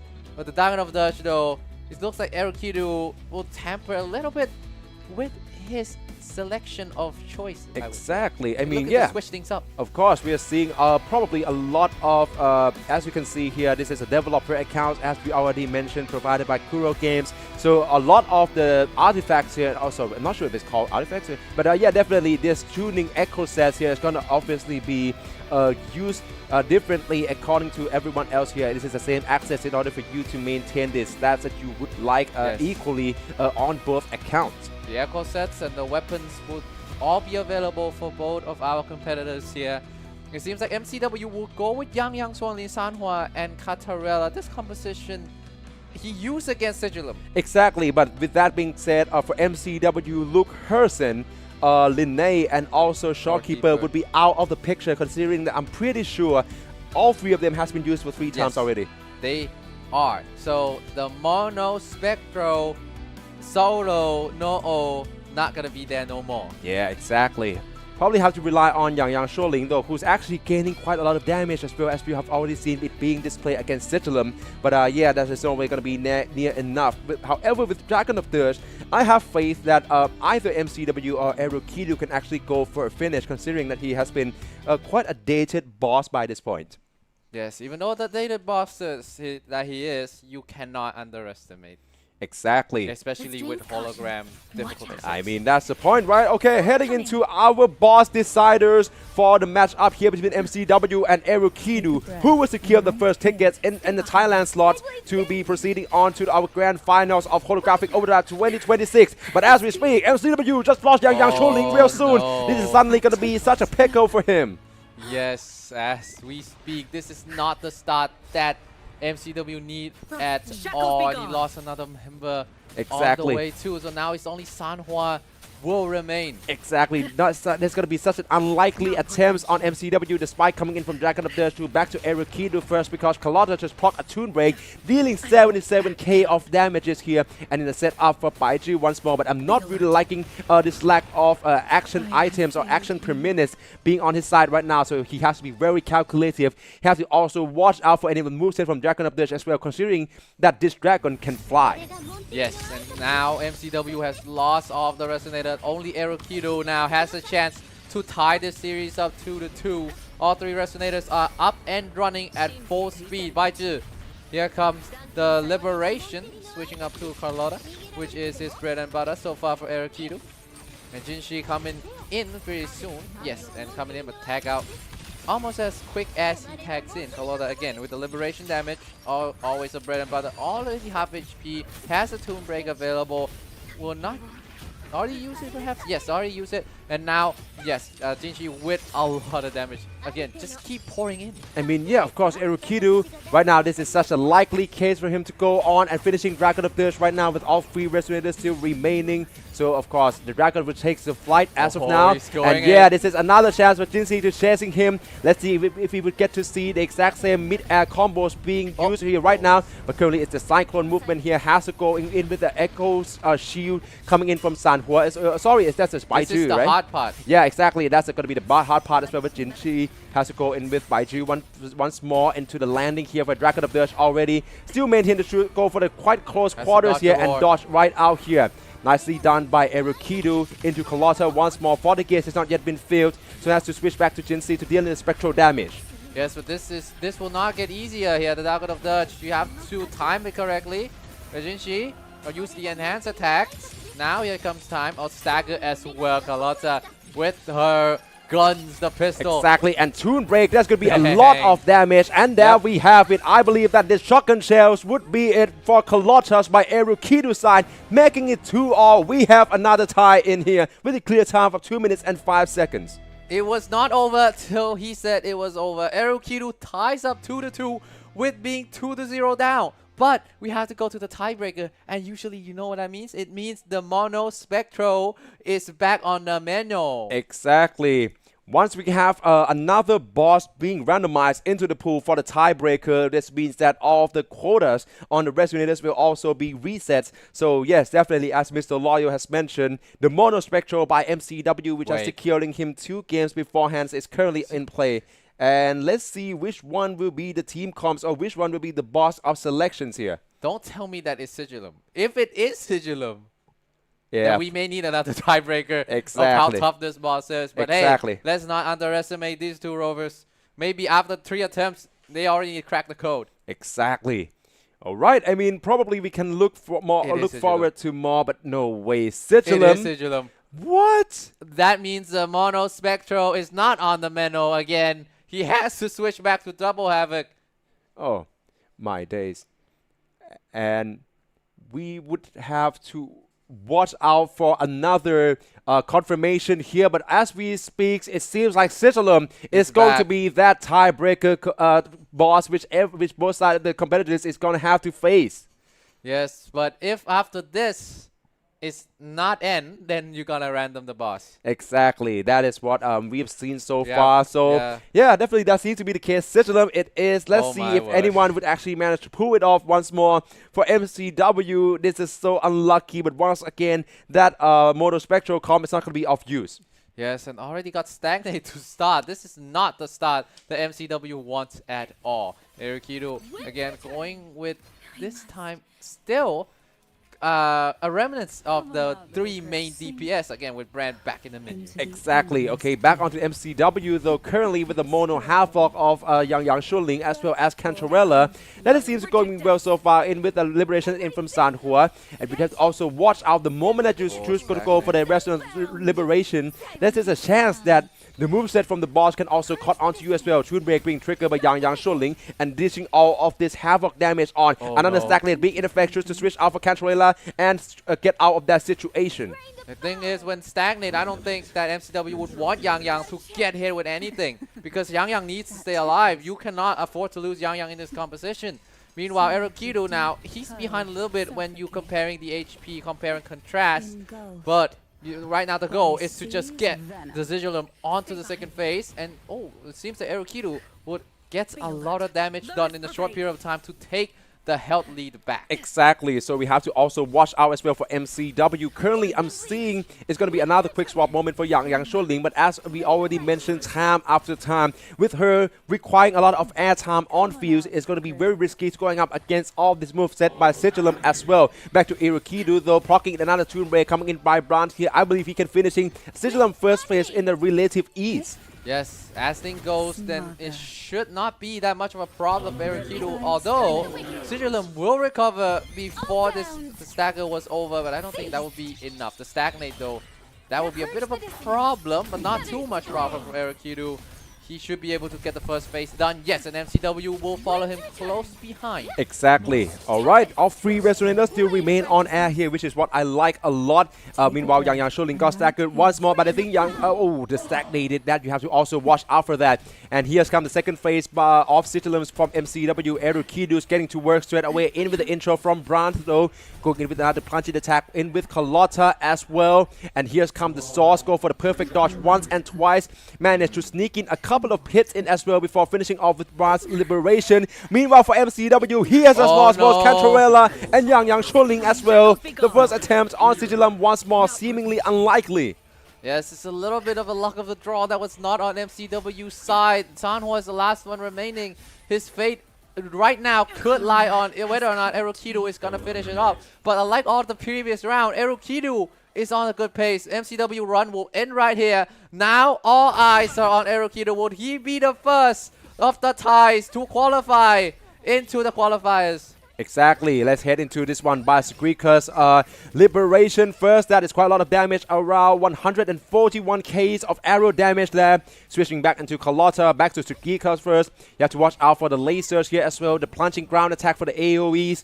Still doing well so far. Go for the dash. Yes, definitely have to watch out for the missiles. Oh, as I predicted, the missile would be the demise of Skrika. And Bronze almost followed with only 325 HP left. Go for the Liberation straight away to fix this situation. And then go for the Toon Break as well. And I think Carlotta is going to need to be switching in real soon. Yes, right now trying to squeeze as much damage as Brand has to find a way to dodge all of this. Here we go. Just wait. Nice. Done. Oh no, I was wrong. He was not nicely done. He was gone. Exactly. This is not looking good for Erukido as well in this run. It's going to be Carlotta first. You have to go for the a couple of hits in here across the dodge, but that's not going to be enough. And the first attempt against Sigilum in the second round in the tiebreakers end in failure. Now, I have heard that now, for real, that the character, the resonator is reset. Exactly, but I don't think it's going to be any changes though. Those on Sigilum. Exactly, since the boss is still Sigilum. You can pick anyone. You mean like straight up from the draft? I think if... Oh, my voice break again. I think if I understand things correctly, you can choose anyone, period. Oh my days. If that was the case, then it would be bonkers, but I don't know. Yeah, I don't think that's going to be the case. They're not going to throw away the draft completely, I hope. But yeah, we still have to wait and see on the confirmation here for each sides of these competitors right now. I'm seeing Linnaeus being picked once more, but what is going to be against though? Because we're currently seeing a duo Spectral, and was it against Sigilum? It better not be. If it's on Sigilum, then it's a bit of a gamble, very much a gamble, because again, Mono Spectral on Sigilum. No, he's probably not going to go for the Mono Spectral here, but two support and Yang. Exactly. But oh man, this would be such a huge gamble, and all would have to rely on Yang Shuling, which means that all of the stagnated effects will also have to be the one to look out for. Oh my days. I mean, if that's going to be the case, you're probably going to have to move on to other bosses. But yeah, not count them out here. We're heading once more. I believe for real this time, the quota has been lifted. Yes, the quota is lifted. So now all the competitors can choose whatever character they want. And MCW go with a little bit of a strange pick, but not as strange. Because like right now, Lene and Showkeeper's task is to just buff Yang to deal as much damage as possible. And when I say buff, it's been coming from the Toon Break system, obviously by Linnae as well as a Shawkeepers to amp the damage after the end loop here as well. Back to Erukido though. I'm seeing Baiju being picked up here, so this is a choice exactly for the sustainabilities to going up against Sigilums. Yes, more sustain could prove to be the difference makers here, because as you can see, Erukido always have enough damage to deal with Sigilum on the first phase and almost through to the mid half of the second phase before Sigilum would proc his ultimate rain falling down of blades here. Exactly. Okay, coming in for intro from Brandt as well, but oh, one got caught mid-air here. That is actually Baichi in such a tough position here, and half the HP already gone here, but of course, it's such a low HP, you have to also watch out for that. She's in currently red zone, have to switch to Brandt instead, and yeah, Erukido just keep getting hit right now. Back to MCW. It's currently going to be Linnae here over with Shawkeeper here, and loops. It's not looking good at all with Erukido with already one resonators down. Back to MCW though, we have to see how would this duo Spectral against a Spectral resistant Sigilum would pay it out for him. Yes, this is very, very hard for both of the Rovers, because Erukido already lost Rand, and Baiju of course can heal, but at the same time, damage will be coming from Carlotta most of the time, and I don't know if that's enough, because again, Sigilum is not on the second phase. I mean, yeah. Oh, and look at that by MCW. Linne so close to demise as well as Yang Shuling. Now it has to be Shawkeeper actually being the one on field. And Loop can potentially help heal herself out for slightly more. Going for another dodge here, but still couldn't really get close to Sigilums here. Have to go for the intros from Linnes to cashing in on the distance with N-Loop already on level 2 back on Yang Shuling as well. Dishing all this havoc damage. All the damage has to come away from her. Oh, a bit of a habit from Erokido, just trying to swap in Brand, but you cannot use him no more Exactly. in this run. Yeah, Things are definitely. not looking good at all for both of the competitors. I mean, yeah, definitely. But they are so close, though, with that being said. So, with 3 of the Resonator still remain standing for MCW. Going to go for another Shawkeeper and Loop straight away with the intro from Linne for Prismatic Overdrive, the Liberation once again. And trying to pitching in this Tune Break, about to be triggered at any time soon. Potentially to closing down on the first phase. Erokidu, though, currently with only Carlotta and also Baiju remain. Potentially could have closed out on Sigilum's first phase first. Yeah, so there will be enough, thankfully, for Erokido for both Carlotta and Baiju. But on the second phase, so this is where the real things start, because again, Sustain could prove good on defense, but would he have enough damage again? Because we're entering soon into the 3rd minute. Yeah, this is what I'm talking about. Yang Shuling got stagnated once more, but he managed to get out of that situation. Going with the Tune Break, got triggered straight away, and then Shane right into the Liberations here as well for MCW. That is a lot of havoc damage, though. Managed to dash into repositioning herself, and that's going to be another chance to deal the damage. But I think he needs to gain a few visual of the Sigilum first before gauging the next anticipated next attack. Wait a second, because Erokido got caught a little bit, but he'll be fine mostly. Baizu again with the Liberation is gonna find the time to just squeeze in as much damage as Baiju and then find a way to switch to Carlotta. Right now, though, on dodge duty as well as MCW. Exactly. For MCW, N-Loop being deployed once more, and we're probably gonna keep seeing these combos and also these patterns being on and on again. Alright, this time MCW, yes, exactly, managed to dodge on quite well, but as we speak, the 3 minutes marks, it's gonna be another HP drain from the tactical hologram difficulty 6, and right now it's gonna be Linne's in for the intro for the Prismatic Overdrive again and again and again. It's gonna be the setup that Yang Shuling needs back to Erokidu, though, because Carlotta is getting healed up quite a lot by Baiju, but it's also a race against the time with the HP drain. Yes, the HP drain is not going to be easy to miss. So it's going to be very difficult to dodge for the start.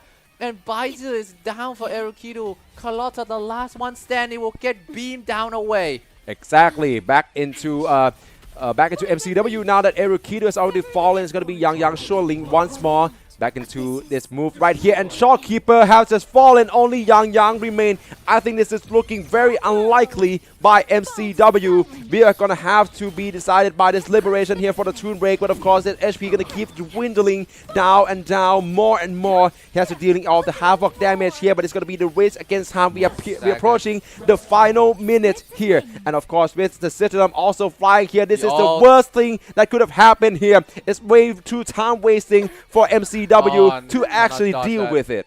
Cannot dodge that, MCW, and all of them will be down against Sigilum remains undefeated in this match. So, what is next? Oh my days. They gotta be decided on further list.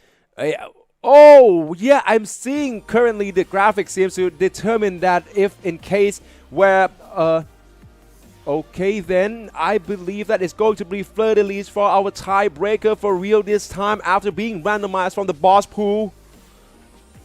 Alright then. Alright. Finally, we might be able to see a chance for either to go for the win and secure one of the 2 first tickets to be Thailand representative into the grand finals. The only drawback that I noticed so far is that Erokidu may not be so optimal to use Sikrika, but what happens for MCW? You can use that comp. Exactly. With now all of the quotas being lifted, all of this mono spectral would coming into play, and I believe we can also go for the full distance here for him to finishing off fleur-de-lis, but Erokidu, probably knowing this as well, gonna head right into this comp once again with Jinxie and then also Brandt here, so have to look out for the damage output as well.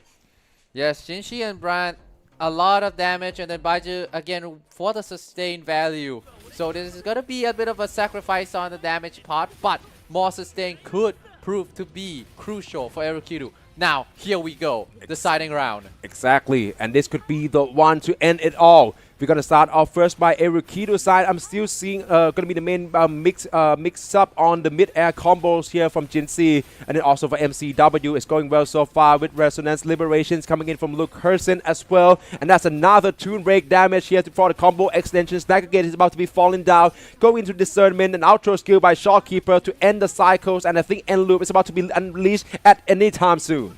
Here's the Shopkeeper unleashing the Liberation and the Stacker down as well. Erukido almost got the Stacker down too.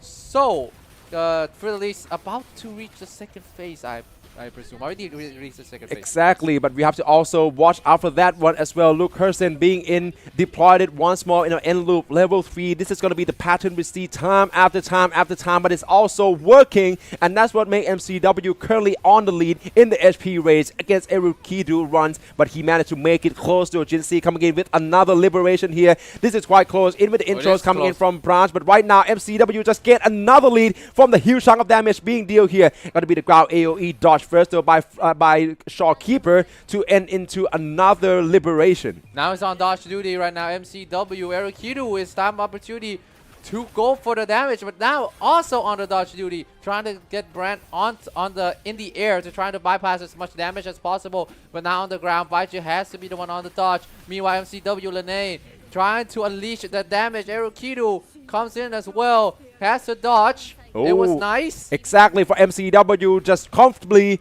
dodging all of Fleur de Lis's attacks right there, and Luke Herson going potentially for the win real soon, and dashing in right now. Got hit with a lot of damage here, half his HP already gone here. Choose to go for the plunging attack here and dealing 144k of spectral damage to finishing off Fleur de Lis with a clear time of 1 minute and 31 seconds. Erukido trying to bust 200,000 damage of spectral, but I don't think that will be the time would be enough. But even though Erukido may have defeated this boss with no problem, the time is not on his side.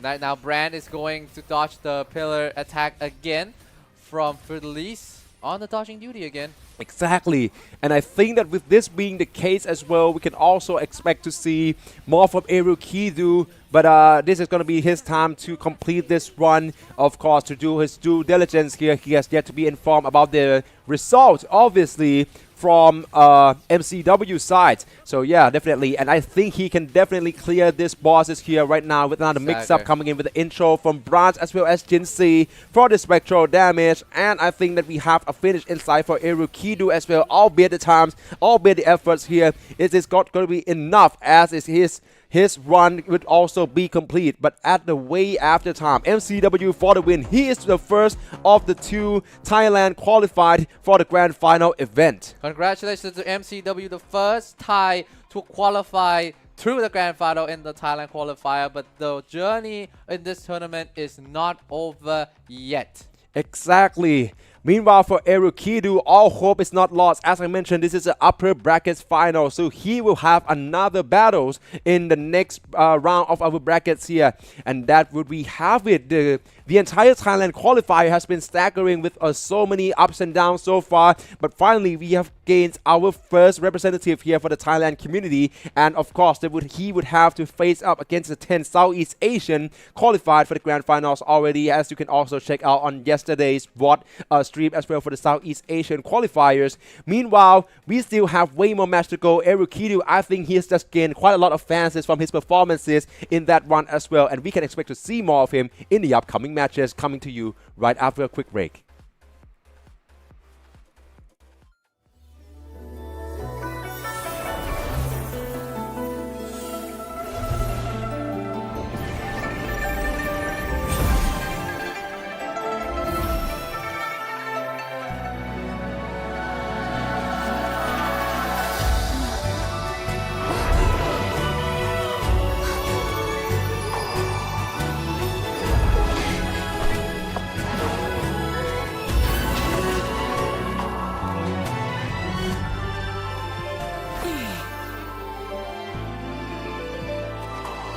So be it. A bet is a bet. I yield my ally. No. Soy. For now, I place my hope in your hands.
how this story ends.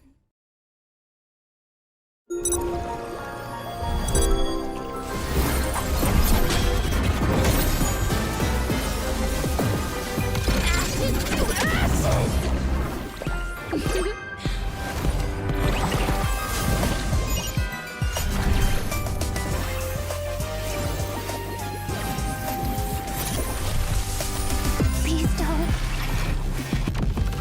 Forgive me.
We're not going to keep you waiting for too long as we're heading right back into another match of Holographic Overdrive 2026 Thailand Qualifiers, a speedrun tournament in the tactical hologram mode to determine who would be two of Thailand's best rovers to compete in the Southeast Asian Grand Finals. Yes, and we have our first Thai qualified to the grand final in MCW, but the ticket is 2. Exactly. Only one has been taken so far, so that's leave one more ticket, and that has to be designed in the upcoming 2 matches, which will also be 2 of the last matches here as well in Thailand qualifiers. We're going to have to start off with, if I remember correctly, the lower bracket semi-finals to determine first who would meet against the defeated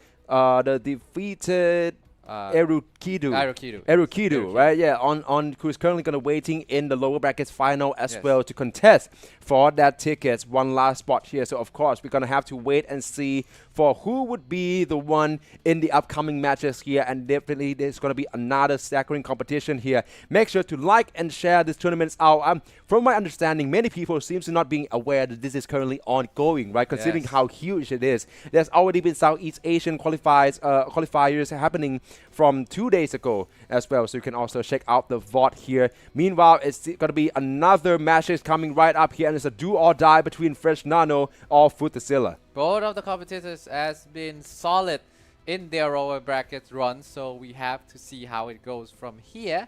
And spread the word, ladies and gentlemen. Just spread the word, so more tournament like this can happen in the future. Exactly. I have to thank you, Kuro Game, once again for being the official of this tournament. Exactly. Okay, we're heading into the first ban phase though for Fresh Nano. As always, the main damage dealers also alongside with Sigrika. Hyuki once again being banned. I don't think we ever get to see her. I don't think we're going to see her. Yeah, I don't think we're going to get to see her here. But of course, along with Futazilla, it's going to be Shawkeeper and then Chisa. So here definitely along with Frolova, I can also expect a lot of Havoc options being gone from the board entirely. Yes, so French Nano already going with the first pick Katatia.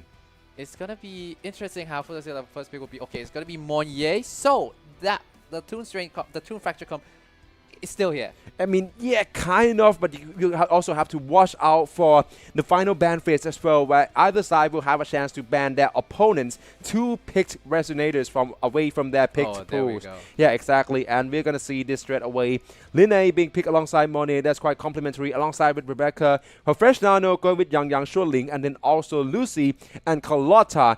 I'm noticing something. Fresh Nano seems to just make sure that he actually have the main damage dealers on each elements respectively. This is risky in a sense where you have a less support, but Dania and Sanhua could be that break. I mean, yeah, I guess so for Fresh Nano. I think now he got them probably as much of a damage dealer that can cover. Meanwhile, Futazilla got already alongside with Luke Hersen. these tune ruptures, tune breaks, is going to look so cool on his ends here. So definitely have to look out for Luke Hersen along with Linnae once more being picked. And for Fresh Nano, currently into the second ban phase, he's going to ban out Shu Yuan first. Meanwhile, for the Silas going in double down on the fusion characters here with both Lupa and then Mortefi. Trying to deny the only attributes that is not present in as much in French Nano.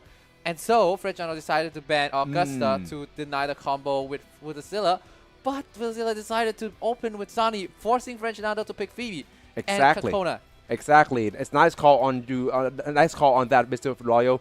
Fresh Nano with the Phoebe straight away to make sure that Sunny is not going to have the main enablers and not to double down with Shakona as well. That is an anti-pick if I ever see one. And Fresh Nano going to close it down with Jertu. Meanwhile, for Tezilla, it's going to be Jinxie and Cantarella. And I think that the final ban phase is about to take place. And we can get to see who would be the two resonators being removed from the pool. Fresh Nano already got banned out Cartier and Carlotta by Futazilla. For Fresh Nano, he decided to ban out Yuno and Moni away from Futazilla. With Yuno and Moni gone, Futazilla combo would not be as bad. We are back with Sigilum. We are back with Sigilum on the first boss. Oh my days. Oh no, and Futazilla decided, okay, my two-mate Spectrum, oh no, duo is not gonna work as much as I want it to be. This is the worst possible start because who else is a base damage dealer? Jishi and Sunny. Oh, Spectro. This couldn't go any worse for Futazilla for Sigilum as the first boss on the lineups here. I'm really curious to see how can he actually pull this off. But meanwhile, for Fresh Nano, I understand that there's also quite a solid options here as well. But I think that currently most of the damage dealing capabilities has to come from Yang Sholing, which we actually already see her performances against Sigilum that only her by herself is rarely going to be enough. Yes, but Futazilla still have one option available. Gabriana could be the difference maker here, but it's Sigilum, so we have to wait and see. I mean, yeah, oh my days. I think it's going to be a long night, especially on the 3 attempts against Sigilum here, but who knows, maybe one of them could have pulled it off. But so far, Sigilum is easily the most difficult boss any of the competitors has to go up against. Either Southeast Asian qualifiers for the past 2 days, as well as our Thailand qualifiers here as well. I'm pretty sure nobody here in Thailand qualifiers at the release for the one with the broadcast has managed to close down on Sigilum yet. This is tough, mainly because Sigilum, if I remember correctly, gets more damage from Echo skill sets. Echo skills cast, sorry. So we need to see if both of the competitors decided to go something along that route. But French Nano decided to go with this comp first with the Yang trolling as the hyper carry. That's going to be the case, whether he likes it or not. Meanwhile, for the Futazilla already beginning his run here against Sigilum in the first 2-3 series to determine who would proceed on to the next round here for the Thailand qualifiers. Into Cantarella, of course, trying to dodge it in with a quick swap back from Cabrera before reversing to Rebecca into Liberation as I believe a parry bow is about to coming in from Sigilum here, and in straight to go for intro by Galbrena. This is a nice sequences so far by him. Yes, it's a really nice sequence so far. We're only gonna focus on Futazilla right now. And look at the damage here. It seems like I underestimate Futazilla a bit too much. The first phase would be at ease. Oh, this is quite way easier than I expected for Futazilla to deal with Sigilum right now. It's going to have to be this huge sword though. We have to go for the perfect dodge. Nicely done into Liberations from Cantarella straight away. I'm also a bit worried for the shockwave. Still managed to dodge quite well here. She to come in with another intro, proccing into as well. But meanwhile, Cantarella already fallen for Futazilla. It's going to have to come down to Galbrena instead.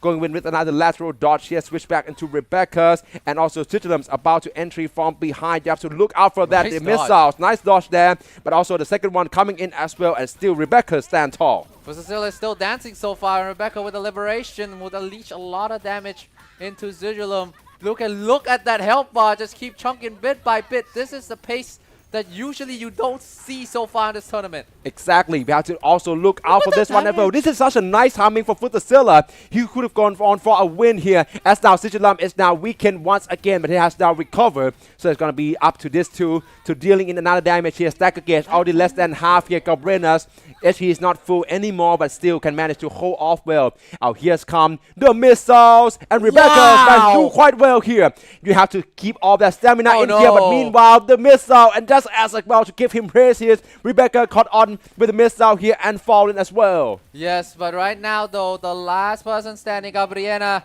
could be cooking, but can he dodge this?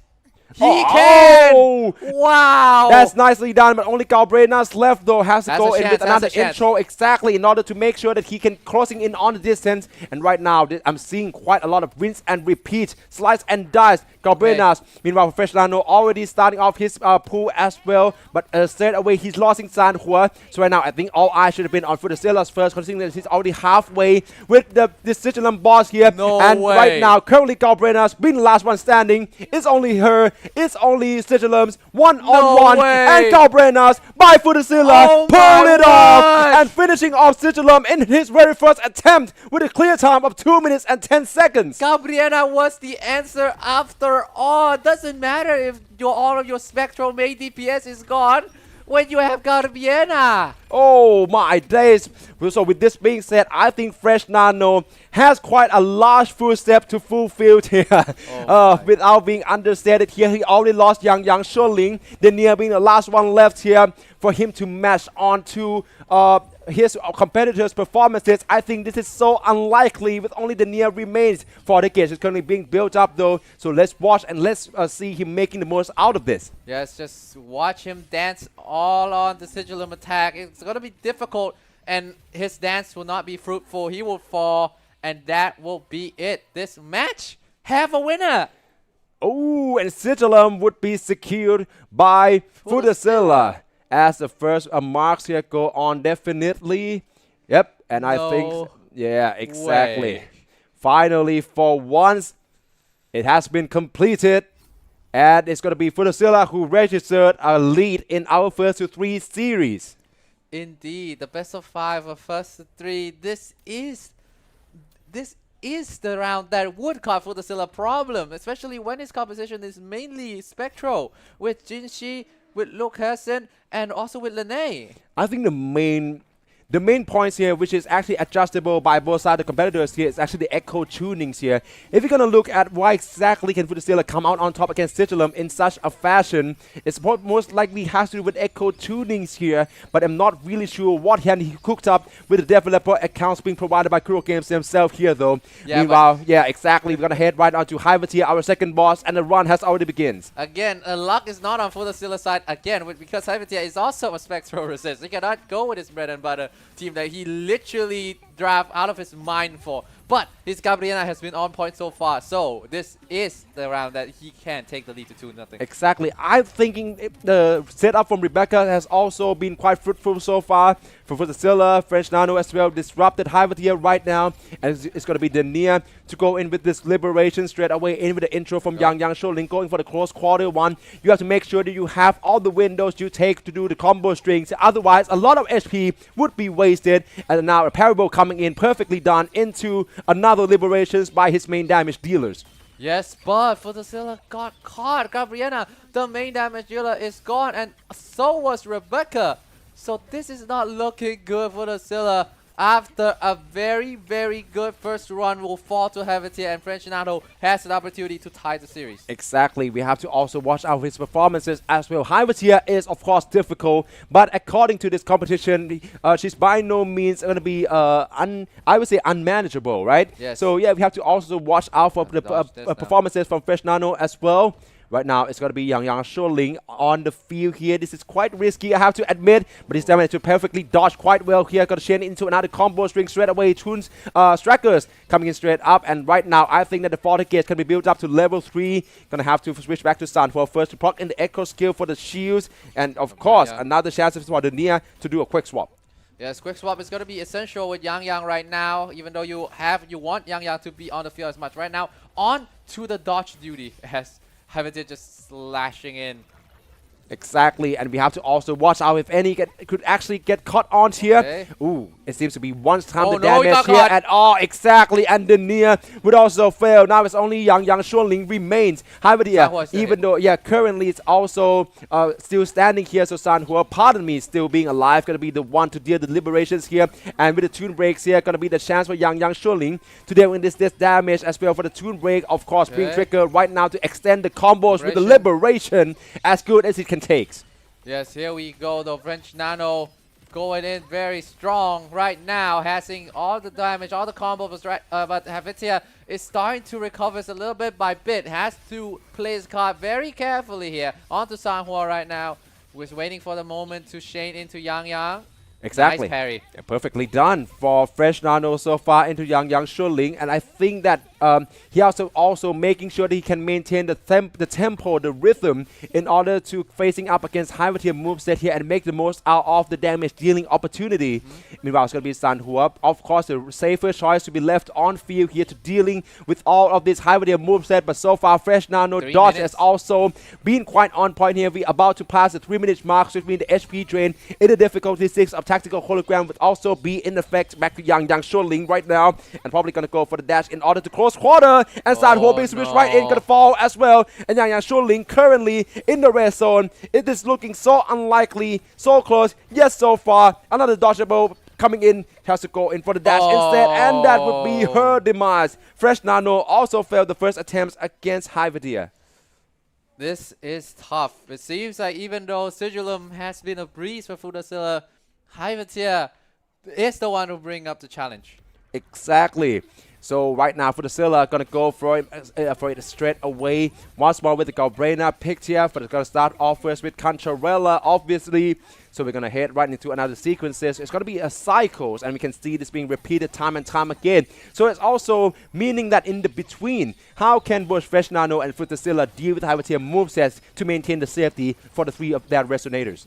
Yes, it needs the gap is pretty much needs to be closed, and they need to be significant area for them to be operating in. Exactly. I mean, Hyvidia is manageable comparatively to Sigilums according to our competition statistic here. A fair share of competitors has actually managed to finishing her off. So we have to wait and see if Fudasilla and Fresh Nano can follow in their footsteps here. And of course, it's going to be Fresh Nano. I think that he have quite a bit of a know-how to deal with Hyvidia considering his dot sequences. Yang Shuling once again with a trigger here for the tune breaks. Fudasilla, one of them could have got caught in this big moveset here. Let's see if the perfect dodge would be correct, and it is not. One would already fall by Fudasilla, that being Rebecca's. Yeah, this is looking real bad for Fresh Nano. The same challenge about to coming in right as well, but chose to go for the parry instead. Now it's the second phase of this moveset. Has to look out for as well. Seemingly Yang Shuling is currently the one on field. This is so risky for Fresh Nano.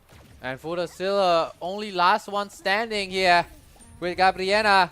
Things are not looking good for him, even though he started off very, very excellently. Exactly, and also Galbraina is going to try to get closer and dealing all this fusion damage as well. Tune break, that's a massive damage here to help supplying into this run here. For his currently Fudasilla's HP run is on the lead against Fresh Nano, so of course the latter side definitely have to pick up the pace and getting faster with that Yang Shuling combo strings. Yes, but right now though Gabriela is on about 40% HP, so things are not looking that good. The margin of error is so slim. I mean, yeah, he's also doesn't have Cantarella anymore. So yeah, this is looking real grim here. And of course, this sword would be Galbraina's demise and conclude Fudasilla's second attempts against Hyvidia. All eyes on Fresh Nano right now once against Yang Shuling. Gonna unleash the liberation in with the tune break, but this is such a far and a long game for us to watch here because of course right now there's tune break and all of this damage here, and only half of Hyvidia HP has gone.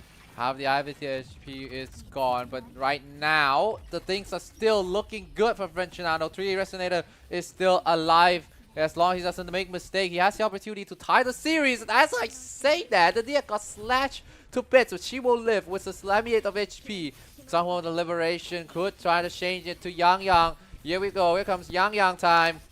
Trying to go slash and hack and slash away. Dodge as well was perfect. Exactly, and Hyvidia again with the follow-through blast is still going to be dodged quite perfectly. Even the intro from Sanhua, Oh, but no. that was quite anticipated. All the moveset from Hyvidia, this is what we're talking about when there's an intro moveset being deployed, at Echo skill set for that shield for Sanhua. Once again, Liberation's already being deployed. Meanwhile, Sanhua already fallen. That was such a very poor positioning for the Liberation by Sanhua. Exactly, that ice wall actually kind of obstruct the vision away from Fresh Nano, and now the Nia has now fallen. All of them are on red HP, and with the 3-minute marks coming right up, the HP drain will be in effect, and it will be almost be an impossible battles here. Yes, trying to switch to the Nia, but you cannot do that anymore. You cannot rest in there either. It's in the rules. You cannot use the items.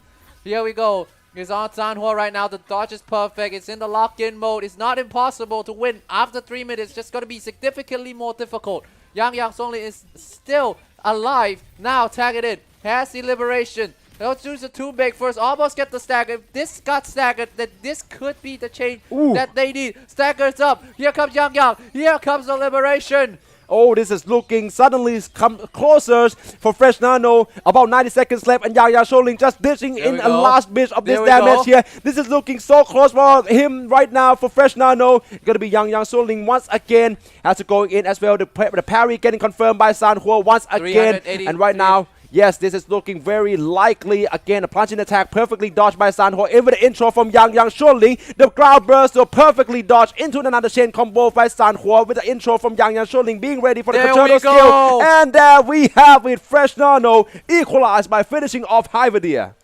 Ties it up 1-1. It doesn't matter if it go past 3-minute mark. 3 minutes and 59 seconds is what French Nano needs to take the lead, go to 1-1. Just take the lead back from Futazilla. 1-1 scoreline now. Going next is the Hecate. Once more, it's 1-1 by both sides, and of course, all would have to be determined on our next boss up upon the list, which is going to be Hecate. Yes, and as you can see, French now at the end, he's in the lock-in mode. Just keep dodging everything and trying to weave in as much attack as possible with 2 characters onto the red zone. Exactly. How can he even manage to pull that off with only 2 resonators remain, with both of them in the red zone? That is so clutch, and I think it has to do with the fact that once we pass 3 minutes marks, the resonators also get the buff. Yes, also get the buff as well. It's a little bit of a trade-off. You deal more damage a little bit. Yeah, but it lost the SP drain as well, right? Yes. Okay, back into the Hecate though. Cantarella from Futazillas got caught on quite early though, still without her life being in danger. Is going to start away with Rebecca's on the Liberation. For Fresh Nano going with the Shakona, Jeju, and then also Lucy. So this is the first time that we can get to see her going into action. Again, Futazilla decided to stick with the same composition of Gabriena. Not going with the Luke and Lene just yet. Maybe thinking about, okay, this is what I'm more comfortable with. And again, Futazilla already entered this stage of Hecate, just trying to dodge on every single thing, and he has been doing it flawlessly. Exactly. I'm putting a lot of trust on both Futazilla and Fresh Nano that both, neither side of them can finish off Hecate quite easily. Sorry, not easily, but they can finish them for sure. But that's, of course, it's going to depend on this run here as well to determine if whether my words are going to be proven correct. We're having one parable coming in. Is Cantarella being on field by Futazilla. Back to Fresh Nano, though currently it's going to be Lucy, and managed to finally enter the second phase of Hecate, albeit at quite a time right behind Futazilla. Yes, the time right now is not on French Nano side. Futazilla, though, the character is not on his side. Cantarella. Yeah, exactly. That's not really a promising side ever since the beginning of the runs here. But of course, we have Gabriena still being on the field right now. And this will also, I believe, be the 3rd attempt on Futazillas to use Gabriena as well. So he's giving it his all, throwing everything into this one, Kitchensing included. And we have to watch out on the Fresh Nano as well, with Shakona being the one exactly on field right now in order to block and potentially Spectral Frazzle to help contribute to Lucy, maybe. Look at Futazilla. Gabriena in and finishing off in such a fashion manners here. What a time that was. The time was insane for Futazilla. It was only 1 minute and 18 seconds. Meanwhile, French Nano still has to fight Hecate with their dear life. Exactly. Wow. the DPS here, and Futasilla with finishing off Haggerty with a clear time of 1 minute and 18 seconds. Back to Fresh Nano though. I believe that currently Shakona is already down, so it's going to be Jeju currently in the red zone. Lucy, of course, still being in a safety, but BD1 on field as well, dodging off this laser here for the third times here.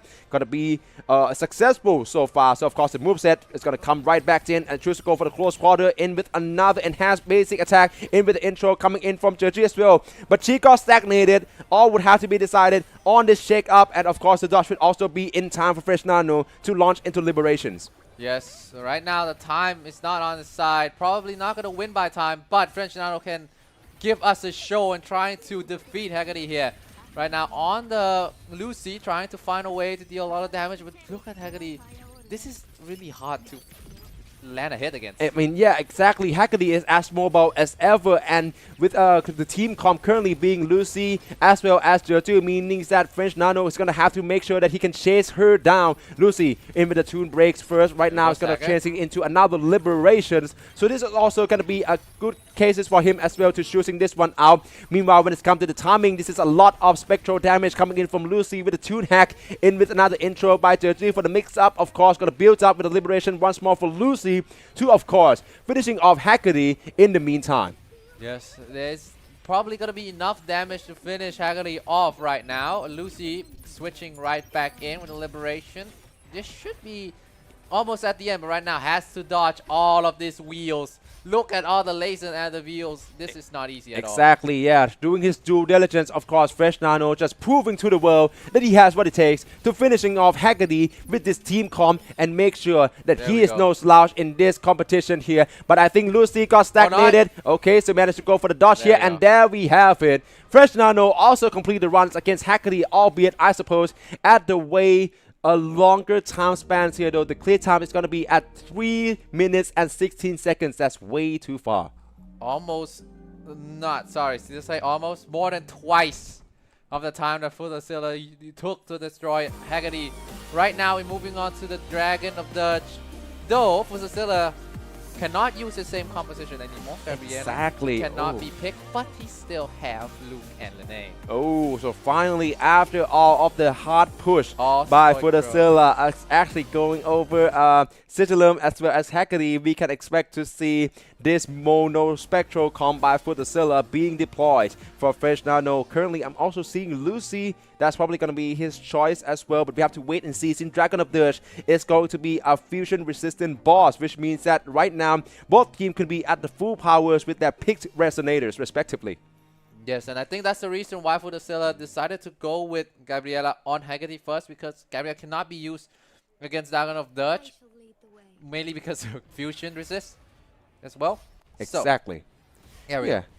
Of course, we're going to go right into this time around. First off, Fresh Nano going to go for Shakona into Jeju as well as Lucy. This sort of this exact same team comp by Fresh Nano here. So have to watch out because Jeju just got caught on. She was gone way too early. Now it's only Lucy. HP also not looking way too optimistic as well, Mr. Loyal. Yes, it's not looking optimistic at all. Meanwhile, take a look at Futasilla. It's on his way. Lene and Luke Hesson is cooking so far. And again, with Jinshi as the third DPS in this scenario, the damage is out of this world. Exactly, and right now, Fresh Nano is on a mighty thin ice right now with Lucy, as she is currently, I suppose, very near to the red zone, but with the Liberation here, of course, going to be a chance for Fresh Nano to gain a breather, and of course, try to go with a quick swap by Shakona for Futasilla. Of course, the Mono Spectral being as effective as ever. Luke Herson going to be the one to slice the dice in with the intro coming in from Jin C as well. A parable coming in, and I think he chose to go for the Liberation here and managed to cut on to Dragon of Dirge as well. So yeah, all of the spectral damage doing this on Dragon of Dirge right now. But Jin C has just fallen as well, I believe. No, but maybe not. Alive. She's still alive with 1 HP, I think. Oh my days. And okay, Lene into the Liberation as well. So this is set up for Futasilla. He's still in the lead right now against French Nano when it's come to Dragon of Dirge HP. Yes, and I think French Nano only have Lucy left. So this is looking absolutely grim, though he has the HP was not impossible. Futasilla right now on the defensive duty, trying to go for the counterattack. Lene on top of Futasilla, switch to Luke Hudson. Here we go. Has a Ooh. 2-break available as well. Exactly, and that's going to be another Toon Strand coming in for Luke Hersen for the build-up of combos here. All 3 resonators still remain. Meanwhile, for Fresh Nano, Judges also fail. Only Lucy remain on the red HP. This run seemingly unlikely in contrast to Futazilla, finishing off Dragon of Dirge with a clear time of 1 minute and 29 seconds. And all will be up to Lucy by Fresh Nano with such a meager of HP still left. All seemingly unlikely, but of course, he has to show what he's capable of. He has to show what he's made of as the Wuthering Wave players here. And of course, Lucy being the last one remain, doing it for the spirit, doing it for the love of the game, trying to finishing off Dragon of Dirge with only Lucy remained. Yes, it's going to be really difficult, but the pride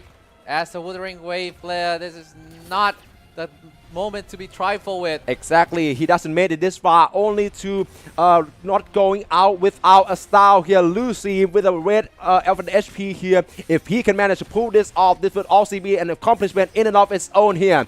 But of course, a send-off is going to be on the way right now by Lucy. Spy attack still being perfectly dodged twice in the row, back-to-back here into another combos by Lucy against Dragon of Dirge. The adrenaline is in his soul right now for French Nano. It's dodging every single thing, but we're approaching minute number 3 in this boss fight, and it will be significantly more difficult because at that time, the margin of error is absolutely 0. Exactly.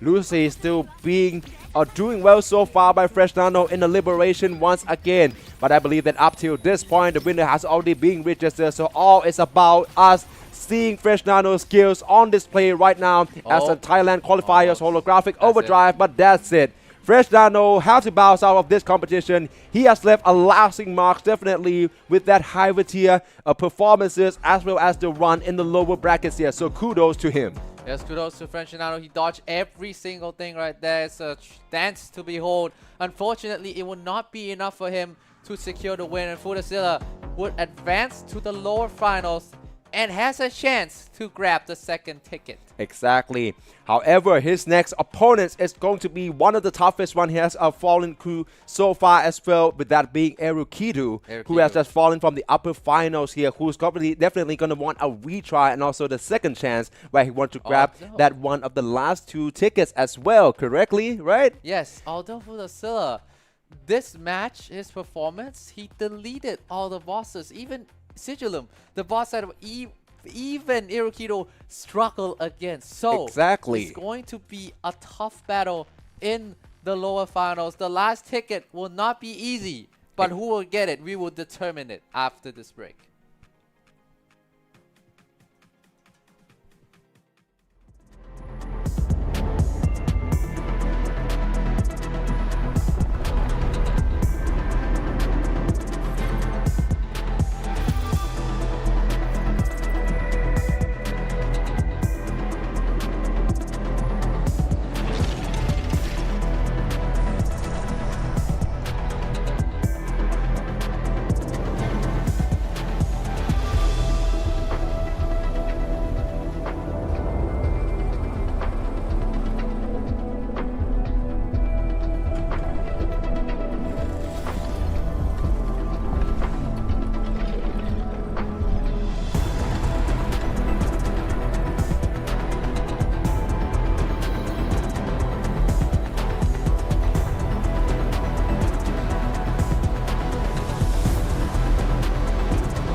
Time flees over the fort like a kite in the wind.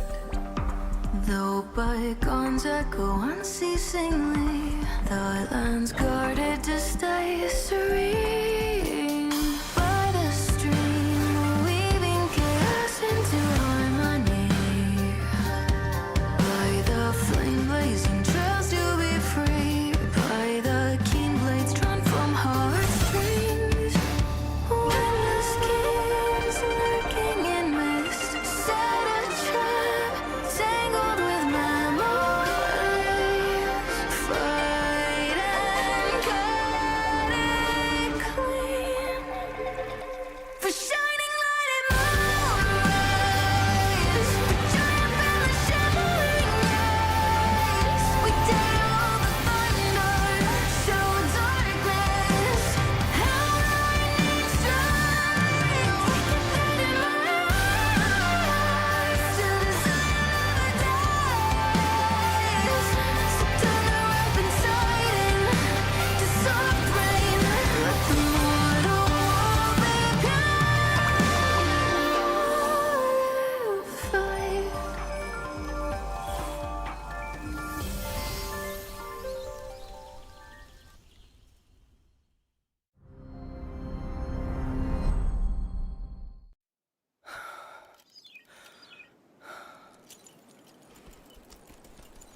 In the Fortress and Gorges War,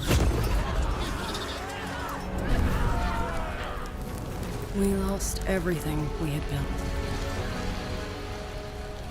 And yet, in the hearts of the people, it remained home. What is broken, we fix. What is destroyed, we rebuild.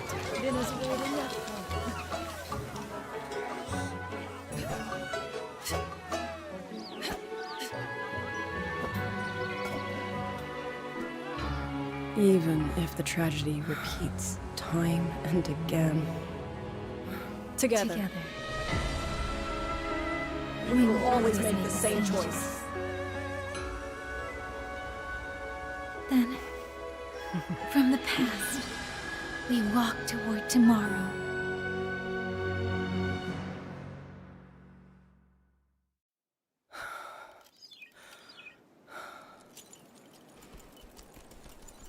in the Fortress and Gorges War, we lost everything we had built. And yet, in the hearts of the people, it remained home. What is broken, we fix. What is destroyed, we rebuild.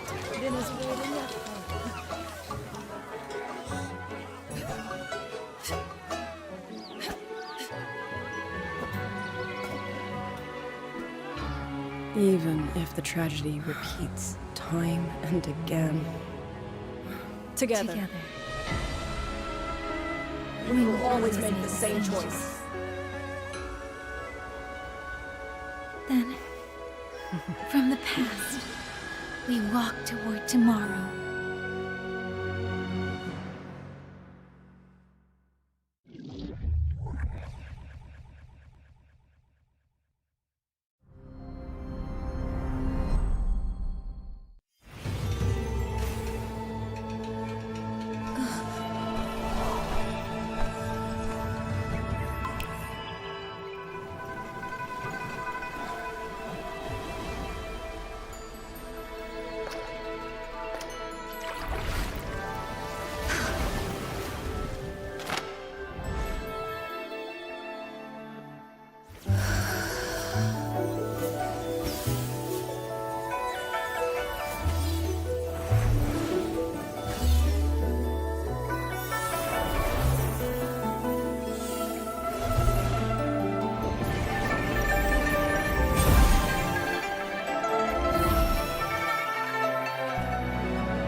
So be it. A bet is a bet. I yield my ally. No. Soy soy. For now, I place my hope in your hands.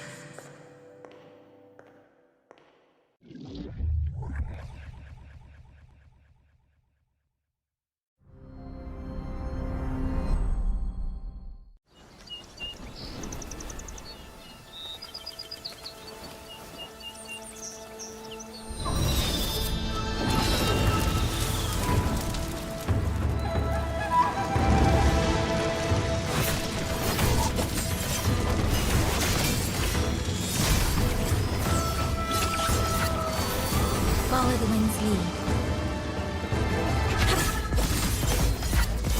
Wind on me! Strike the wicked!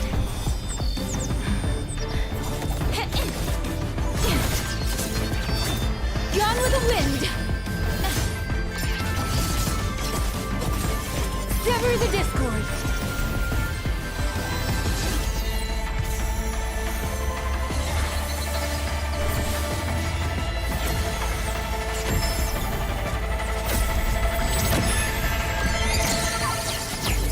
All sounds ceased!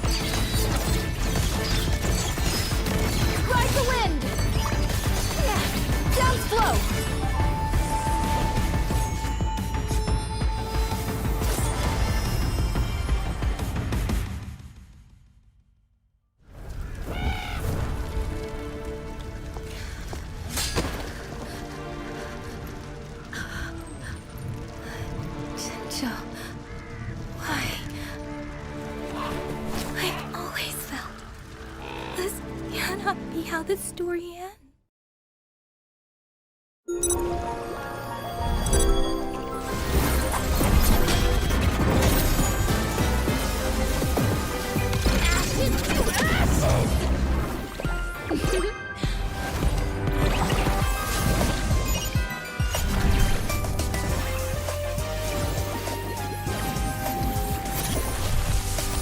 Please don't. Forgive me.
After a lengthy competitions here for Holographic Overdrive 2026, the Wuthering Waves Tactical Hologram Tournament speed runs in here for the Thailand Qualifiers. We are now approaching the finale, the very last battles in order to determine who will get the last slots for Thailand representative to be represented in our Southeast Asian Grand Final event. This is such going to be a tough one to look forward to. How are you feeling so far, Mr. Loyal? I feel marvelous, I would say. It was a very tough competition so far. Exactly. To see all the levels from all the Thai competitors in the final 8.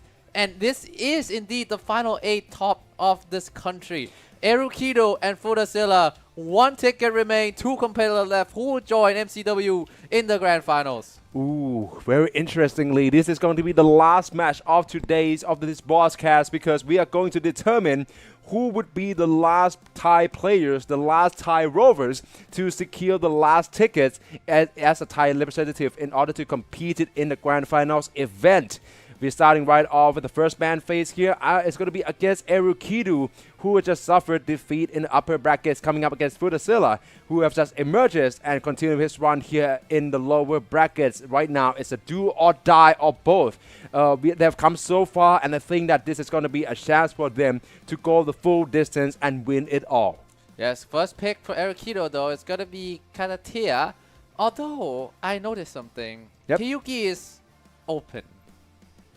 She's nowhere to be seen. She's nowhere to be seen, and we haven't seen Hiyuki at all today. Exactly.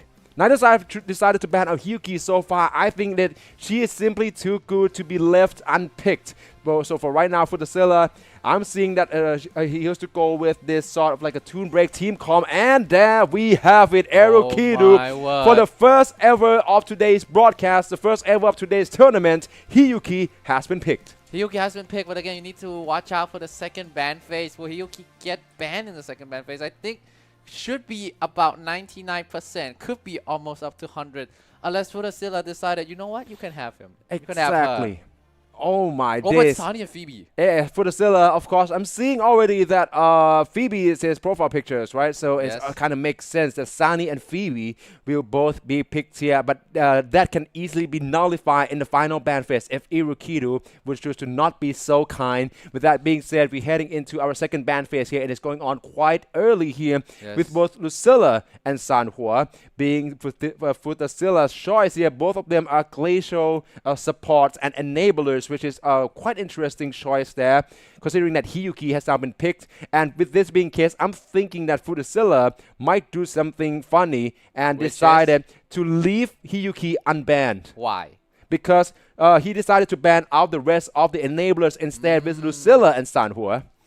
Really interesting analysis there from FacePalm. Exactly. It could be the gamble that wins Futasilla this last ticket. Catarella and Sergi will be the last pick. Meanwhile, Rakido will be Lupa and Baizhi. Who would be the ban? Will we see Hyuki today? Oh, I'm really looking forward to this for Futasilla. I mean, Katatia is also quite bannable. That's also the main damage dealer as a sort of like hyper carry in the team. But meanwhile, Luke Hersen, we already seen Erukido's performances already. The airborne mix-up, the airborne combos, that's going to be so on point. And as predicted, Futasilla ban out Katatia and Brandt, leaving Hiyuki being available and going to be featured for the first time ever in our Thailand qualifiers for Holographic Overdrive 2026.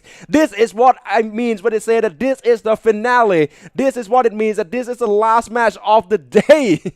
Futasilla decided to go with a counter instead. Irukido has been known to love being in the air. Luke Hersen and Brand, his two handsome boy flying combo that we haven't seen in a while, just is cooking so far. So he decided, you know what, I'm going to ban Brand. I'm going to ban Katatia. I'm going to leave Hyuki open because I already banned all the enablers. Exactly. For Erukido's side, though, Carlotta and Sani is being banned. This is going to deal quite a huge blow to his team comp as well. Phoebe, less likely going to be as useful without Sani, the main Spectral Frazzle burst, and also with Carlotta here, the main glacial damage here, leaving him in shot in case that we're going to go up again. Oh my God. Sigilum, the first boss, coming right up along with Lady of the Sea into Dreamless, and then of course, which is very likely, is going to have to go to the distance with Dragon of Dirge into Reactor Husk. Oh my days. This is not easy for anyone. For anyone, really. And Erukido, you cannot use Luke Hersen, but you can still use Hiyuki. Although we have seen Sigilum be defeated today by none other than Futasilla. Yeah, definitely for Futasilla. Interestingly, Galbrena is not even being considered. Oh, pardon me. Yeah, she was banned in first pick ever by Erukido. So definitely he has been keeping tapped on that Galbrena's performances by Futasilla. But I think Futasilla has a know-how. One of the main factors here, if we want to go back to the exactly last matches in which Futasilla come out on top against French Nano, the reason why he managed to close out on Sigilum could partially come from the echo skill setups. Yes. Because mainly Sigilum is going to take an extra damage when it comes to echo skills, right? So yeah, that can be the huge contributions to Futasilla's damage. I trust that he actually knows enough of Sigilum movesets to actually pull this off. Meanwhile, for Erukido, he's heading into this team comp, heading into this first to three series quite relatively with Hiyuki for the first time ever being concluded. This is the one to be looked out for, definitely, Mr. Loyal. Yes, there is just one slight problem for Futasilla, is that he doesn't have really the go ahead, like pound for pound main damage dealers. Yes, he doesn't have like the main damage DPS. I mean, of course, you can technically put anyone in the main damage slot, but without the out-to-out, pound for pound, the best in the business. Meanwhile, Erukido has Hiyuki, has Luke, has Jinshi, even though Luke and Jinshi would not be that much optimal against a Sigilum. I mean, sure, but of course, Hiyuki would probably be the go-to choice here, and I can see him being used with either maybe Yuno or Baiju. Right now, it's not anymore about the most optimal or the best in-slot teams. It's kind of different, right? Whenever we play on our personal accounts, we just are considering on just either want to pull for the characters that we want, what kind of teams we would like to make in order to make sure we can clear these end games. For these competitors, Erukido and Futasilla, that is no longer irrelevant with this draft system. system here, they have to make use for the most of the picks here that they have managed to conjure up. So yeah, definitely Hiyuki is going to be Erukido's main weapons here in order to come out on top against Sigilum, if that were to be the case. Yes, if that were to be the case, then you have to think it that way. But right now, as we wait, this is the last match of the day. This will be the last ticket. Exactly. All right then. The match is about to begin at any time soon. Sigilum being the first install, so of course Spectral resistant. That's not going to be quite irrelevant for Erukido considering he got Hiyuki. I'm really curious and feel for Futazilla right now. Linne potentially like out along the list, potentially like the best damage dealers out here. Probably going to be left out or maybe to be complemented with Moni in the Toon strain here. That can still be the ideas alongside with Denia. But yeah, definitely this is looking very grim for him, for Futazilla. I understand that he managed to come out on top over this boss with Galbrena being the fusion damage dealers in complement with all those echo skills. But with now, this is entirely different matchups. It is the exact same boss, but I don't think it would be as easy for him as it is for the first time. No, it won't be easier at all. Erukido, though, I think the draft right now favor Erukido as we have determined. I mean, Hiyuki just outright. We see Hiyuki banned about 100% of the time. So far, we have 8 matches prior to this match. In all 8 matches, Hiyuki was nowhere to be seen. Why? Because she is banned. Yeah, exactly. And easily, this is already being in effect since the Southeast Asian qualifiers past 2 days. Make sure to check them out as well if you are from Southeast Asian viewers here. Indonesia, Vietnam, Malaysia, Philippines, Singapore. There have been competitors and also contestants from all over the countries coming into trying to compete in this Southeast Asia qualifier as well. But yeah, back to the point. Hiyuki has been the most banned characters in this entire Holographic Overdrive 2026 so far. So yeah, definitely there's something to be looked out for. How can we expect to see Erukido performances on her right now as the first match is about to begin? Yes. And for the Scylla, we have to talk about that match in the lower semis where he just obliterate Sigilum. But right now it's loading in. We're going into fight very soon. Exactly. What comp will be? Yeah, okay, I'm seeing exactly as I predicted. For Futazilla, the best one would have to be Denia, Linne, and then also Moni going in with a dual fusion here with Linne in order to help to make sure and complement on the Toon Break system over there. But we have to also watch out for Erukido as well, because right now I see Rebecca's in place here. But of course, Hiyuki is going to be deployed alongside with Baiju as well. That's going to be a bit of a sustaining options for him. And Hiyuki would instead entering the liberations here, of course, and then proccing into this sacred state as well. Got freezing here. Sigilum still couldn't really retaliate whatsoever. That 4th hit gauge currently being filled and dispensed at the perfectly time here. And of course, he has come to blast with the Rebecca's and Mitch also supplying here as well. And that is almost 373 Ks of damage. Hiyuki, man. Hiyuki, look at that damage already from Erukido. Just bursting out Sigilum.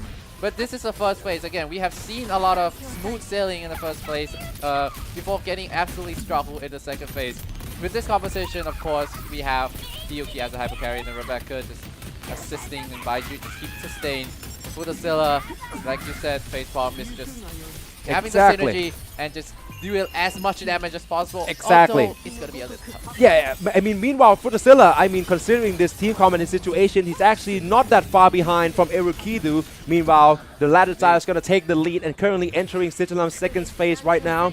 All 3 still standing tall. Baiju, definitely a crucial pick that Erukido managed to secure. Meanwhile, there's going to be a sword plunging here, looking for the perfect dodge in, and it's going to be Baiju. Oof! And she actually got hit though. Meanwhile, still with the Echo Shields, of course, going to still stand tall. More than half of HP is still intact, and of course, with all this heal and liberation, she will be safe.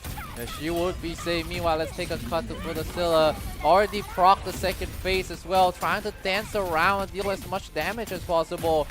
With the liberation on the Nia, trying to create that much. Look at the white gauge, it's getting down. It's about to get staggered. Exactly. So right now for Futasilla, also doing quite well here. I believe he's catching up to Erukidu now. So all would have to depend on currently Denia as well into Moni straight away. And I think that the airborne stage from Moni can also coming in clutch as well in order to make sure that he can avoid all of Sigilum's moveset here. Back to Erukidu though. All three still standing well, coming in with intro from Baiju and also with the turrets by Rebecca. So there's a constant electro damage being dealt onto Sigilum here. It's not going to be as consequential, but now here's come these sequences here. Watch out for the missiles as well as the wing dashes. 2 times a charm, but the third one is coming right up, and now his stamina is actually in red. But meanwhile, managed to poke him quite well with Hiyuki, and right now this is another chance for conversion by Erukidu back to Futasilla with the near liberations. But the thing is, Futasilla is on a good pace here. He has a time lead and the HP lead as well. This is looking good, even though everything looks so grim. It's not the best meta pick if you're talking pound-to-pound meta, but Futasilla making it work here. Exactly, and currently Futasilla is on the lead right now, but that's not going to matter because all will be determined on the clear time. If the challenge is to be completed, Futasilla has to try and make sure he can keep up the paces right now. This mix up with the Toon Strain is working well so far. Erukidu as well has to dealing with this moveset from Sigilums here. We can looking to for a both side completion here, but here's come the missiles by Futasilla side. Sigilum still manages to stand tall here for Erukidu. Of course, now it's going to get into this realm, and it's going to be another tough chance for Baijus to dealing into liberation here to continue the combo strings. Oh, got clipped both times. So even though with the shield here, this is quite dangerous. Futasilla, of course, trying to go on for the win. Toonbreak ready for Mones to closing down on Sigilum. Futasilla managed to closing down on Sigilum once more. First time, that could be a fluke. Second time, that is no more. Here is the Sigilum Slayer. Futasilla with a clear time of 2 minutes and 31 seconds. Meanwhile, Erukidu loses by Ju as well, so now it's only Hyuki and Rebecca remaining. He has a high chance to still complete this as a Hyuki, as you can see, busted. Oh my days, Hyuki obviously the damage going to be as reliable as always. Oh my days, 126. Yeah, definitely the time is going to be significantly behind. Actually, not as far as I predicted, but there we have it.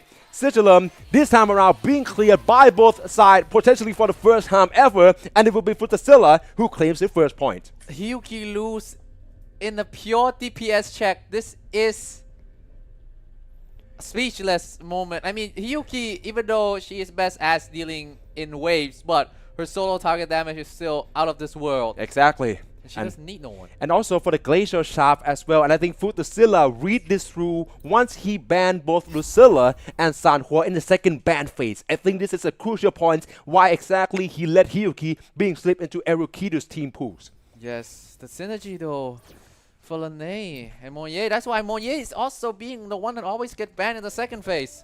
Because of what she can do, especially with Lene and Lucas. And even though Lucas is not on his team, the synergy is right there. Exactly. And the time is right there. Everything is right there. It's in Futasilla's favor. We thought he was in the disadvantage, but no. He is the danger. He's not in danger. He is the danger. Oh, that's some Breaking Bad quote there, if I'm not mistaken. You are correct. Yeah, of course. We're going to head right into our second boss straight away with Lady of the Sea. All right, so this time around, we're going to see all this team calm by Futasilla being utilized once more. After that performance against Sigilum, I'm not gonna doubt this Toon Strain is anymore. Yeah, he got this one in the pockets, and as we already mentioned, this is a developer account. All of the echoes that you are seeing right here has been generated already by the developer accounts here. So it's just got a chance for both sides to have a full access to the echo tunings of their choice. And Futasilla maybe sticking with the same composition, Lene, Denia, and Moye. Meanwhile, Erukidu, I didn't catch what he's trying to do with this comp, but yeah, it's gonna be Luke Hudson. I think he just benched Hyuki. Yeah, I mean, supposedly because our Lady of the Sea also have a lot of airborne stages too, and if you know anything about Erukidu, the air is his reign, right? The air is exactly where he excels at. He's probably going to try to chase down Lady of the Sea once more with Luke Hudson as well as Jin C. This is a duo with the Spectral here and also with Baiju for the sustainabilities, of course. He's currently, I suppose, gaining slightly the leads on the stagger gauge against Lady of the Sea, as right now Futasilla also picking up the pace. I'm seeing in the exact same team comp potentially with currently Lene, Denia, and then also Moni. Yes, it's looking good so far for both of our competitors. Look at that. damage from Lucas and already used the Tomb Break as well, and the Stacker has the opportunity to deal a lot of damage. Meanwhile, let's take a look at Futasilla right there. Liberation coming in from Monye. Just unleash.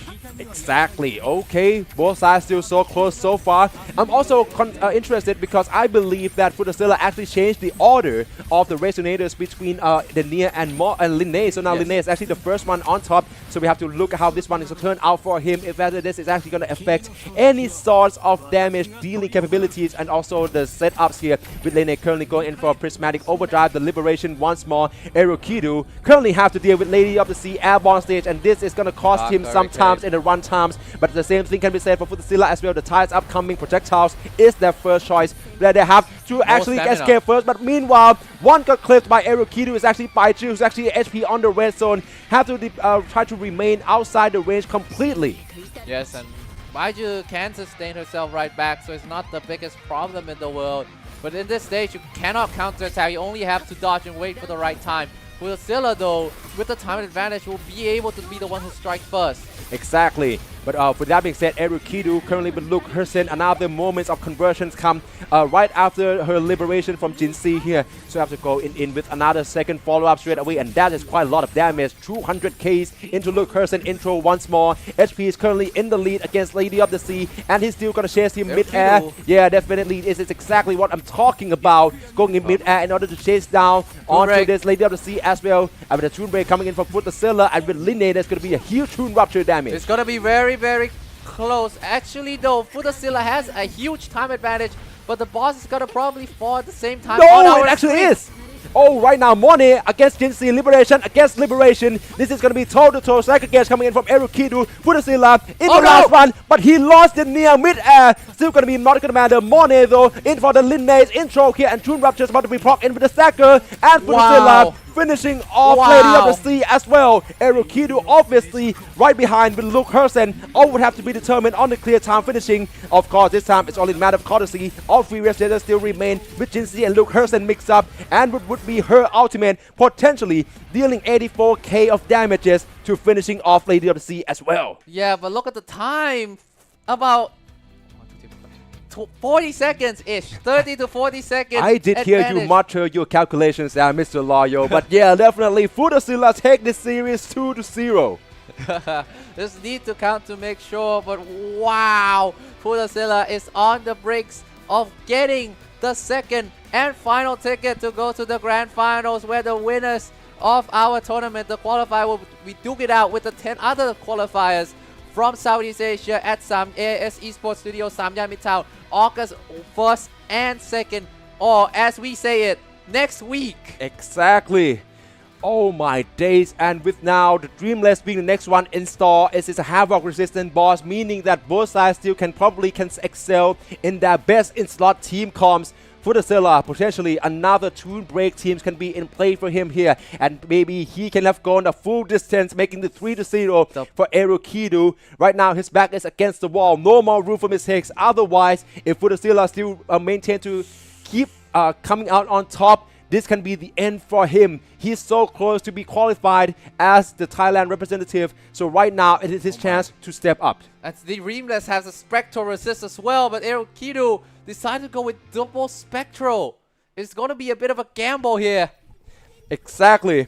So right now, standing right into Erukidu, once again, the same team comp. I'm seeing Yuno being installed instead of Baichu though, so that is going to be pure damage here with such a minimal healings here. So we have to see how this gamble would fall into his favor. He knows for a fact he's going to need a lot of damage output to keep up with Futasilla. Toon Breaks here. With of now, speaking of Toon Breaks, one has been proc straight away by Moni, dashing in with the air combos as well for the near for the Liberations. And there we have it for the intro by Linnae. I'm not sure if that motorcycle actually crashed onto them. Got to follow through with Liberation, and that's going to be a lot of damage, and the Stacker Gauge as well by Futasilla. Back to Erukidu. The parryable is coming right in, and Luke Hersen still trying to chasing down on the Dreamless, coming in with a Toon Strain here, and the Liberations about to be ready to unleash at any time soon. Potentially looking for the setup from Yuno, but Erukidu lost Luke Hersen first. Now it's only Jinxie, and Yuno remains. And with the firepower gone, that could spell the end for Erukidu, because Futasilla is not slowing down one bit. Both of them have a very strong early game, but as Luke Hersen got fall down, Erukidu, the mice may be there, and now I think I think that Jinxie also fall. Only Yuno will remain. She's the best girl, but even the best girl may not be enough. Oh, this is looking bad. You know, currently got caught mid-air, and this is a risky gamble. One that doesn't pay off for Erukidu so far. Only you know remain, and this blast still managed to perfectly dodge, going for echo skill for shield, but that would be you know demise. Erukidu failed the first attempt against Dreamless. All eyes on Futazilla right now, of course, coming in with the Dreamless here, of course, trying to go in with another tune break. Yeah, Futazilla, as long as he doesn't mess up, he will be the second qualified to the grand finals, and he doesn't look like he's slipping. Everything is going towards his plan. Oh my days. Okay then, Futazilla, have to look out for this one. Moni is still gonna dish out all the damage into it, and right now, Denia for the tune break. This is the bread and butters of Futazilla's team comp here, but meanwhile, Denia got caught mid-air though. We have seen the case already with Futazilla actually lost one of Resonator, but still managed to pull through based on Dreamless HP right now. I think this is very likely for him to finishing off this run. The Tornado coming in, perfect dodge, nicely done by Moni, going for another conversion, of course, with the tracker gauge nowhere to be seen. A blast coming in, got caught a bit of damage there, but of course, Denia being returns back once more and gonna blast all of this fusion damage in with the intro, and also the prismatic overdrive by Linnae, but Linnae just fallen, so now only the Nia and Moni remains, and the HP currently from the currently cups of victory by Futazilla suddenly seems more difficult with Moni also fallen. Then like Nia's only last one remain. Not like this. This will go to the wire. Futazilla is not gonna throw this one away now. The Nia, the last one standing with 6,000 HP. But Futazilla, who falls? We will have a redo. Oh my god. Wow, what in the world? Marry me. Futazilla about to sweep with 3 zeros in all one attempt. But that has to take a rest for now. It's going to be Erukidu against Futazilla in the second attempt against the Dreamless. Wow, just one bit more with Futazilla slip at the last moment with Monye fall down first. Exactly. Share this one out, you guys, whoever, wherever you guys are watching around, right now. This is a chance. This is quite a competition, a match on our hands here. Then see once again gonna go for the liberation straight away by Erukidu's side, and dealing a bit of a stacker gauges here. Depletion into Luke Hersen, going for the mid-air combos once more. This is quite risky considering the vertical wingspans coming in from Dreamless here. Back to Futazilla's though. Once again, there's gonna be another quick swap in with Linnae's liberations instead, and I think that the tune break is about to be ready to be erupted once more.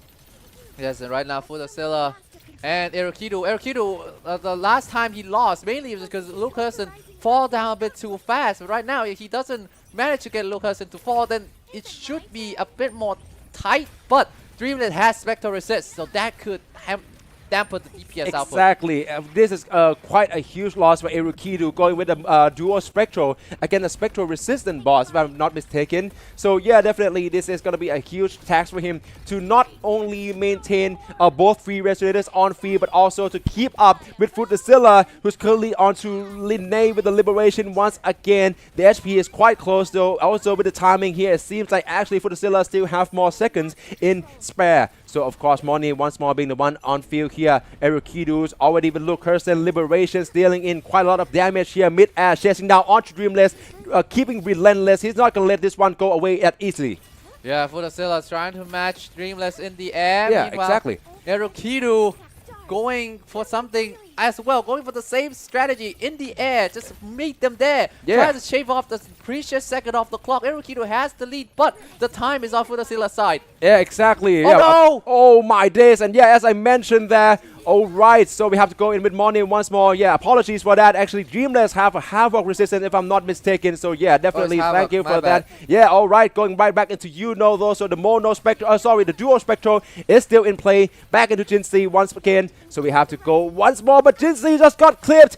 This is what I'm talking about when there's a liberations going on. The cutscene is also going to obscure you views away from Dreamless moveset as well.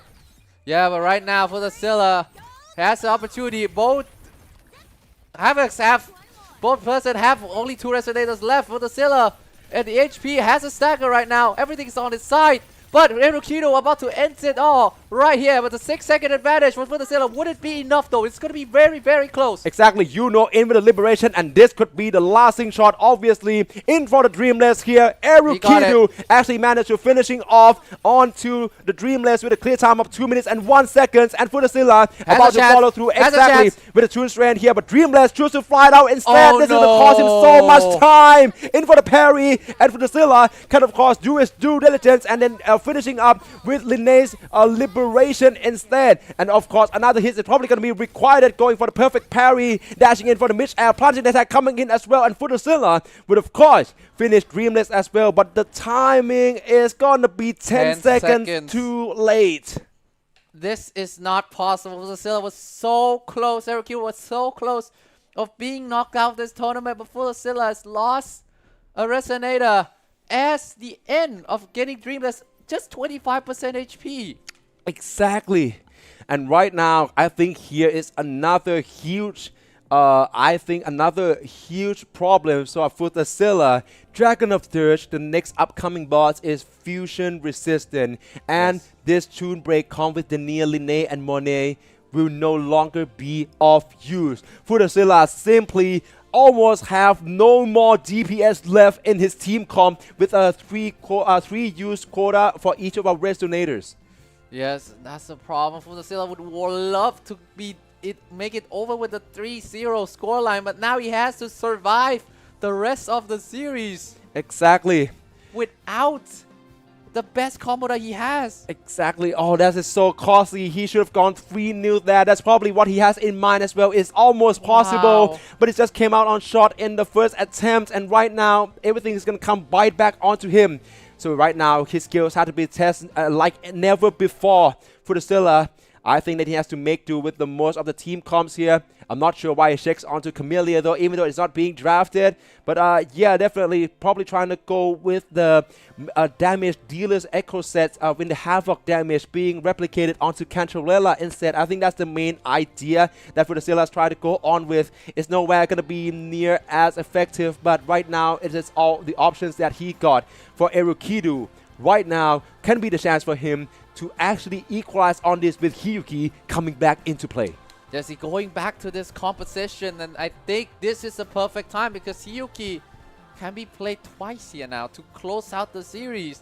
This is maybe, just maybe, the greatest comeback, the start of the greatest comeback in the tournament history. Exactly. So make sure to share this one out, guys. The tournament is going to be ongoing. This one could potentially go on distance. The final qualifiers for Thailand representatives to represent our country in the Holographic Overdrive 2026 here against the Southeast Asian best. A showdown between Erukidu and Futasilla is going to begin on the first attempts on Dragon of Dirge. Dragon of Dirge with Hiyuki coming right back again. This now is, once again, it's the battle of DPS check. Who would come down on top? Right now it seems like Hiyuki would be coming out on top. Exactly, and right now he's also gaining quite a lot of bleeds here as well. That glacial damage is going to be causing a lot of damage onto Dragon of Dirge that is actually fusion resistance. So Hiyuki once again 300k of damage here, and a Toon Break for the combo extension straight away interrupted Dragon of Dirge as well. This couldn't looking any better for Erukidu. Yeah, look at the HP difference right here for Erukidu and Futasilla. It's a, how you say this? It's just speechless right now. Look yeah, at exactly. Okay, I mean, Futasilla still holding himself off quite well. Cantarella seems to be the main damage dealer right now, dealing all the Havoc damage. We're seeing him replicate Camellia's echo sets onto him earlier. Back to Erukidu first, because actually he has just lost Baiju though. So that's going to be only Hiyuki remains actually. So right now, dealing all this damage here, I think the AI is about to be completed at any time soon with all the 40 gauges being fulfilled to the 3 stacks here. Back to Rebecca's first with the Liberation. I think he has to look out for Dragon of Dirge ground AoE as well. That's being deployed right before into the spikes. Managed to dodge him quite well into Hiyuki for the Liberation once again. And it's another blast of damage here. Has to dodge onto Dragon of Dirge though, with now no longer with the Sustainer in Baiju. So Hiyuki is on a thin ice. She is on a thin ice, and she got caught a little bit there. Has to switch back to Rebecca.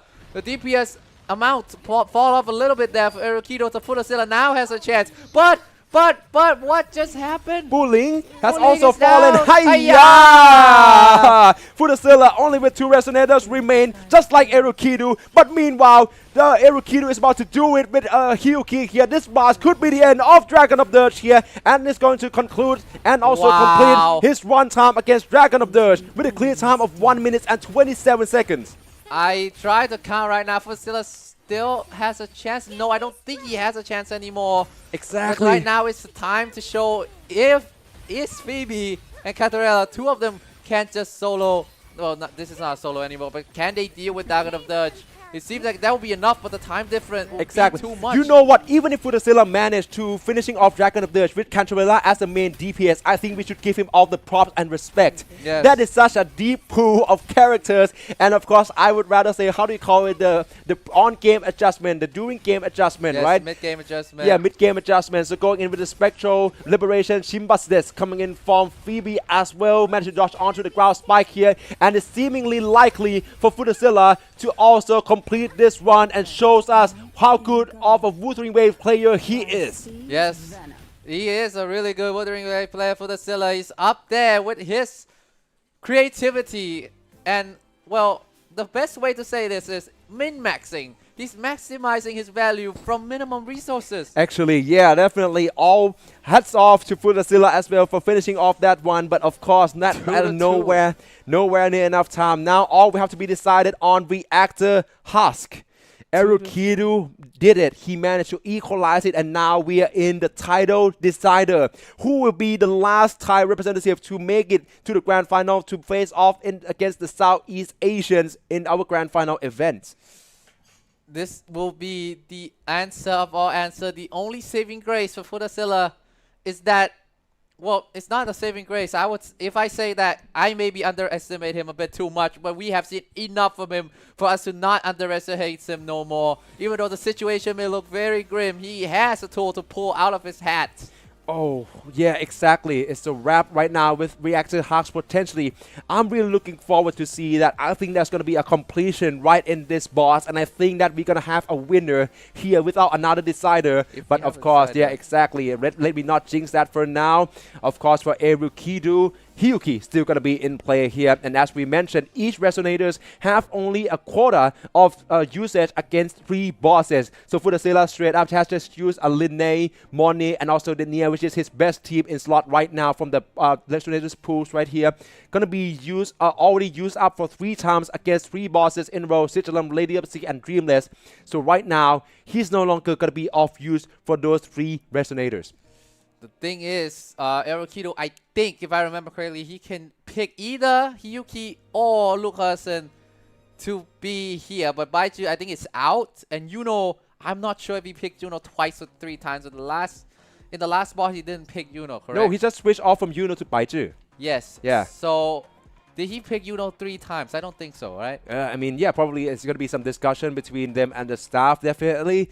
Because we have been keeping track, and as we have mentioned, it's going to be the cases where these quotas, if for Fudasilla, let's say that he actually have what it takes to finish the reactor hacks, but even if he doesn't, even if he wants to place the longer games here, what happened is he have to make sure that either him or Erukidu cannot finish on reactor hacks for 3 times and then prompt for a reset. With that, the quotas would be returned. But of course, Fudasilla would not waste any time at heading into this team comp straight away, coming in with Phoebe first, going with the Liberation right into pooling here. So of course, Erukidu instead gonna go with the Yuno once more with Jinsei as well as Hiyuki. This is all 3 main damage dealers except for Yuno, who can provide some sort of support and the setups for the rhythm as well. Yes, and the composition, if I were to be honest, it will be on the side of Erukidu, who has the advantage. But Fudasilla, we have seen enough of it. Oh, as I say that. No, Cantrabella just fall. That's and that's the main supposedly, damage yeah, dealer his too. main damage dealers, albeit how unlikely by Fudasilla. Now 1 Resonator's down, back to Erukidu first because Hiyuki is about to unleash her Liberation here as well. And that's a lot of damage. True Strain also being ready to be procced on as it's going to be Twin Blade Ticker by Jinsei instead in order to follow through with Liberation here as well. And that's going to be another stacker. This is quite a... out. Yeah, this is exactly quite a good chance for Erukidu right now as Fudasilla has just lost his first attempt against Reactor Husk. Yeah, but right now he has to pray that Erukido mess up somehow, some way with Hiyuki, with Yuno, and of course with Jinshi. It's going to be a difficult. The time is enough to spare. The damage is there as well. Erukido is primed to close this one out, to complete the biggest reverse sweep in this tournament to offer. Tickets, of course, but meanwhile Reactor House is coming, so right now it's going to be Yuno in with another Liberation, but I'm not sure if it's actually landed though. Okay, currently it's with quite a limited visions on the Reactor House right now, going for the parable exactly right into the Liberation once more by Jinsi, dealing 84k of damages. Toon Break being triggered once more. Hyuki for the perfect setup here. The 40 gauge already being built up to the second stage right now. Going to follow through with the Jinsi once more. Quick swap right back into Hyuki here and dealing this massive glacial damage with the Liberation. Yeah, with deal massive glacier damage, but wait a second, Hyuki just got smashed out! There is hope at the end of the tunnel after all, but Jinshi and Yuno, these two are not to be trifled with. They are strong by themselves without a hyper carry of Hyuki. Exactly, this is still in place for Erukido. Jinsi is currently the main damage dealers right now, and right now I think that Reactor Hux is about to get interrupted here, but they also have to watch out for the moveset. This is so risky with the Liberation being unleashed at such a similar timing here, and he managed to dodge it, going for the Toon Break instead, and the stackers also being built up. This could have gone on any better for Erukido. This is going to be a lot of damage with a quick swap coming in from Yuno as well for the setup, as well as Jinsi Liberation once again, and try dishing in all of this damage here, throwing everything in, Kitchen Sink included. Once again, an Echo skill for the shield, and Jinsi once more in this rotation. This has been going on quite well with the time rotation, but Jinsi got one-shotted by Reactor Hux. Grapple moment here. This is could have gone. This is disastrous for Erukido. Oh my days, Erukido!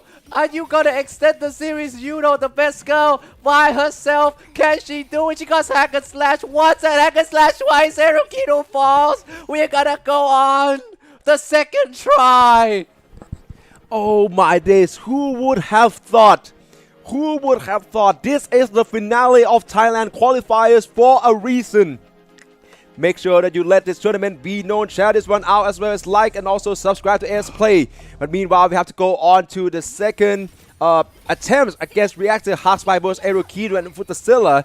Of course, Erukido is probably going to try to pick up some momentum from his first attempt there. He was so close. Just have to make sure that Hyuki can stay until the very end. But again, without Baizi, it's a little bit tougher to sustain. You know, yes, you know can sustain, but on the scale, it's a little bit not on the same level. Exactly, but oh my days. And okay, we're going with the Erukido once more. Of course, it's going to be Hyuki, right, on the main damage dealing roles right now, as the Liberations just launch it in, and the Sacker Gate is about to fall down at any moment. It's only 30 seconds past and managed to freeze Reactor Hux even. That's nicely done.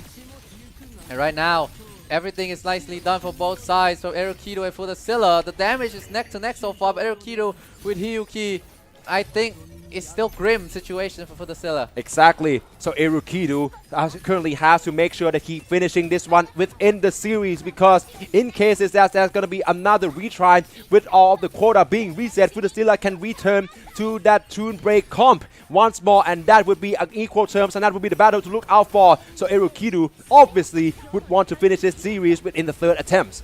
Yes, Futasilla right now is trying to dodge all the fireballs that have been unleashing too, but look at the health bar different, and look at the time as well. Erukido is way ahead of Futasilla. Exactly, but I think that there's going to be another annoying moveset by Reactor Hux that both sides actually have to deal with right now, and this is a timing for Hyuki to unleash the Liberation. Toon Breaks being ready to be triggered by her straight up into another chain of combos here. Try to dash to reposition here and freeze Reactor Hux once more. It can also go in quite unpredictable when the Reactor Hux actually caught on with the frozen moments right here. Back to Futasilla here. All three respirators still remain, but one is about to fall with bullying. Already fallen there. Fuyo. Oh, and one is follow through. No way. The one shot will get one more as well. I'm not sure who that is.